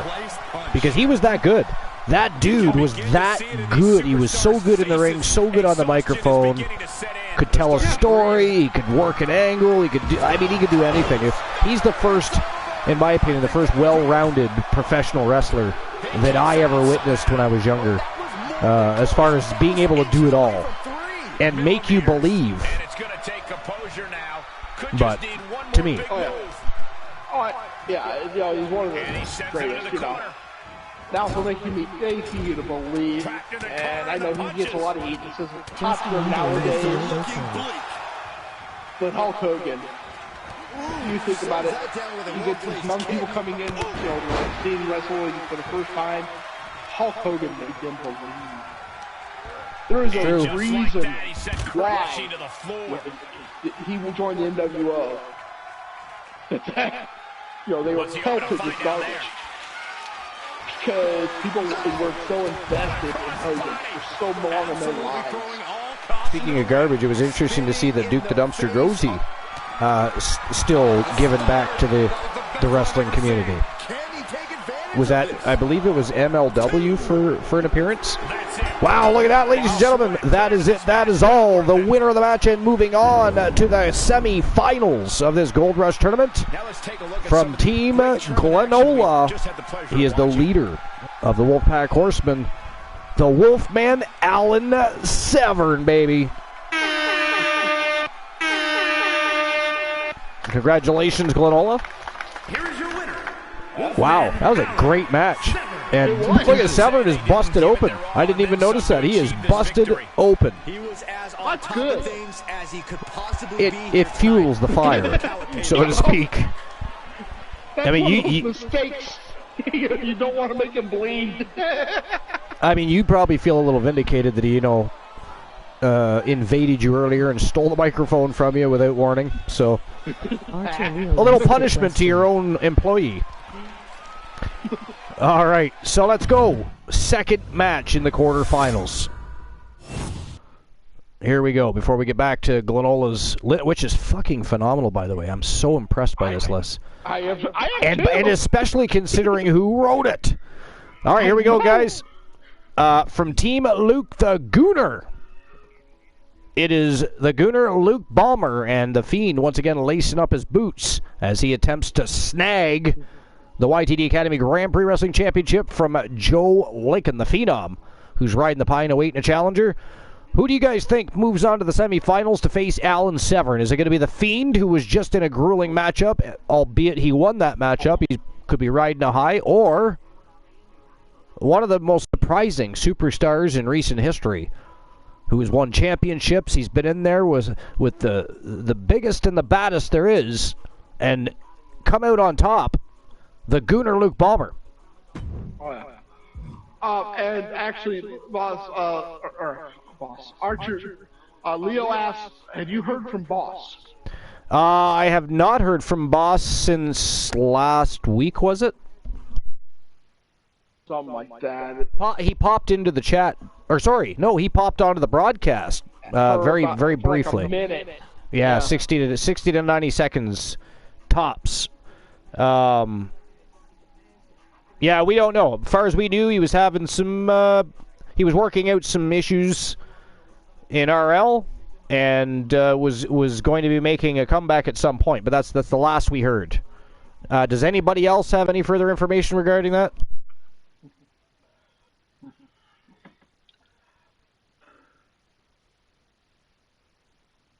All right. Here we go. Without further ado, the Gooner versus the Fiend.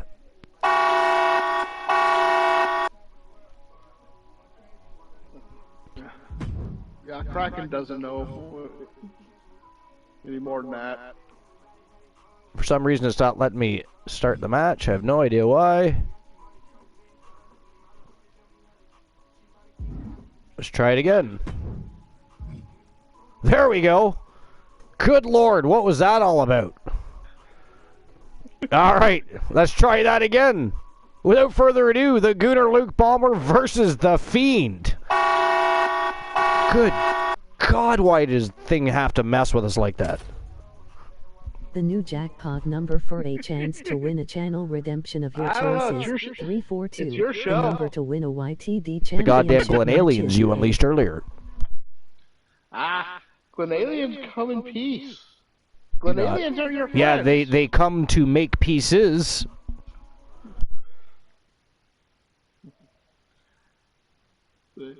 All right.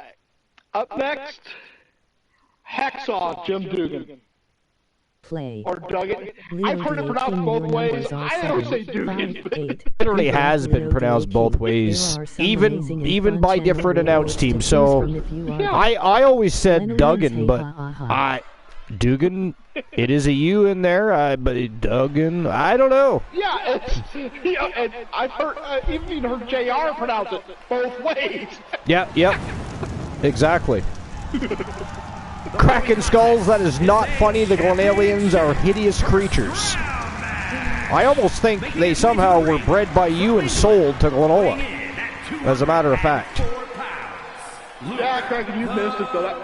The whole Glen Alien thing started in Joe Link's channel. At such a high level.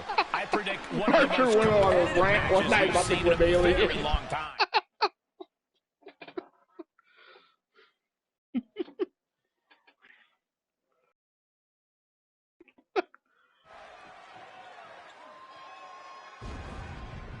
Alrighty.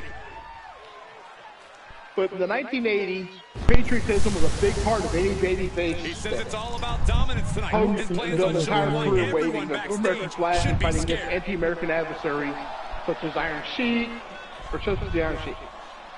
Hacksaw Jim Duggan had a similar appeal as he got the crowd chanting USA throughout most of his matches. He was definitely the American hero. Yeah. However, he never held any gold in WWF or WWE. Ghastly. Yeah, I'm actually surprised he never even held the Intercontinental title or the U.S. title. For the U.S. title. Now, mind you, when he was in the United States Championship, was being fought over in WCW and in the NWA, so WWE did not have one. But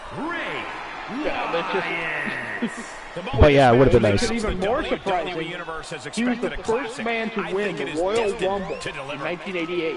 Yeah, he sure was. Nowadays, the winner of the Rumble is considered a big deal as they King go Hacksaw. on to WrestleMania, and more often than not, claim the World Championship. Back then, the plans for the winner of the Rumble weren't so clear-cut, so No. the win basically led to nothing.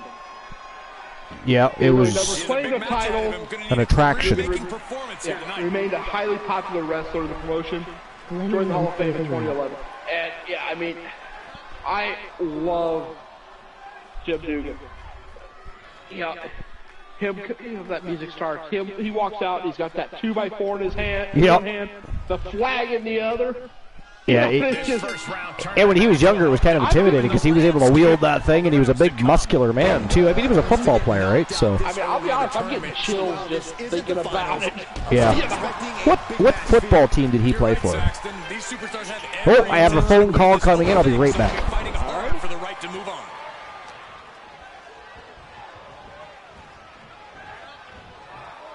Quick strike to the lower body. And finds a counter. And this one might be headed ringside. Shifts it back onto him. Boom, running STO plants him. Nicely done. No telling what is going to happen in a Falls Count Anywhere match. What can a superstar do to succeed in such a volatile situation, Corey? Be imaginative, be creative, and be ruthless. You can't cut corners in a match like this. It takes everything you've got.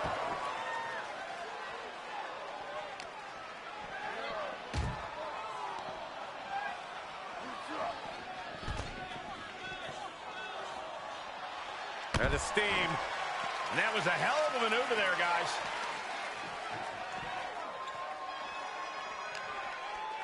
Oh, it's not going to be good. This is not going to be good. Brain buster.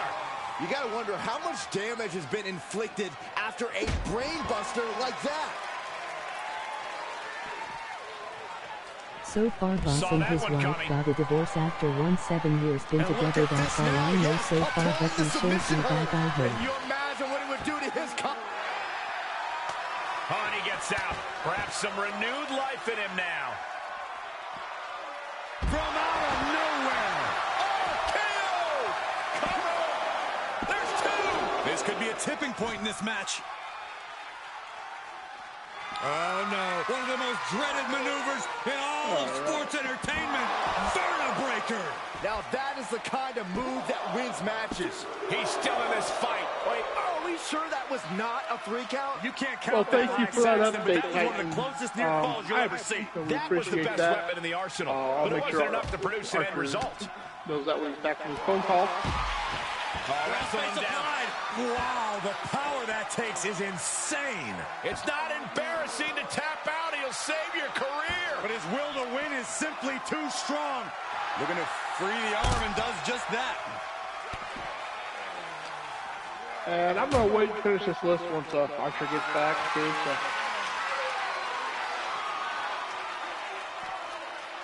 Reversal. Can he take advantage? All right, I'm back briefly. The wife had to hang up, but she's going to be calling back. But I figured I may as well hop back in the meantime. I was just noticing, real quick here, Titan G also in the house. Welcome in, Titan G. Leo the King. Yeah, it says, so far, Boston and his wife got a divorce after 17 years being together. That's all I know so far, but he should be back, I hope. Well, we hope so, too. Sometimes it's easy to bottle yourself up and shelter yourself from everybody else. It's difficult to remember that there's lots of people out there that are ready to build you up, support you, and maybe help guide you in some way. The Archerverse TV, just for clarity, is full of those people, and never be afraid to reach out to any of us should you need to speak to somebody and you need somebody you think you can trust with information. The Archerverse TV channel, the community, is made up with a lot of brilliant people, very good streamers and gamers, but brilliant people and genuine people first and foremost. So, yeah. It's not a joke, not a no understatement when we say no kayfabe here. Welcome to the family. That's right. Yeah. It's the only thing about the show that's not kayfabe most of the time is that we are a family. Yeah. One of the most dreaded maneuvers in all of sports entertainment. Oh my God! Did you just see what the Gooner did to the Fiend? Oh, he beat him. That is it. That is all, ladies and gentlemen. The winner of the match, and moving on to the semifinals in this tournament from Team Luke the Gooner 94. He is the dark horse, the Gooner, Luke Bomber. Congratulations to Luke the Gooner and the Gooner. Wow, that was devastating. Let's see if they show the replay. The final thing. Was that it there? Yep. Here is your winner. No, he kicked out there. There was another. That last move he did. Whoa! So the Gooner moving on to face Allen 7. The Gooner versus the Wolfman. Now that is compelling television right there. That is compelling television right there. And Archer Boss said he going in touch with you soon. Excellent. That is excellent additional information. Tell him to get a hold of me ASAP. Your numbers are 169. 169. What were the numbers again? There are some we have fun channel rewards to choose from if you are. I actually forget now. Oh, here they are. 342 and 845. So unlucky. Has anybody else come close at all? I'm just kind of having a little quick gander here. I really haven't paid that close attention. I don't think anybody's come close tonight so far. Yeah. I still can't believe Honeybee got that close last night. Right? Like 4 away. 4 away. That was insane. All right, here we go, guys. This is a highly anticipated matchup. MJF has fans everywhere across the globe right now. He is one of the hottest commodities of pro wrestling, taking on Kenny Jackson from Team Honeybee Wrestling. Let's see what Kenny Jackson has to offer. He's looking for an opportunity, and he's been gifted one here as part of this tournament and a chance to win the YTD Academy Grand Prix Wrestling Championship. Let's see what he does against MJF. But what do you think? Did you side with Kenny or MJF? I went with MJF on this one. I went with Kenny. You went with Kenny? Okay. Yeah. I mean, I totally understand that. The man is hungry. He's just coming off a split from his debut to his victory after the debut loss. And MJF is so good right now. It's so hard to just. It's a hard one. It's a tough one. MJF. The Public Enemy That's right. I forgot you weren't necessarily. Well, at the moment, anyways, I know what you're gonna say. He's still new. Right. He hasn't grasped your attention yet. The Public Enemy is coming. Excellent. It's been a while since we've seen the Public Enemy. We would love to see them back in action. Well, Titan G, Leo the King, you guys can put your hashtag information, unless you don't have superstars ready to go yet, but you can always put your hashtags, if you have them already, in the Inca contract section, and we can get the Public Enemy started with or without Boss Apollo in the meantime while we're waiting for him to make his return. You just let us know. And I'm going to go ahead and finish this list. We have one left. Right. Okay, so give me a second. Here we go. Without further ado, it is Kenny Jackson versus MJF. Matchup number 3 of the quarterfinals. All right. So we have Scott Hall. Yeah, that's a real bummer, too, eh? Like, Kevin Nash got his chance with the WWE Championship, or WWF Heavyweight Championship at the time. Would have been nice to see Razor Ramon carry that. Would have been nice, but I actually kind of like the reasoning thing here. But like Scott Hall is a 2-time inductee. Yeah. First induction was as Razor Ramon in 2014. The second was with the New World Order in 2020. Yet, despite Hall's inclusion and goodwill among fans, he's never secured the World Championship during his stint as Ramon in the WWF between 92 and 96. Yeah, it's kind of crazy. Picked up 4 Intercontinental Championships along the way. Putting on more than a few classic bouts with HBK. Big one eluded him despite him having all the key ingredients to make the main event. The strangest thing about this is Hall was over with the fans in a big way. He was. While the bad guy might have started out as a heel and flipping toothpicks at kids in the beginning, he soon became a major babyface with his all-action approach in the ring, as cool as a cube in cigar, his demeanor, and his promo. And say it. Yes. Featured regularly on television, his sayings will still remain iconic to many fans today. Make them a bad person. Nobody remembers my cup of tea. Yeah, nobody remembers that. Right? I mean, he legitimately had one of the most badass characters ever. The most badass characters ever. Yeah. Unfortunately, the WWF's main event scene was fairly stacked during Hall's time with the company. Sadly. And he was largely seen as an upper mid-card talent rather than as a headliner. Yeah. That Which is so weird true. because And the funny thing is Scott Hall was better than Kevin Nash, but the problem is Kevin Nash was ginormous and could move around in the ring pretty good when he was younger. And we all know that VKM gets a stiffy for the big gentleman. So I'll be honest, I remember seeing. I can never remember what promotion I was watching. It was reruns, years ago. But Scott Hall, before he was in WWE. This is a match he's craved for quite some time. He's ready. And he's wrestling as Scott Hall. Yeah. Yeah, he wrestled as Scott Hall, I believe, in NWA as well, did he not?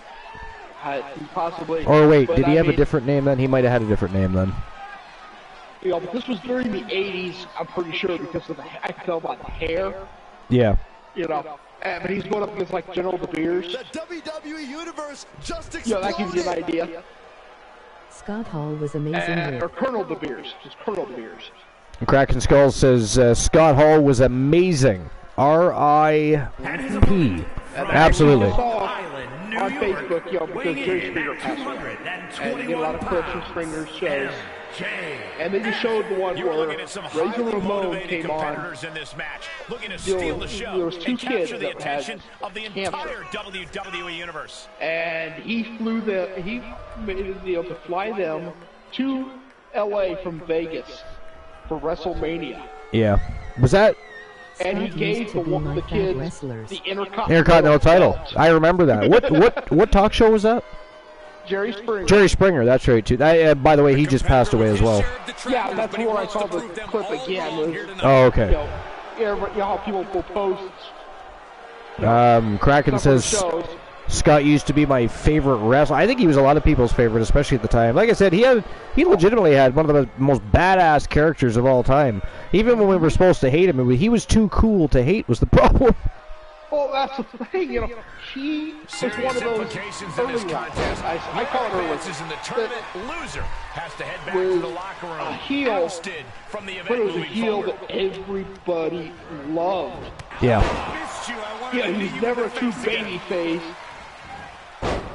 But he was, Yep, exactly. Like the Undertaker. He was more of a neutral. He was Kraken says he was. Kraken says he was never a heel to me. Well, that's the thing. He was supposed to be a heel, but everybody loved him. Yeah. Pretty much. I mean, he was one of the most over people of the time. Even WCW, the NWO. I mean, I consider them. Biggest heel faction. Yeah. He was loved. I consider them more like. What was I going to say? Not heels, but neutrals. Yeah. Where they can pretty much generate whatever they want from the crowd. They just they will get in the ring with you whether you're a heel or a babyface. It doesn't matter. And on that, Archer, I do need to take off because I've got about 10 minutes until Oak Island. Alrighty then. So I do hope everybody has a great night. And like I said, here in about an hour and a half or so, hopefully I'll go live for a little bit. All right. Well, we will bring the Glen Aliens and invade the Glen Olivers, perhaps. All righty. All right, lurk away. All right. And by the way, if anybody that has the ability to join the broadcast, if you would like to join me for the tournament, feel free to do so. Doesn't matter if you have kids running around, if you got a party in the background, doesn't matter. The more the merrier. It is a tournament. Our regular season show is over. This is a tournament for the YTD Academy Grand Prix Wrestling Championship. It is an additional show, a double header. A good old-fashioned double header just for kicks.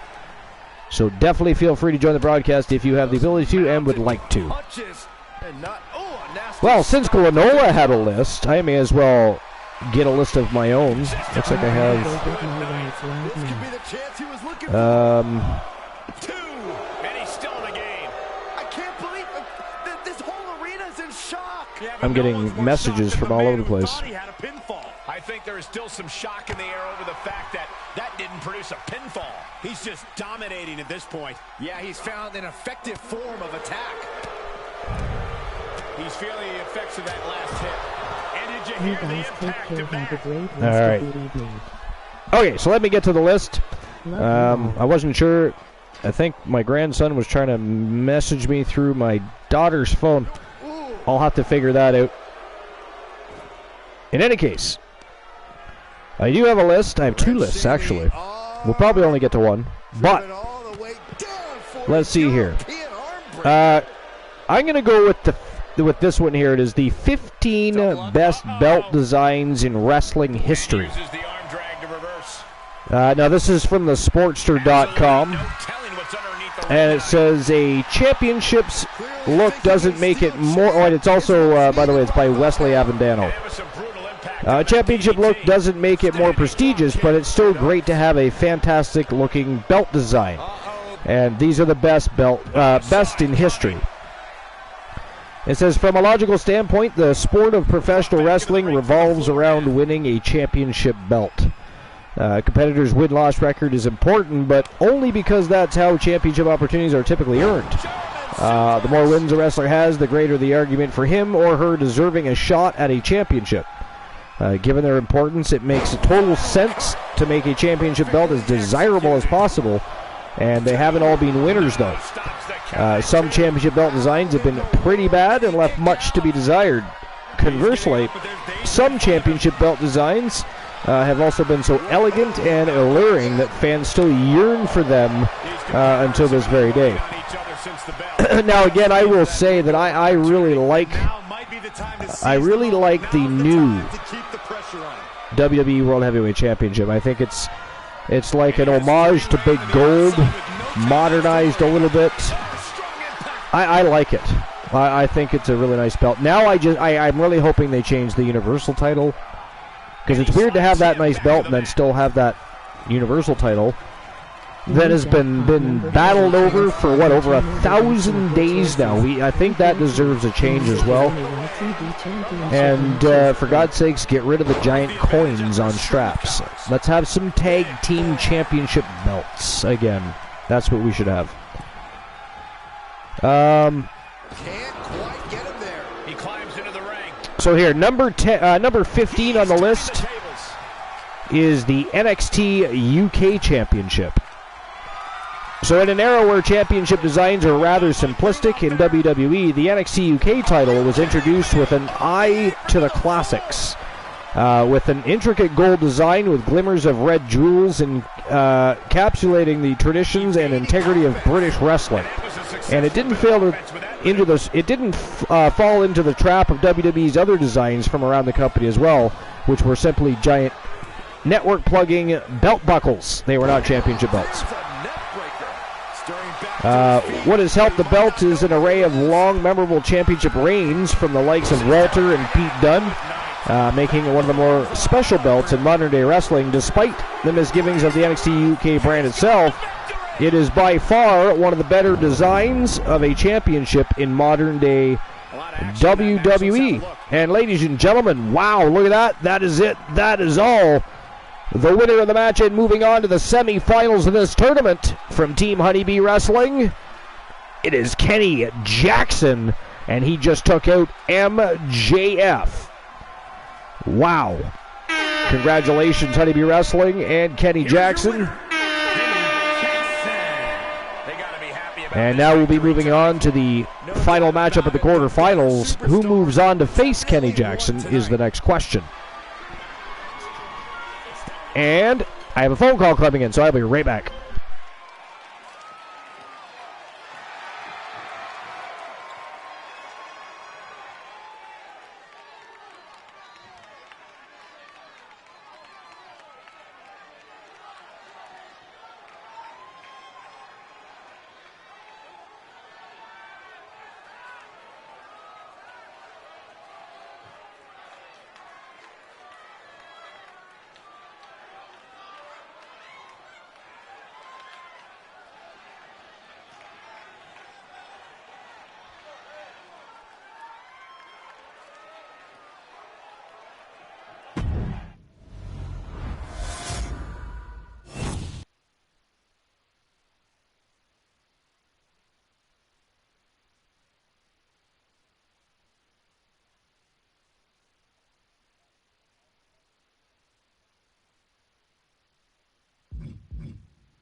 I have returned. Sorry about that.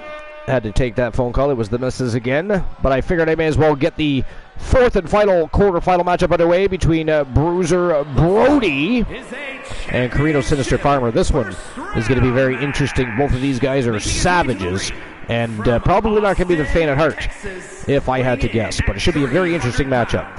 But who's going to move on to face Kenny Jackson, do you think? Sound off in the chat. Bruiser Brody or Carino Sinister Farmer? Let's get back to the list here. Ready to prove he's the best this division has to offer.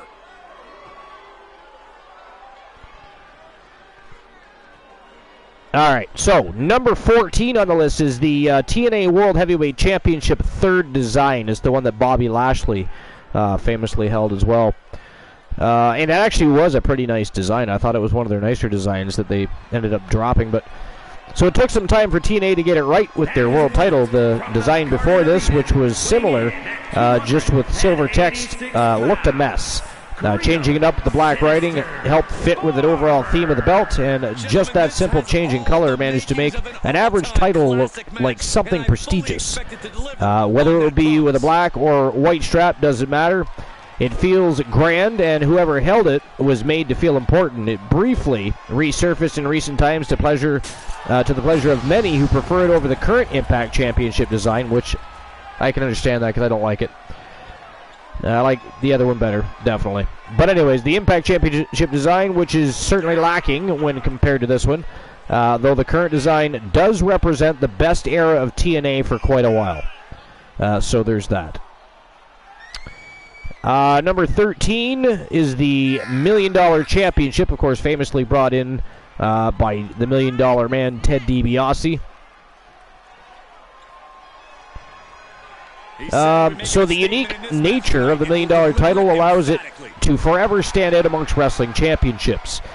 Commissioned as a personal belt for Ted DiBiase, frustrated at not being able to win the world title himself, made it for the perfect gimmick championship. It suited him perfectly, and though it wasn't defended often, with very few champions, it still carved a place within WWE history itself.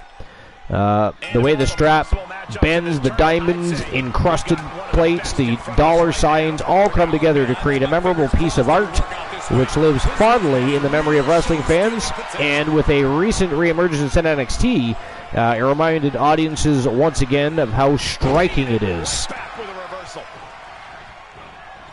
Number 12, they've actually listed the AEW World Championship. Now, I think that is one of the most ugly championships ever. It looks like a giant brooch, not a championship belt, but at least it's a championship title belt and not a network plugging belt buckle. So there's that. So it says no expense was spared when AEW introduced our world championship. The amount of gold, gems, diamonds, and obnoxiously huge plates all serve one purpose, making the title look like $1 million. In modern wrestling, it stands out in a class of its own in terms of size and prestige. Having it be introduced by the one and only Bret Hart added to its prestige. The belt is always glistening, whether it be from spotlights, cameras, or the entrance stage, and carries an air of grandeur around it. It feels especially significant to hold due to the youth of the company, and of course the fact that wins and losses matter so much into who gets a chance at holding the belt. With just 4 names so far, Chris Jericho, Jon Moxley, Kenny Omega, and Adam Page being given the honor of holding the belt.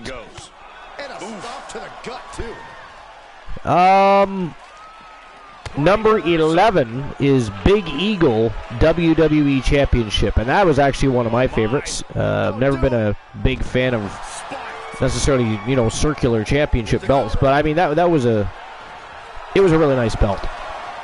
So it says this belt was a signature of the Attitude Era and likely the favorite among many wrestling fans above any other title, simply due to its fond memories and great period in wrestling. It brings the signature eagle from older designs, and the globe in the center represents the company's expanse across the entire world.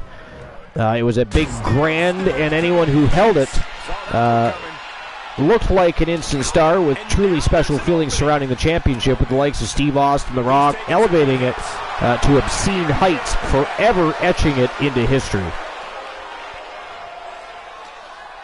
Number 10, the AWA World Heavyweight Championship. So during the late 70s, and especially in the early 80s, the AWA was essentially a breeding ground for future WWE megastars. The likes of Hulk Hogan, Jesse the Body Ventura, Mean Gene Okerlund, and many more top-name talent all migrated from the AWA to WWE. Unfortunately, the AWA eventually succumbed to the lack of stars, and the promotion closed in 1990, leaving behind an impressive legacy. One very important piece of that legacy was their World Championship belt. It had a beautiful big centerpiece with 2 plates on the side. It had the AWA initials on the front with the words World Heavyweight Wrestling Champion also etched there. Definitely a desirable championship belt.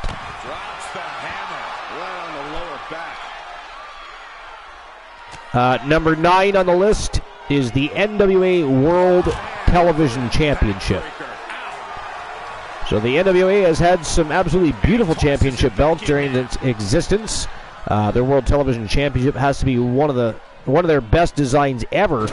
And there's been a few different versions of this championship, but they're all essentially the same design with only minor changes. The centerpiece is a bit more elongated with a red banner surrounding the gold lettering.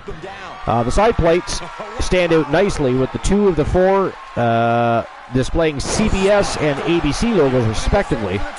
The championship has sat on both red and black straps in the past and is still currently used by the NWA as an active title. And I always liked that championship as well. I mean, it's a nice belt.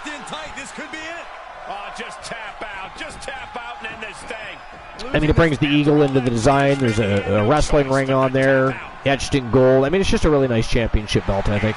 Wow, look at that, ladies and gentlemen. That is it. That is all. The winner of the matchup, and moving into the final, semi-final spot to take on Kenny Jackson from the Wolfpack and Team Corno Show. It is Carino Sinister Farmer. Congratulations to Carino Sinister Farmer, another member of the Wolfpack, moving on in the semifinals. As you all know, as is the Wolfman Alan Severn. So 2 members of the Wolfpack going to battle in this tournament. Imagine if they end up facing one another. That could get interesting.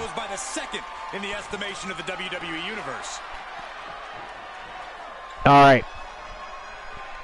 So once we get the next match of the evening, and of course the first match of the semifinals underway, I'll get back to that list. And on that list, sitting at number 8, is the classic WWE World Tag Team Championship belts.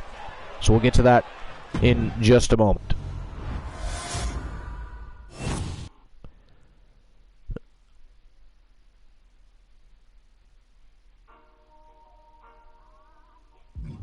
All right, here we go. First matchup in the semifinals between the Wolfman and the Gooner, Luke Ballmer.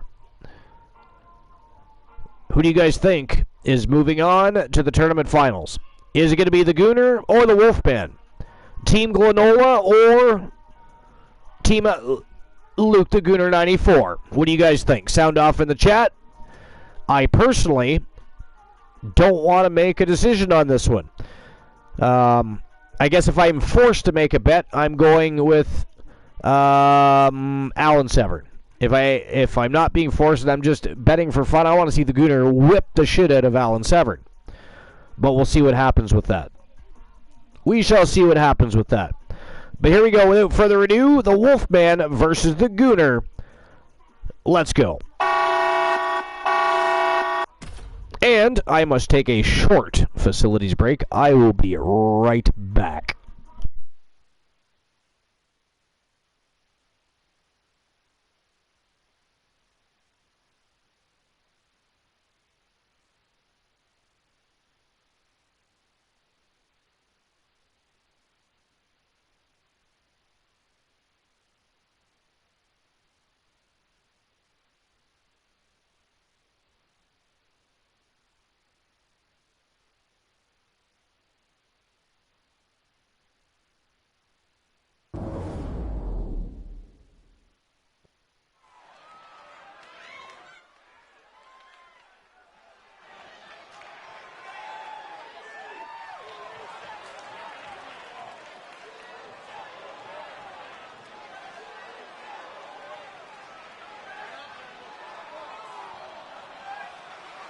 The following is a championship tournament semi-finals match. Making his way to the ring, representing the Wolfpack from Chicago, Illinois, weighing in at 235 pounds, Wolfman Alan Severn. Looking out at the countless members of the WWE Universe in attendance, they are all here because of matches like this one.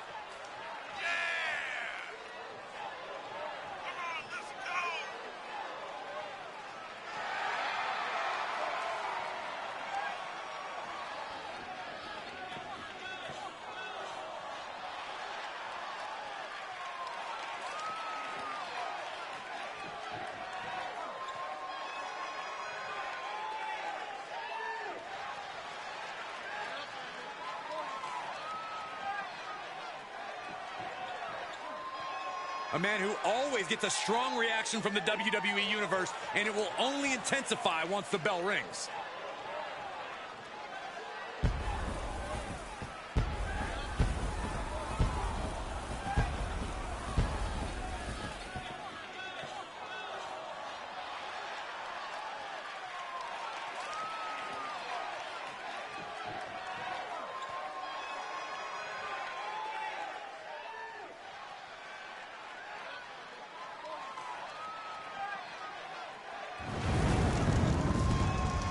And his opponent from England, weighing in at 204 pounds, Luke the Goon.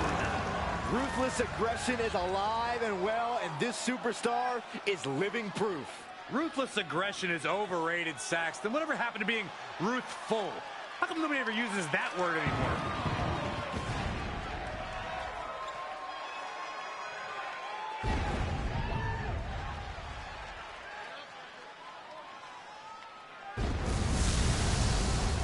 Doesn't matter where or when he's competing, this guy just wants to fight, and he's about to get one.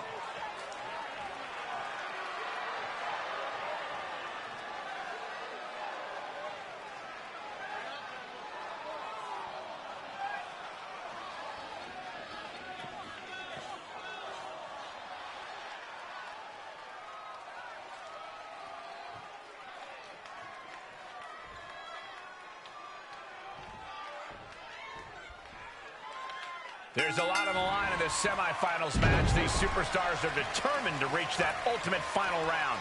This final match is so close, these competitors can taste it. That's some serious motivation for them to give this fight their all. It should be a fun one to watch.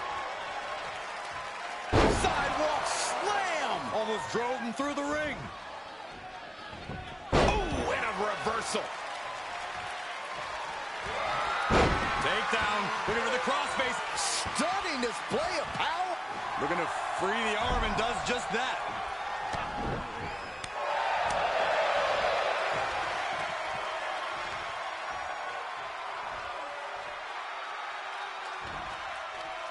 Dropped with a suplex. I have returned. Thank you for your patience. My bladder certainly appreciates it. Anyways, matchup well underway between the Wolfman and the Gooner. So while we're watching this match unfold, we'll get back to that list. Again, the number 8 spot is being occupied by the classic WWE World Tag Team Championship.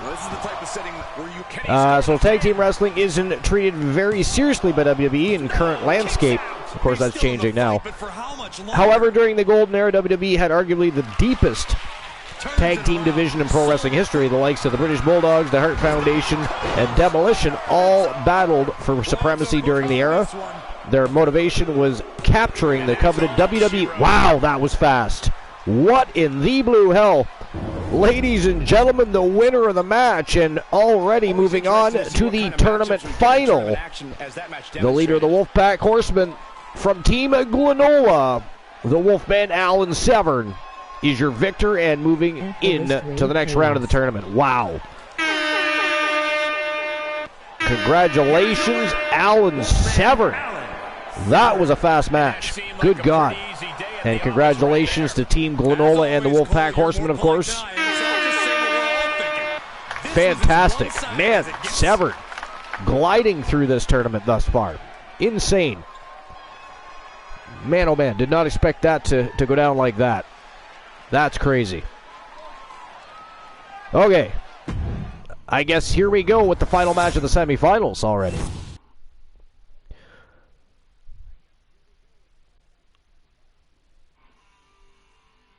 And the next match of the night, it is Kenny Jackson, who of course took out MJF in stunning fashion, taking on one of the most monstrous and feared members of any professional wrestling roster from Team Courthouse Show. It is Carino Sinister Farmer. And that is the next match of the night. And without further ado, we're going to get things rocking and rolling. Or we aren't. Why does it do that every once in a while? That is crazy. There we go. For some reason, every once in a while, it does not want to allow me to start the match. It's very crazy. I have no idea why. Anyways, without further ado, it is Kenny Jackson from Team Honeybee Wrestling and Carino Sinister Farmer from Team Corna Show. The winner moves on to face the Wolfman Alan Severn in the tournament final. Let's go. Alright, give me one moment before I get back to the article. I just want to make sure I'm not missing anything in the chat room. Give me a moment.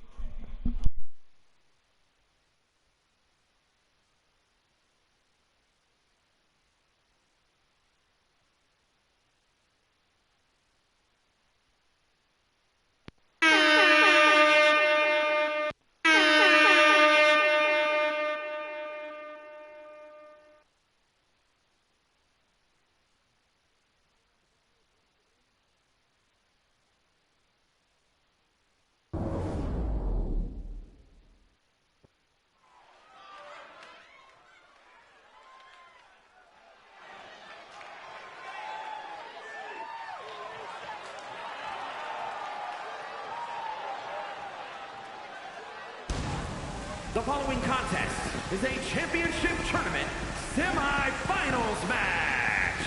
Making his way to the ring from London, England, weighing in at 228 pounds, Kenny Jackson.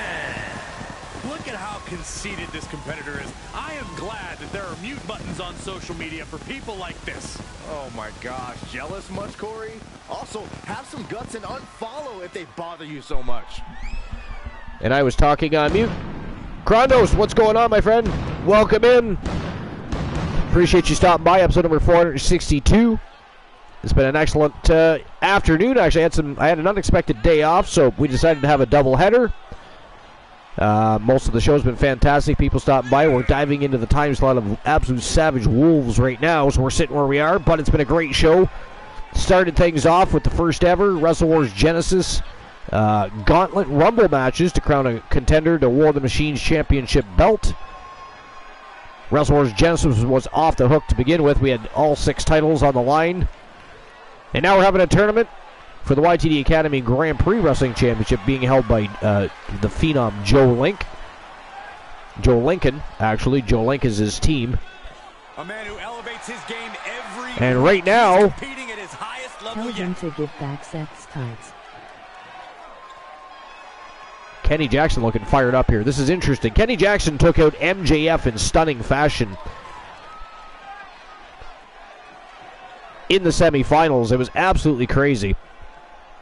Or sorry, in the quarterfinals. Tell them T6 give back Seth's tights. Oh, that's an accent over that. That says tell him to give back Seth's tights. And Carino Sinister Farmer is really going to test Kenny Jackson. As good as he's looked in this tournament, he is going to test Kenny Jackson here. Swagger. Really, Saxton? You know a number of people in the back just despise this superstar. Well, the WWE Universe clearly disagrees with you, Corey. Oh, and what else is new? Krondos feels that Kenny Jackson is stealing from Seth Rollins' locker room. What do you guys think about that?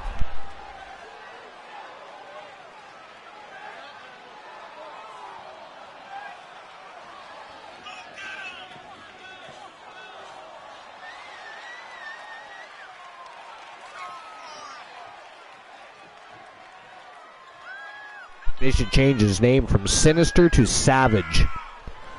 Carino Savage Farmer. Seriously, I think they should consider that. They could really market the shit out of that. I don't feel the guy just took it and ran. You don't, or you do feel like he took it and ran? Just dove into that locker room and stole a wardrobe from Seth Rollins. Had nothing to wear tonight. It's laundry day.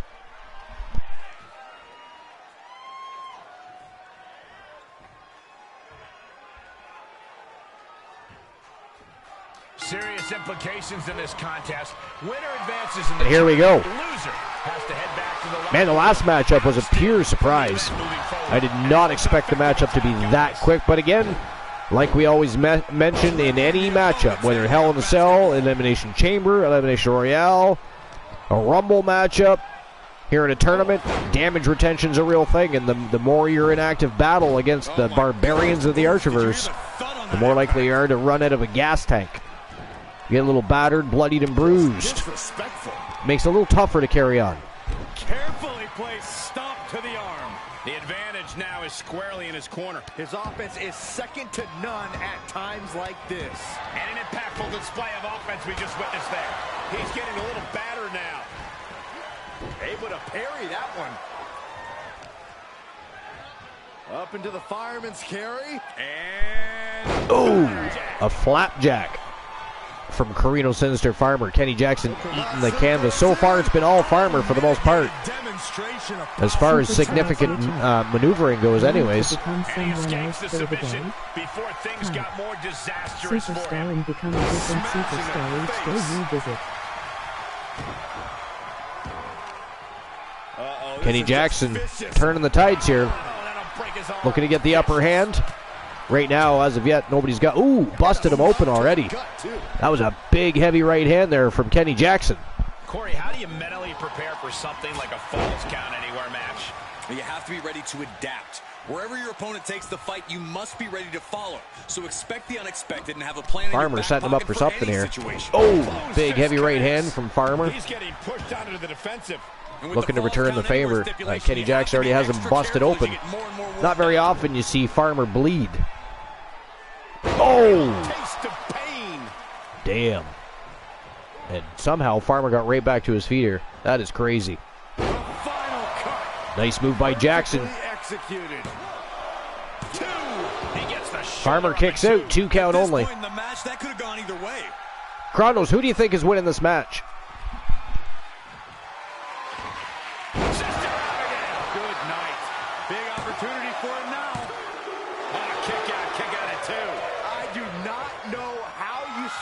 I mean, if you're watching the match, I mean, you could be lurking, doing other things, stopping in for a visit. If you are watching the match, though, out of curiosity, who do you think takes this match? Kenny Jackson or Farmer?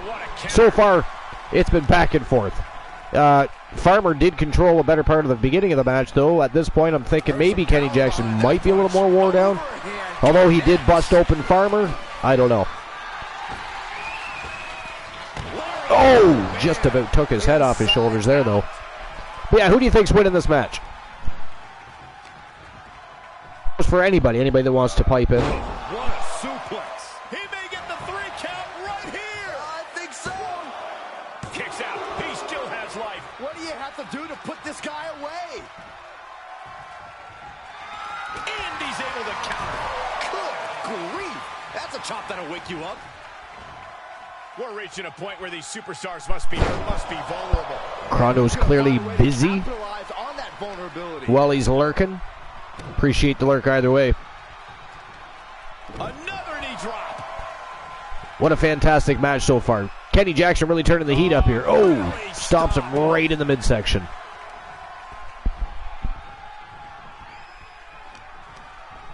Sent right out of the ring. I think Farmer just smashed his head off those steel steps as he hit the floor. And Kenny Jackson not wasting any time here.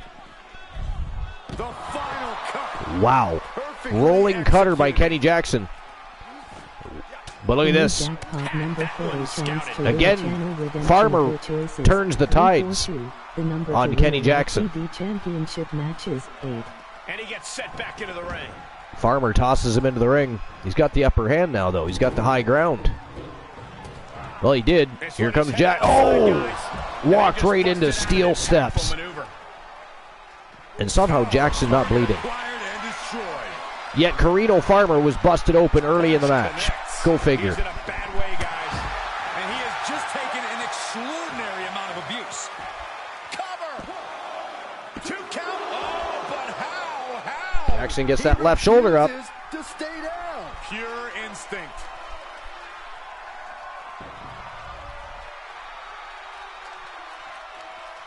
Oh, and again Jackson eating the steel steps from Carino Sinister Farmer. I still think they should call him Carino Savage Farmer. He knew what was coming. Sister Abigail. Wow. A Sister Abigail. Down goes Farmer. But Farmer, wow, he powered it. Threw him right off. All reasoning. All of that work, all these big moves, and it still didn't earn the fall. Snapmare. Big jumping fist drop from Jackson. You know, in the meantime, I guess we could be finishing this list. So number 7 on the list is the WCW United States Championship, which was definitely a beautiful championship. So it says, much like the Intercontinental Championship in WWE, the United States Championship was the second most coveted prize in WCW.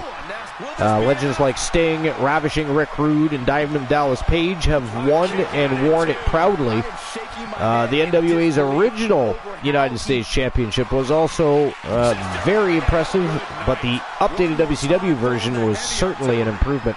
And just give me one moment. The cover. He put him away. He picks up the win.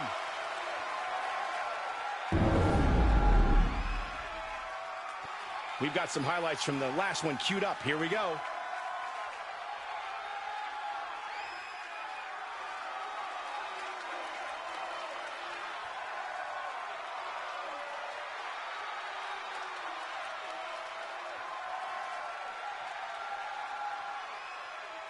Here is your winner, Kenny Jackson. That's the kind of win that can take their career to the next level. It's always great to visit the pay window, but a victory like this makes the winner's purse all that much sweeter.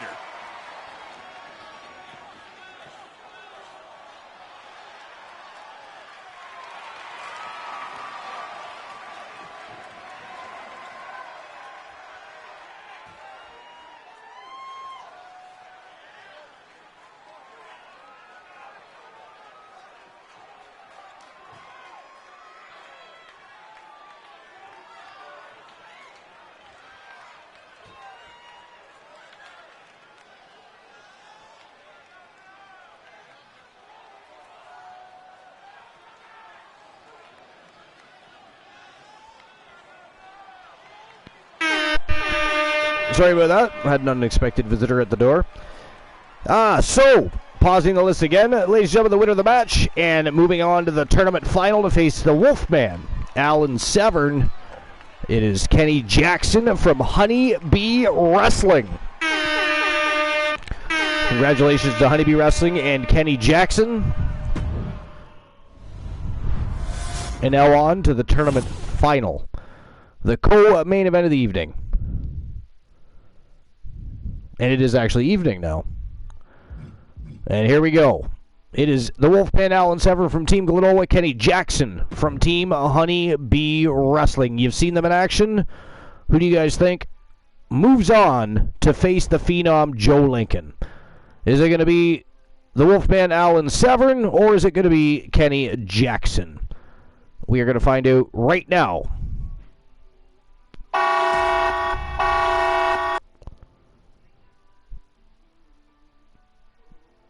The Wolfman versus, actually I don't know what his moniker is, but it is Kenny Jackson from Team Honey Bee Wrestling. And in the meantime, we'll get back to that list.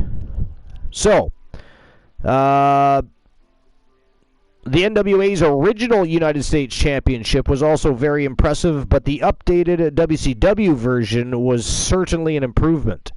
The center plate was triple stacked with an eagle in the center. Above the eagle sat an outline of the United States in U.S. flag colors. The side plates were beautifully etched with WCW logo and a U.S. flag on each side. An absolutely stunning design. WWE has recently altered its United States Championship design, and it certainly harkens back to previous designs such as this to try and make it stand out. Number 6, the IWGP Heavyweight Championship version 4. Japanese wrestling has a very rich history. New Japan Pro Wrestling's current IWGP World Heavyweight Championship belt pays homage to that history, while simultaneously serving as the top prize in the promotion, though it hasn't been very warmly received since its inception. The championship has been represented by 3 belts prior to its current incarnation, but the current one is the best design. The belt stands out with a big dual-plated centerpiece, deep etching, and jewels throughout, and the side plates are perhaps the biggest attention grabber. Each individual plate bears the names of former IWGP World Heavyweight Champions, very similar to the Stanley Cup in the NHL. Number 5, NWA 10 pounds of gold. So up until 1985, the symbol of excellence in the NWA was a domed globe championship belt, affectionately referred to as the 10 pounds of gold. In its heyday, the championship was worn proudly by the likes of Dory Funk Jr., Harley Race, and Nature Boy Ric Flair, and it had a rectangular center plate with a domed globe in the middle. The side plates displayed the name and the flag of different countries to indicate the championship's international significance. It would be retired in 1985 by Ric Flair, but has been since brought back by several times by multiple promotions. Currently, the championship belt is once again the top prize in the NWA, being held by the likes of Nick Aldis and Cody Rhodes in recent years. Number 4 is the WWE Undisputed Championship. So when WCW closed its doors in 2001, the pro wrestling world was thrown into a state of flux. When WCW's roster was merged with the WWE's, there were suddenly 2 men with a rightful claim to being world champion. Both titles coexisted until being merged by Chris Jericho in December of 2001. Jericho carried both belts until being defeated by Triple H, who was given and then awarded a new championship belt. The Undisputed Championship had more of a rectangular center plate with a black and gold globe and eagle in the center. It had 5 side plates with different designs etched in it. The Undisputed Championship had a short shelf life, but remains one of the more stunning belt designs ever, with memorable champions such as Brock Lesnar, JBL, and The Undertaker holding the title. And I actually did like that belt. I just wish it had to have been bigger. But yeah, I actually did like it. I did. Number 3, the 1980s WWE Intercontinental Championship. So for many years, the Intercontinental Championship was considered the workhorse championship in WWE. The man who held the belt was typically viewed as one of the best workers in the promotion at the time, and as a result, the championship became one of the most coveted in the business, despite not being a world title. The belt most performers envisioned holding one day had a rectangular centerpiece, stacked center plates with 4 side plates, and the side plates were all the same size and included an etched WWE logo, along with grappling designs. The center plate had a globe in the center with blue filled in, and the WWE logo was both gold and red at different points in time. The title belt remains one of the more iconic designs ever. Though the belt has seen its fair share of up and down booking over recent times, it still sits fondly in the hearts of fans. Number 2 on the list is Big Gold World Heavyweight Championship. So when Ric Flair retired the 10 pounds of gold, it was unclear of its successor, if its successor would be able to fill its legendary shoes. Immediately upon its reveal, it became obvious that the new NWA World Championship would surpass its predecessor. with 2 side plates and 1 big center plate. Big Gold lives up to its moniker by being exactly that, a big gold belt. The belt has jewels and gorgeous etching throughout all 3 plates, and Big Gold had one of the longest tenures of any title. It's the only major world championship belt to be defended on a WCW, ECW, and WWE pay-per-view. Using the rules to your advantage doesn't make you the villain here. And last but not least, sitting in number 1 is the Winged Eagle WWE Championship. Turning the tables there. Again, I always loved the belt. I just wish it had been bigger. Once bigger people held it, it looked kind of small. You know, it looked like, I don't know, looked more like a toy sitting on somebody that was too large to wear it. But so for fans of a certain era, there will never be a championship belt more iconic than WWE's Winged Eagle. From Hulk Hogan to Bret Hart to Shawn Michaels, some of the greatest WWE performers ever have had the privilege of holding the belt, and the belt had a circular centerpiece with a globe and an eagle in the center. The eagle wings protruded a bit from the top of the center plate, giving the belt its iconic nickname. The side plates were rectangular with the WWE logo and other designs etched in. The belt was retired in 1998 and replaced with a bigger, updated version, commonly referred to as Big Eagle. The updated version wasn't rejected by fans by any means, but it failed to reach the iconic status of the Winged Eagle. And ladies and gentlemen, that is it. That is all. The winner of the match, and moving on to the championship final to face the Phenom Joe Lincoln, led by Team Joe Link, for the YTD Academy Grand Prix Wrestling Championship from Team Golanola, the leader of the Wolfpack Horsemen. It is the Wolfman, Alan Severn. So congratulations again to the Wolfpack Horsemen, and of course Team Golanola. Alan Severn is tearing through this tournament, ladies and gentlemen. Crazy.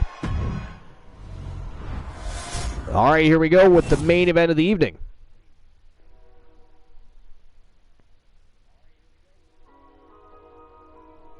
The final matchup in the tournament. It is the Wolfman Alan Severn taking on the Phenom Joe Lincoln. The funny thing about that is he's right in the middle of a rivalry with another member of the Wolfpack Horsemen, War the Machine, and now he has to face the Wolfman, the leader of the Wolfpack Horsemen. Crazy times for Team Joe Link and the Phenom Joe Lincoln. But here we go. Without further ado, ladies and gentlemen, it is the Phenom Joe Lincoln defending his title against the Wolfman Alan Severn. YTD Academy Grand Prix Wrestling Championship is on the line.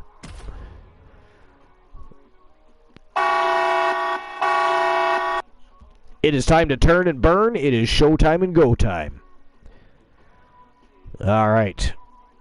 So, that was the end of that list. And again, just to recap that, it was from thesportster.com by Wesley Avendano. And it was the 15 best belt designs in history. Number 15 was the NXT UK Championship, which I actually thought was a pretty nice championship belt, and it was nicer than the belts they had on Raw and SmackDown, which was strange, by the way. I still say that was strange. Number 14 on the list, it was the TNA World Heavyweight Championship, the third design. Of course, Christian recently retired it. Bobby Lashley held it. AJ Styles held it. It was a very nice championship belt. Although I did like the very first TNA Impact Championship belt. But number 13 was the $1 Million Championship. Number 12, the AEW World Championship. Number 11, Big Eagle WWE Championship, which is another favorite of mine, actually. Number 10 was the AWA World Heavyweight Championship.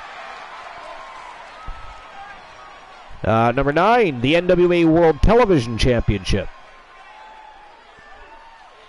Number 8, the classic WWE World Tag Team Championship. Number 7, the WCW United States Championship. Ladies and gentlemen, And number 6, the IWGP Heavyweight Championship version 4. Say that the champion will have quite the hill to climb in this Number 5, NWA 10 pounds of gold.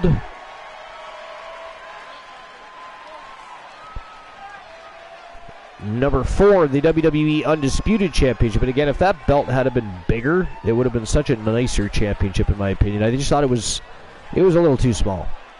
But it was a nice belt, though. Number 3, 80s WWE Intercontinental Championship. A focused challenger about to compete in perhaps Number the biggest 2, match of his career. Big Gold World Heavyweight Championship. And, of course, number 1, last but not least, and, of course, most people's favorite, the Winged Eagle WWE Championship. Infamously held again by Bret Hart, Hulk Hogan, and, of course, Shawn Michaels. Everybody remembers the boyhood dream, finally winning the championship, and that was the belt he won. So, all in all, a good list, and I pretty much agree with all the championships. I'm sure there could have been other championships that they could have put on the list, but the ones they chose were good. I can't really fault the list too much. It was entertaining. Let's see here. I have a message.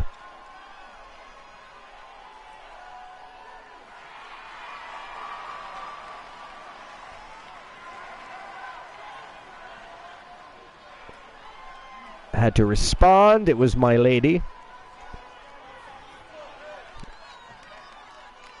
I never fail to respond. It is the correct decision.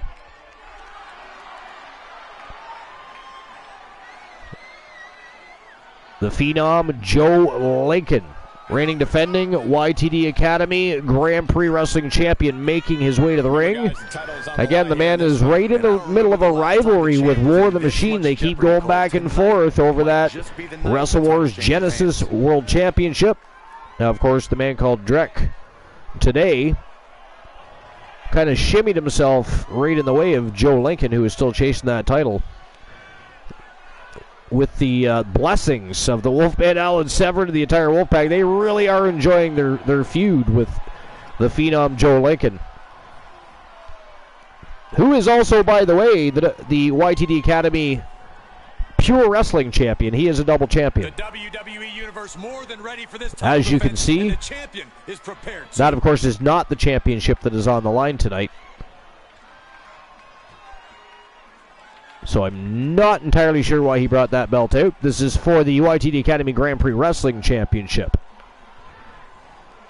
Although, I guess quite often the referee does confiscate the belt for the tournament, so we'll see what happens here. I don't know. Did they put the wrong belt on the line? They did not. Okay, I was correct. The referee simply had. That is a beautiful title as well. Introducing the challenger from Chicago, Has become a coveted prize. weighing in at 235 pounds. This is going to be a great match. Great way to end what has been a great show.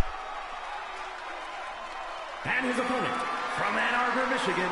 And although I keep confusing my viewers, I still get people dropping in, enjoying the show, going back and forth between late night starts and early starts, jumping in and out of my own time slot. It has been chaotic, but such a great community. Stop by and enjoy the show anyways. Appreciated. The energy in this arena is palpable. These competitors know exactly what's on the line.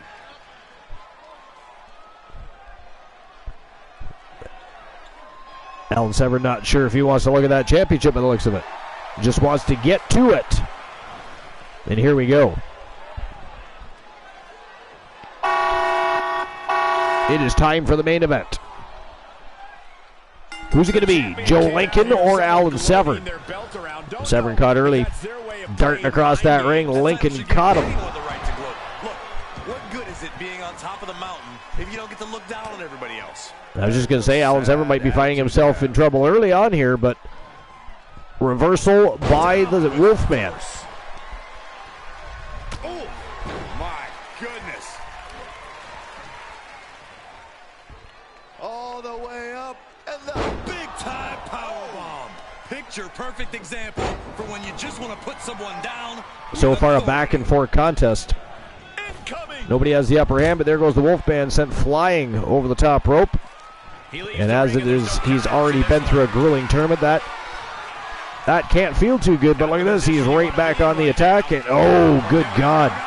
Power bomb on the barricade. That is savage. Absolute destruction. A foot DDT. That'll tear your ankle, your foot, your calf muscle, and your hamstring all at the same time.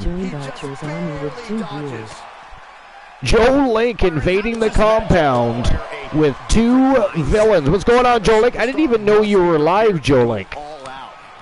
I did not know you were running a show today. Remember, it's no disqualification. The superstars can do whatever they want, but it can only end with a 3 count or a tap. What's going on, Joe Link? Now he's taken control.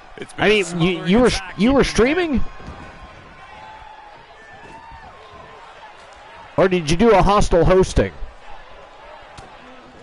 And look at this now. Either way, welcome in, Joe Link, or welcome back in.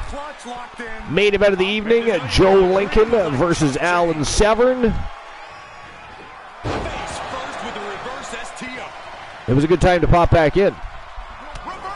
It's like you could sense that your championship was up for grabs. Escapes in a nick of time. He'll head to the ring. Oh, Severn was caught. Perched on that top turnbuckle. Joe Lincoln not playing any games. Not wasting any time. Bowls over the Wolfman. Big back body drop there. Lincoln's not done. Oh, big spine buster. Just about put Severn right through the canvas. And the Wolfman's in trouble here. Attacking those hamstrings. Wolfman kicks him off, though. The Wolfman's still in it to win it. Oh, nice reversal by Joe Lincoln right there.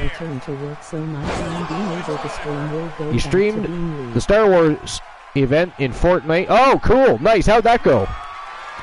Hopefully you had a good time. I didn't know you were doing that. The last I heard, you were helping your daughter with her homework, I believe is what you said.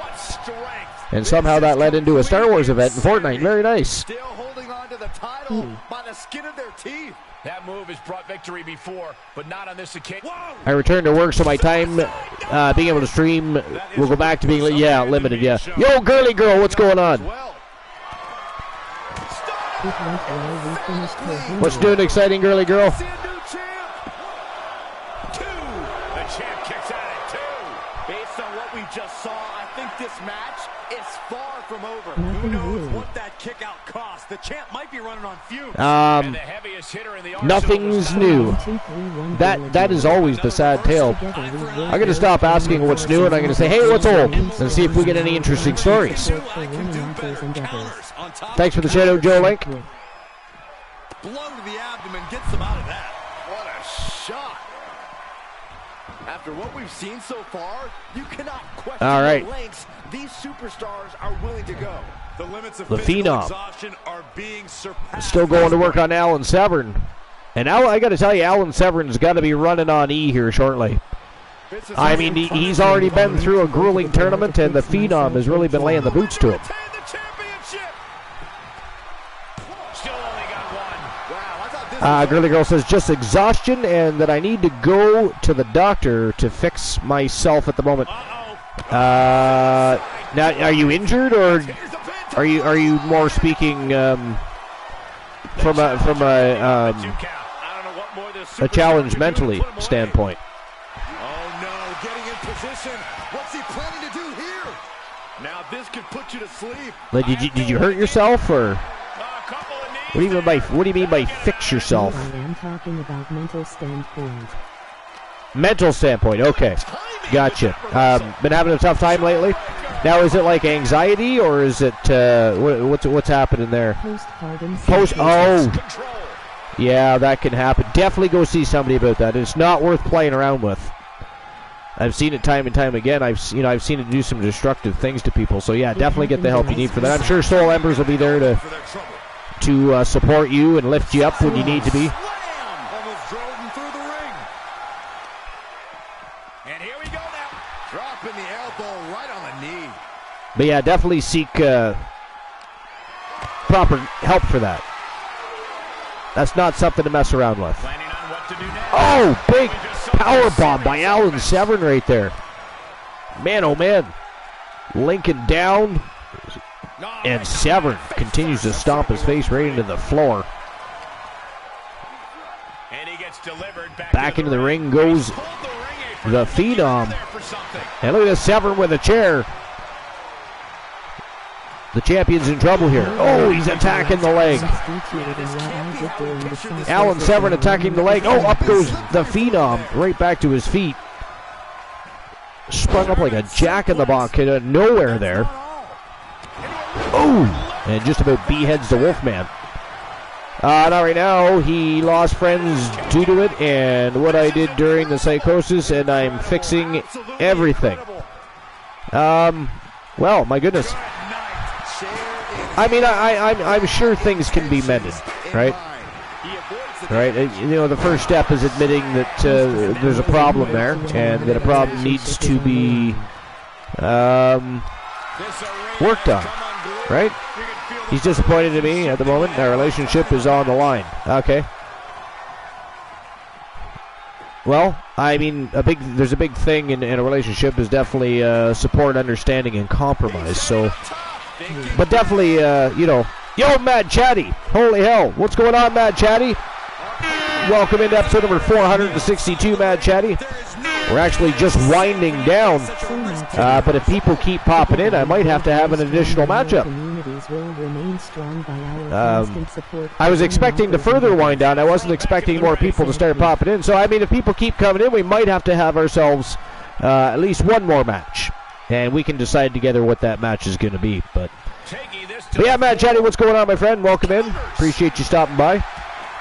We had a doubleheader today. We had Wrestle Wars Genesis. We had the first ever Gauntlet Rumble matchup to crown a #1 contender. Then we, of course, had 6 championships on the line for Wrestle Wars Genesis. It was an absolute fire show. And then we just had the winner of the match, ladies and gentlemen. That is it. That is all. The winner of the match, and still your undisputed, reigning, defending YTD Academy Grand Prix Wrestling Champion from Team Joe Link. It is the Phenom, Joe Lincoln from Phenomenal Souls. He is still your champion. And he is still a double champion.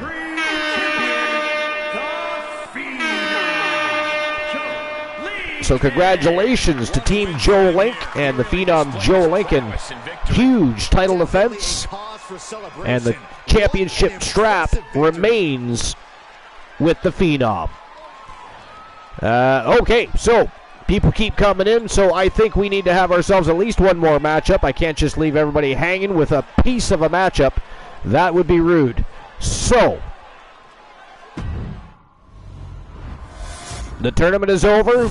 Wrestle Wars Genesis is over. We have a go-home happy match. What do you say we have for a go-home happy match? What are your thoughts? And that is a difficult thing to do. What are your thoughts? Would anybody like to see another Gauntlet Rumble match? What did everybody think of that? Did you guys like that? Have you seen? I mean, did you? So we tested it out at YTD Academy first. Tonight we brought it to Wrestle Wars Genesis. Joe Lincoln says he liked it.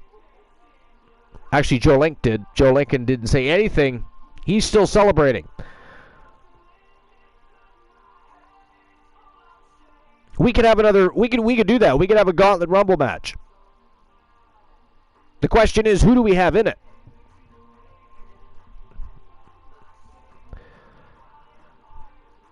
Who do we have in it? Maybe we even crown a second contender. The closest thing to an actual Gauntlet match. Closest thing to an actual Gauntlet match. Yeah, I quite enjoy it myself, Joe Link. So let's do that then. Let's do that. Let's do the Gauntlet Rumble. We could even eventually have Gauntlet Rumbles that are more than 10 men. That could be very interesting as well. But for now, they are 10 men that are able to participate in the Gauntlet Rumble.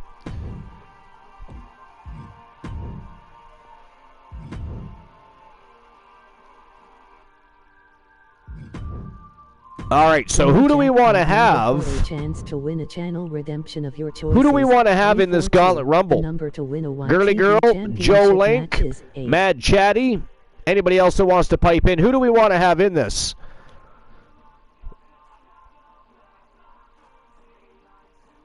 And are we going with females? It looks like they want us to do a female Gauntlet Rumble match for some reason. So, but we just did that. Let's do ladies. Let's do ladies. Is it a female or male? LOL. Okay, let's do the ladies. All right, I'm game. Who do we want in there? And seeing how we already had one full of streamer teams, now we can mix it up a little. You guys can throw some streamer teams in. You can throw some superstars in. Who do you want to go with? There's 10 people. We're starting with one right now. Who do you guys want to see? Number one entered into this Gauntlet Rumble.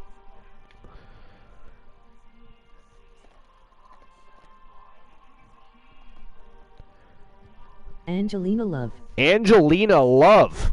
Alexa Nice. Bliss Okay. and Souls Girls if you have them. So Angelina Love is number one. All right, so, well, not necessarily number one, but the first one we've chosen. So do we keep Asuka or do we replace Asuka? Alexa Bliss and Souls Girls if you have them. Okay, we can do that. So Alexa Bliss will replace Asuka. Let's toss in Ashley Sky. We're going to toss in Stephanie Wolf, if we can find her. Oh, she's down on the S's. There we go. Stephanie Wolf is in. All right, who else? We still have 6 spaces to fill. Tamina's in there. Keep or replace?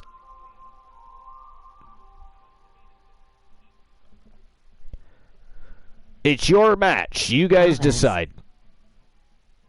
Uh-oh. Charlotte Flair. Ooh, Charlotte Flair. Okay, let's put Charlotte Flair in there.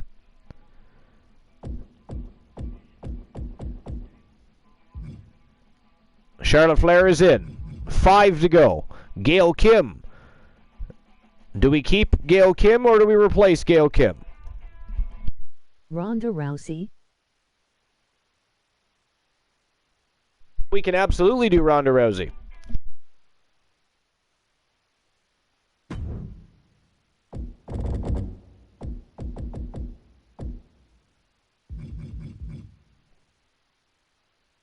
There we go. Ronda Rousey is in.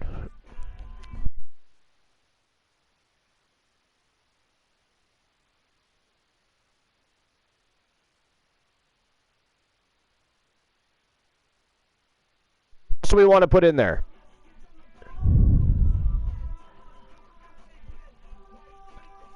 We got Bianca Belair, Britt Baker, Nikki Bella, and Alice Blade still on there.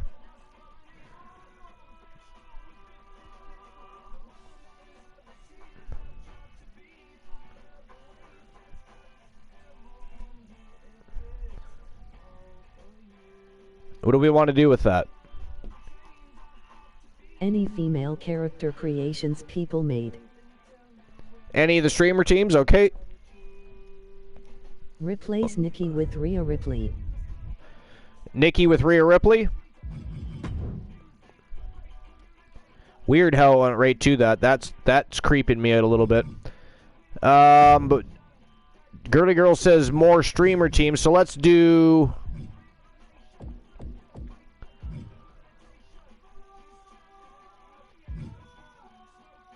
Let's do Amber Extreme.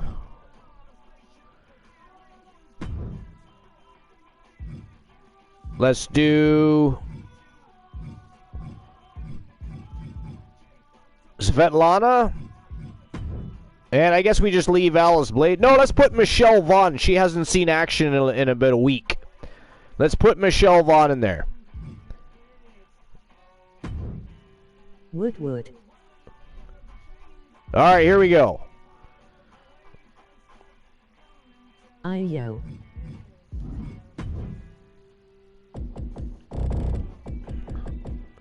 I don't know why it makes you pick somebody when you've already chosen your roster, but anyways.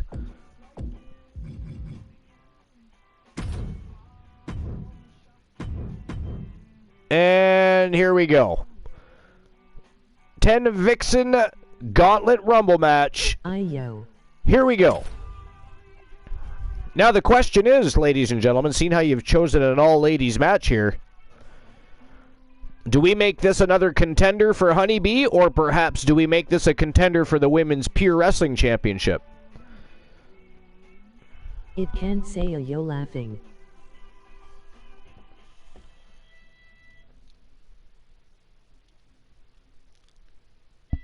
Yeah, no, apparently it can't.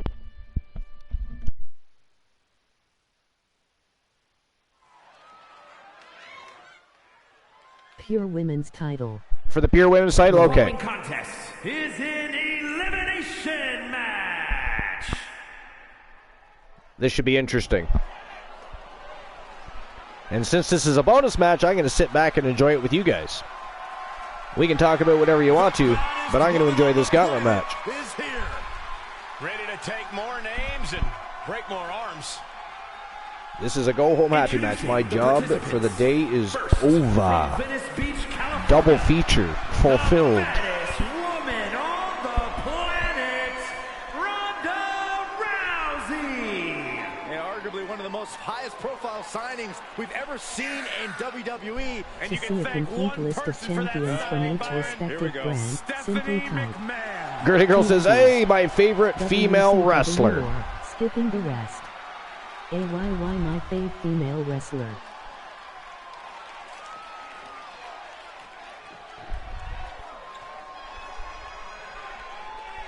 Also gives me time to flirt with my wife via text message while she is still at work. The Outlaws, from every man's nightmare, Dangerous, Amber, Extreme. Gotta wonder what kind of nerves She sent me a message. She says, I'm so bored. I said, you're also so sexy. That she is. Focus on the one other opponent before they start pouring in and overflow in the ring.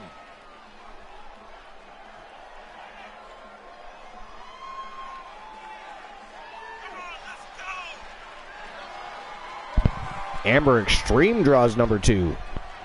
One of the best Go get her, competitors around, ready to show her skills. I remember when Amber Extreme and Alexa Bliss used to run together. Rawr.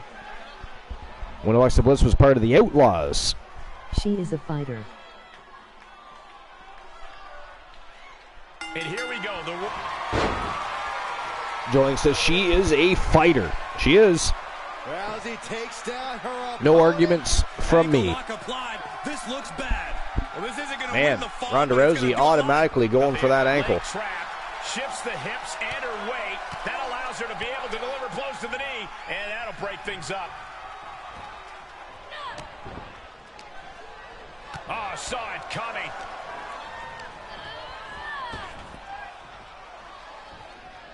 Oh, big elbow to the face. I thought Ronda Rousey was going to be eliminated there for a moment. Oh, she held on. And kicked Amber Extreme right in the face by the looks of it. Textbook side Russian leg sweep. And heavy hands to follow. Look at this. Nice Samoan drop by Ronda Rousey.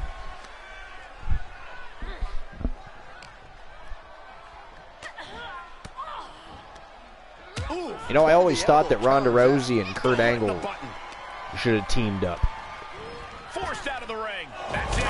Whoa, there goes Ronda Rousey. Count the next one in. Eliminated. Amber Extreme continues on. Here we go. Go Amber Extreme. I don't really think this is the most opportune time to be looking for the fans' praise. And here comes Rhea Ripley. Getting to the ring. She's ready to go. Got her. Rhea Ripley. Wow. Entrance getting ready. Holy shit. What is even happening right now? This is insane. Joe Link, what did you feed Amber Extreme before this matchup? Here comes Stephanie Wolf.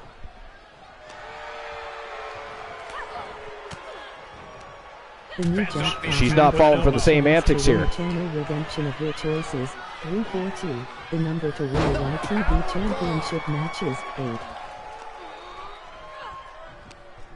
I should play the lotto myself. What I should do is if I play the lotto myself and win it, I get to gift it to somebody. That's what I should do. Going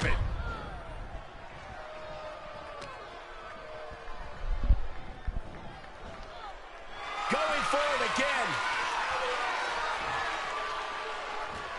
Uh-oh, Amber Extreme in trouble. Oh, there goes Amber Extreme. Stephanie Wolf is standing tall. Who enters next?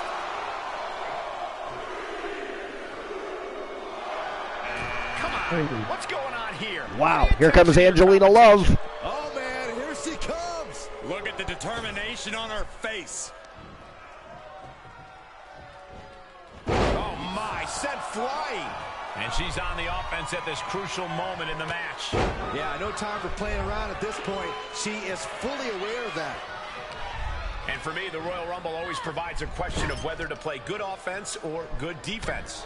But you kind of have to play both, Cole. It's absolutely crucial for you to be able to switch between both on a dime. If you get too bogged down against one opponent or one situation, you leave yourself vulnerable. You've got to keep your head on a swivel, keep your feet moving, and most importantly... Ooh, nice spear by Angelina Love.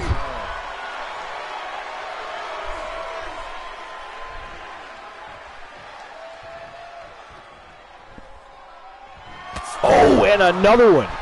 Good God. She's going to break Stephanie Wolf in half.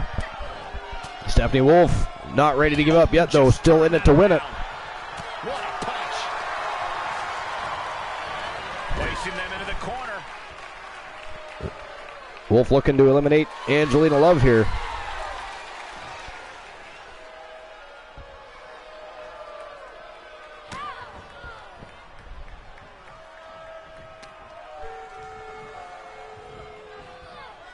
Are we about to see it again? That'll do it. Eliminated. And that was a well-executed attack. And that attack could be devastating for her.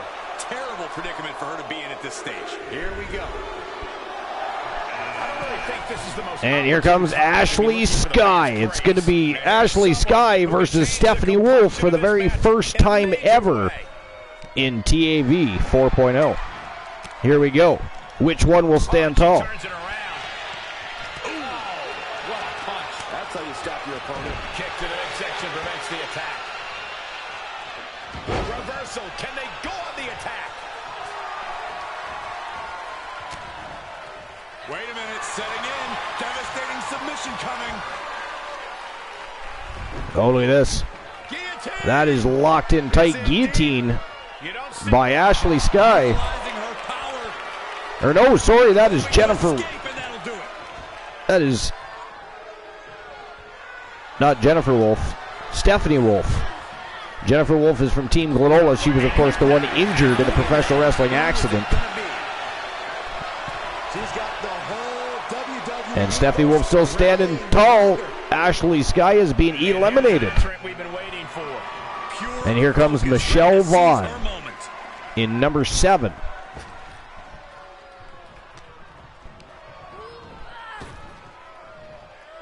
Battling to stay alive now. And Stephanie Wolf immediately trying to eliminate Michelle Vaughn. Choking the life out of her. Trying to get let go of that rope.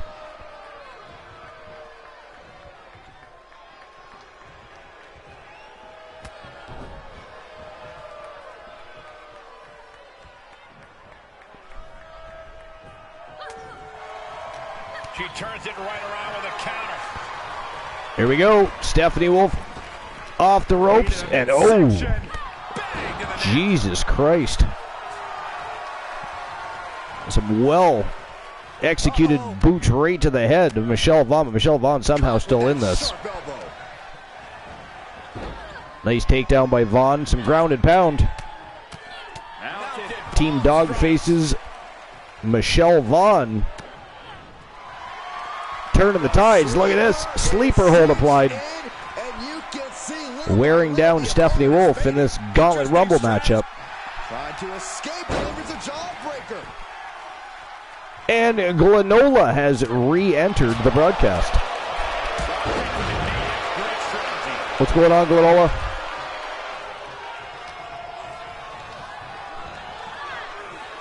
Or maybe not. And there goes Michelle Vaughn. Stephanie Wolf still standing tall. Wow. Stephanie Wolf, of course, from Team Soul Embers. And here comes Charlotte Flair at number 8.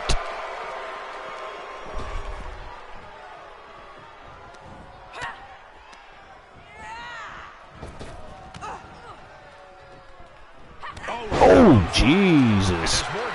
Just about behead Charlotte Flair right upon entry. And we just saw some serious offense.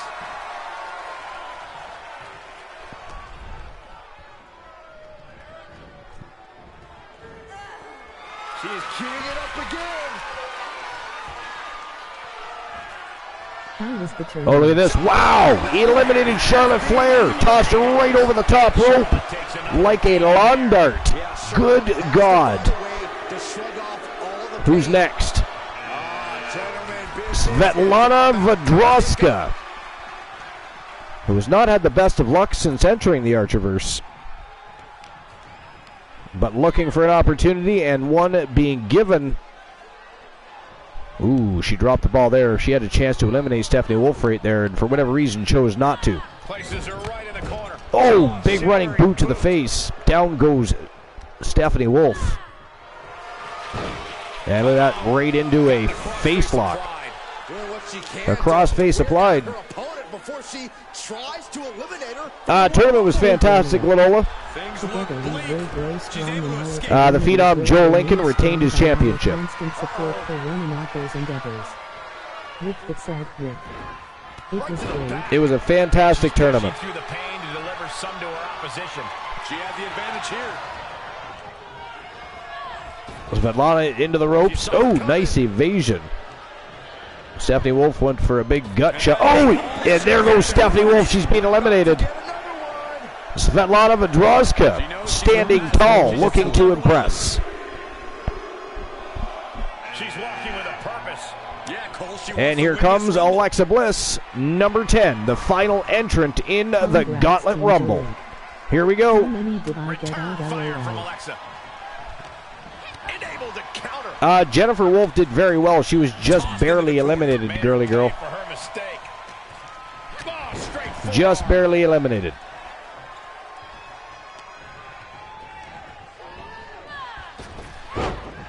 It's Stephanie Wolf laughing. Steph, what did I say? Did I say Jennifer Wolf again? Yeah, I keep getting Jennifer Wolf and Stephanie Wolf confused. Jennifer Wolf with, whoa, Alexa Bliss, 11, oh my God. Ladies and gentlemen, the winner of the Gauntlet Rumble match and new number 1 contender to the YTD Academy Women's Pure Wrestling Championship. It is Alexa Bliss that gets the nod. She picks up the big W. Wow, what a match. What a show. Yeah, what a match. But ladies and gentlemen, that is it. That is all for episode number 462. It was a fantastic show. Loved both of our Gauntlet Rumble matches tonight. We saw contenders emerge from both. We saw every championship on the line for Wrestle Wars Genesis, and that was a fantastic show. And then the tournament was absolutely amazing with the Phenom Joe Lincoln, of course, retaining his championship. And we're going to see a slew of action coming up in YTD Academy, dark matches, championship opportunities, and a slew of other things. But we will see each other. I'm not sure when we are going to have YTD Academy live, but that is going to be our next live show. We're going to get together in the lily pad at some point, a few of us, and discuss what we're going to do with that. We've had a lot of build-up in YTD Academy through dark matches, a lot of things transpiring on Genesis. So, it won't be too hard to put a show together, but I want to see exactly what's on the minds of some of the streamer team, the management teams, and we're going to get YTD Academy going live for its first show of 4.0. It's going to be a good time. We'll see you then. See you for episode number 463. You don't have to go home, ladies and gentlemen, but you do have to get the hell out of my channel. Goodbye.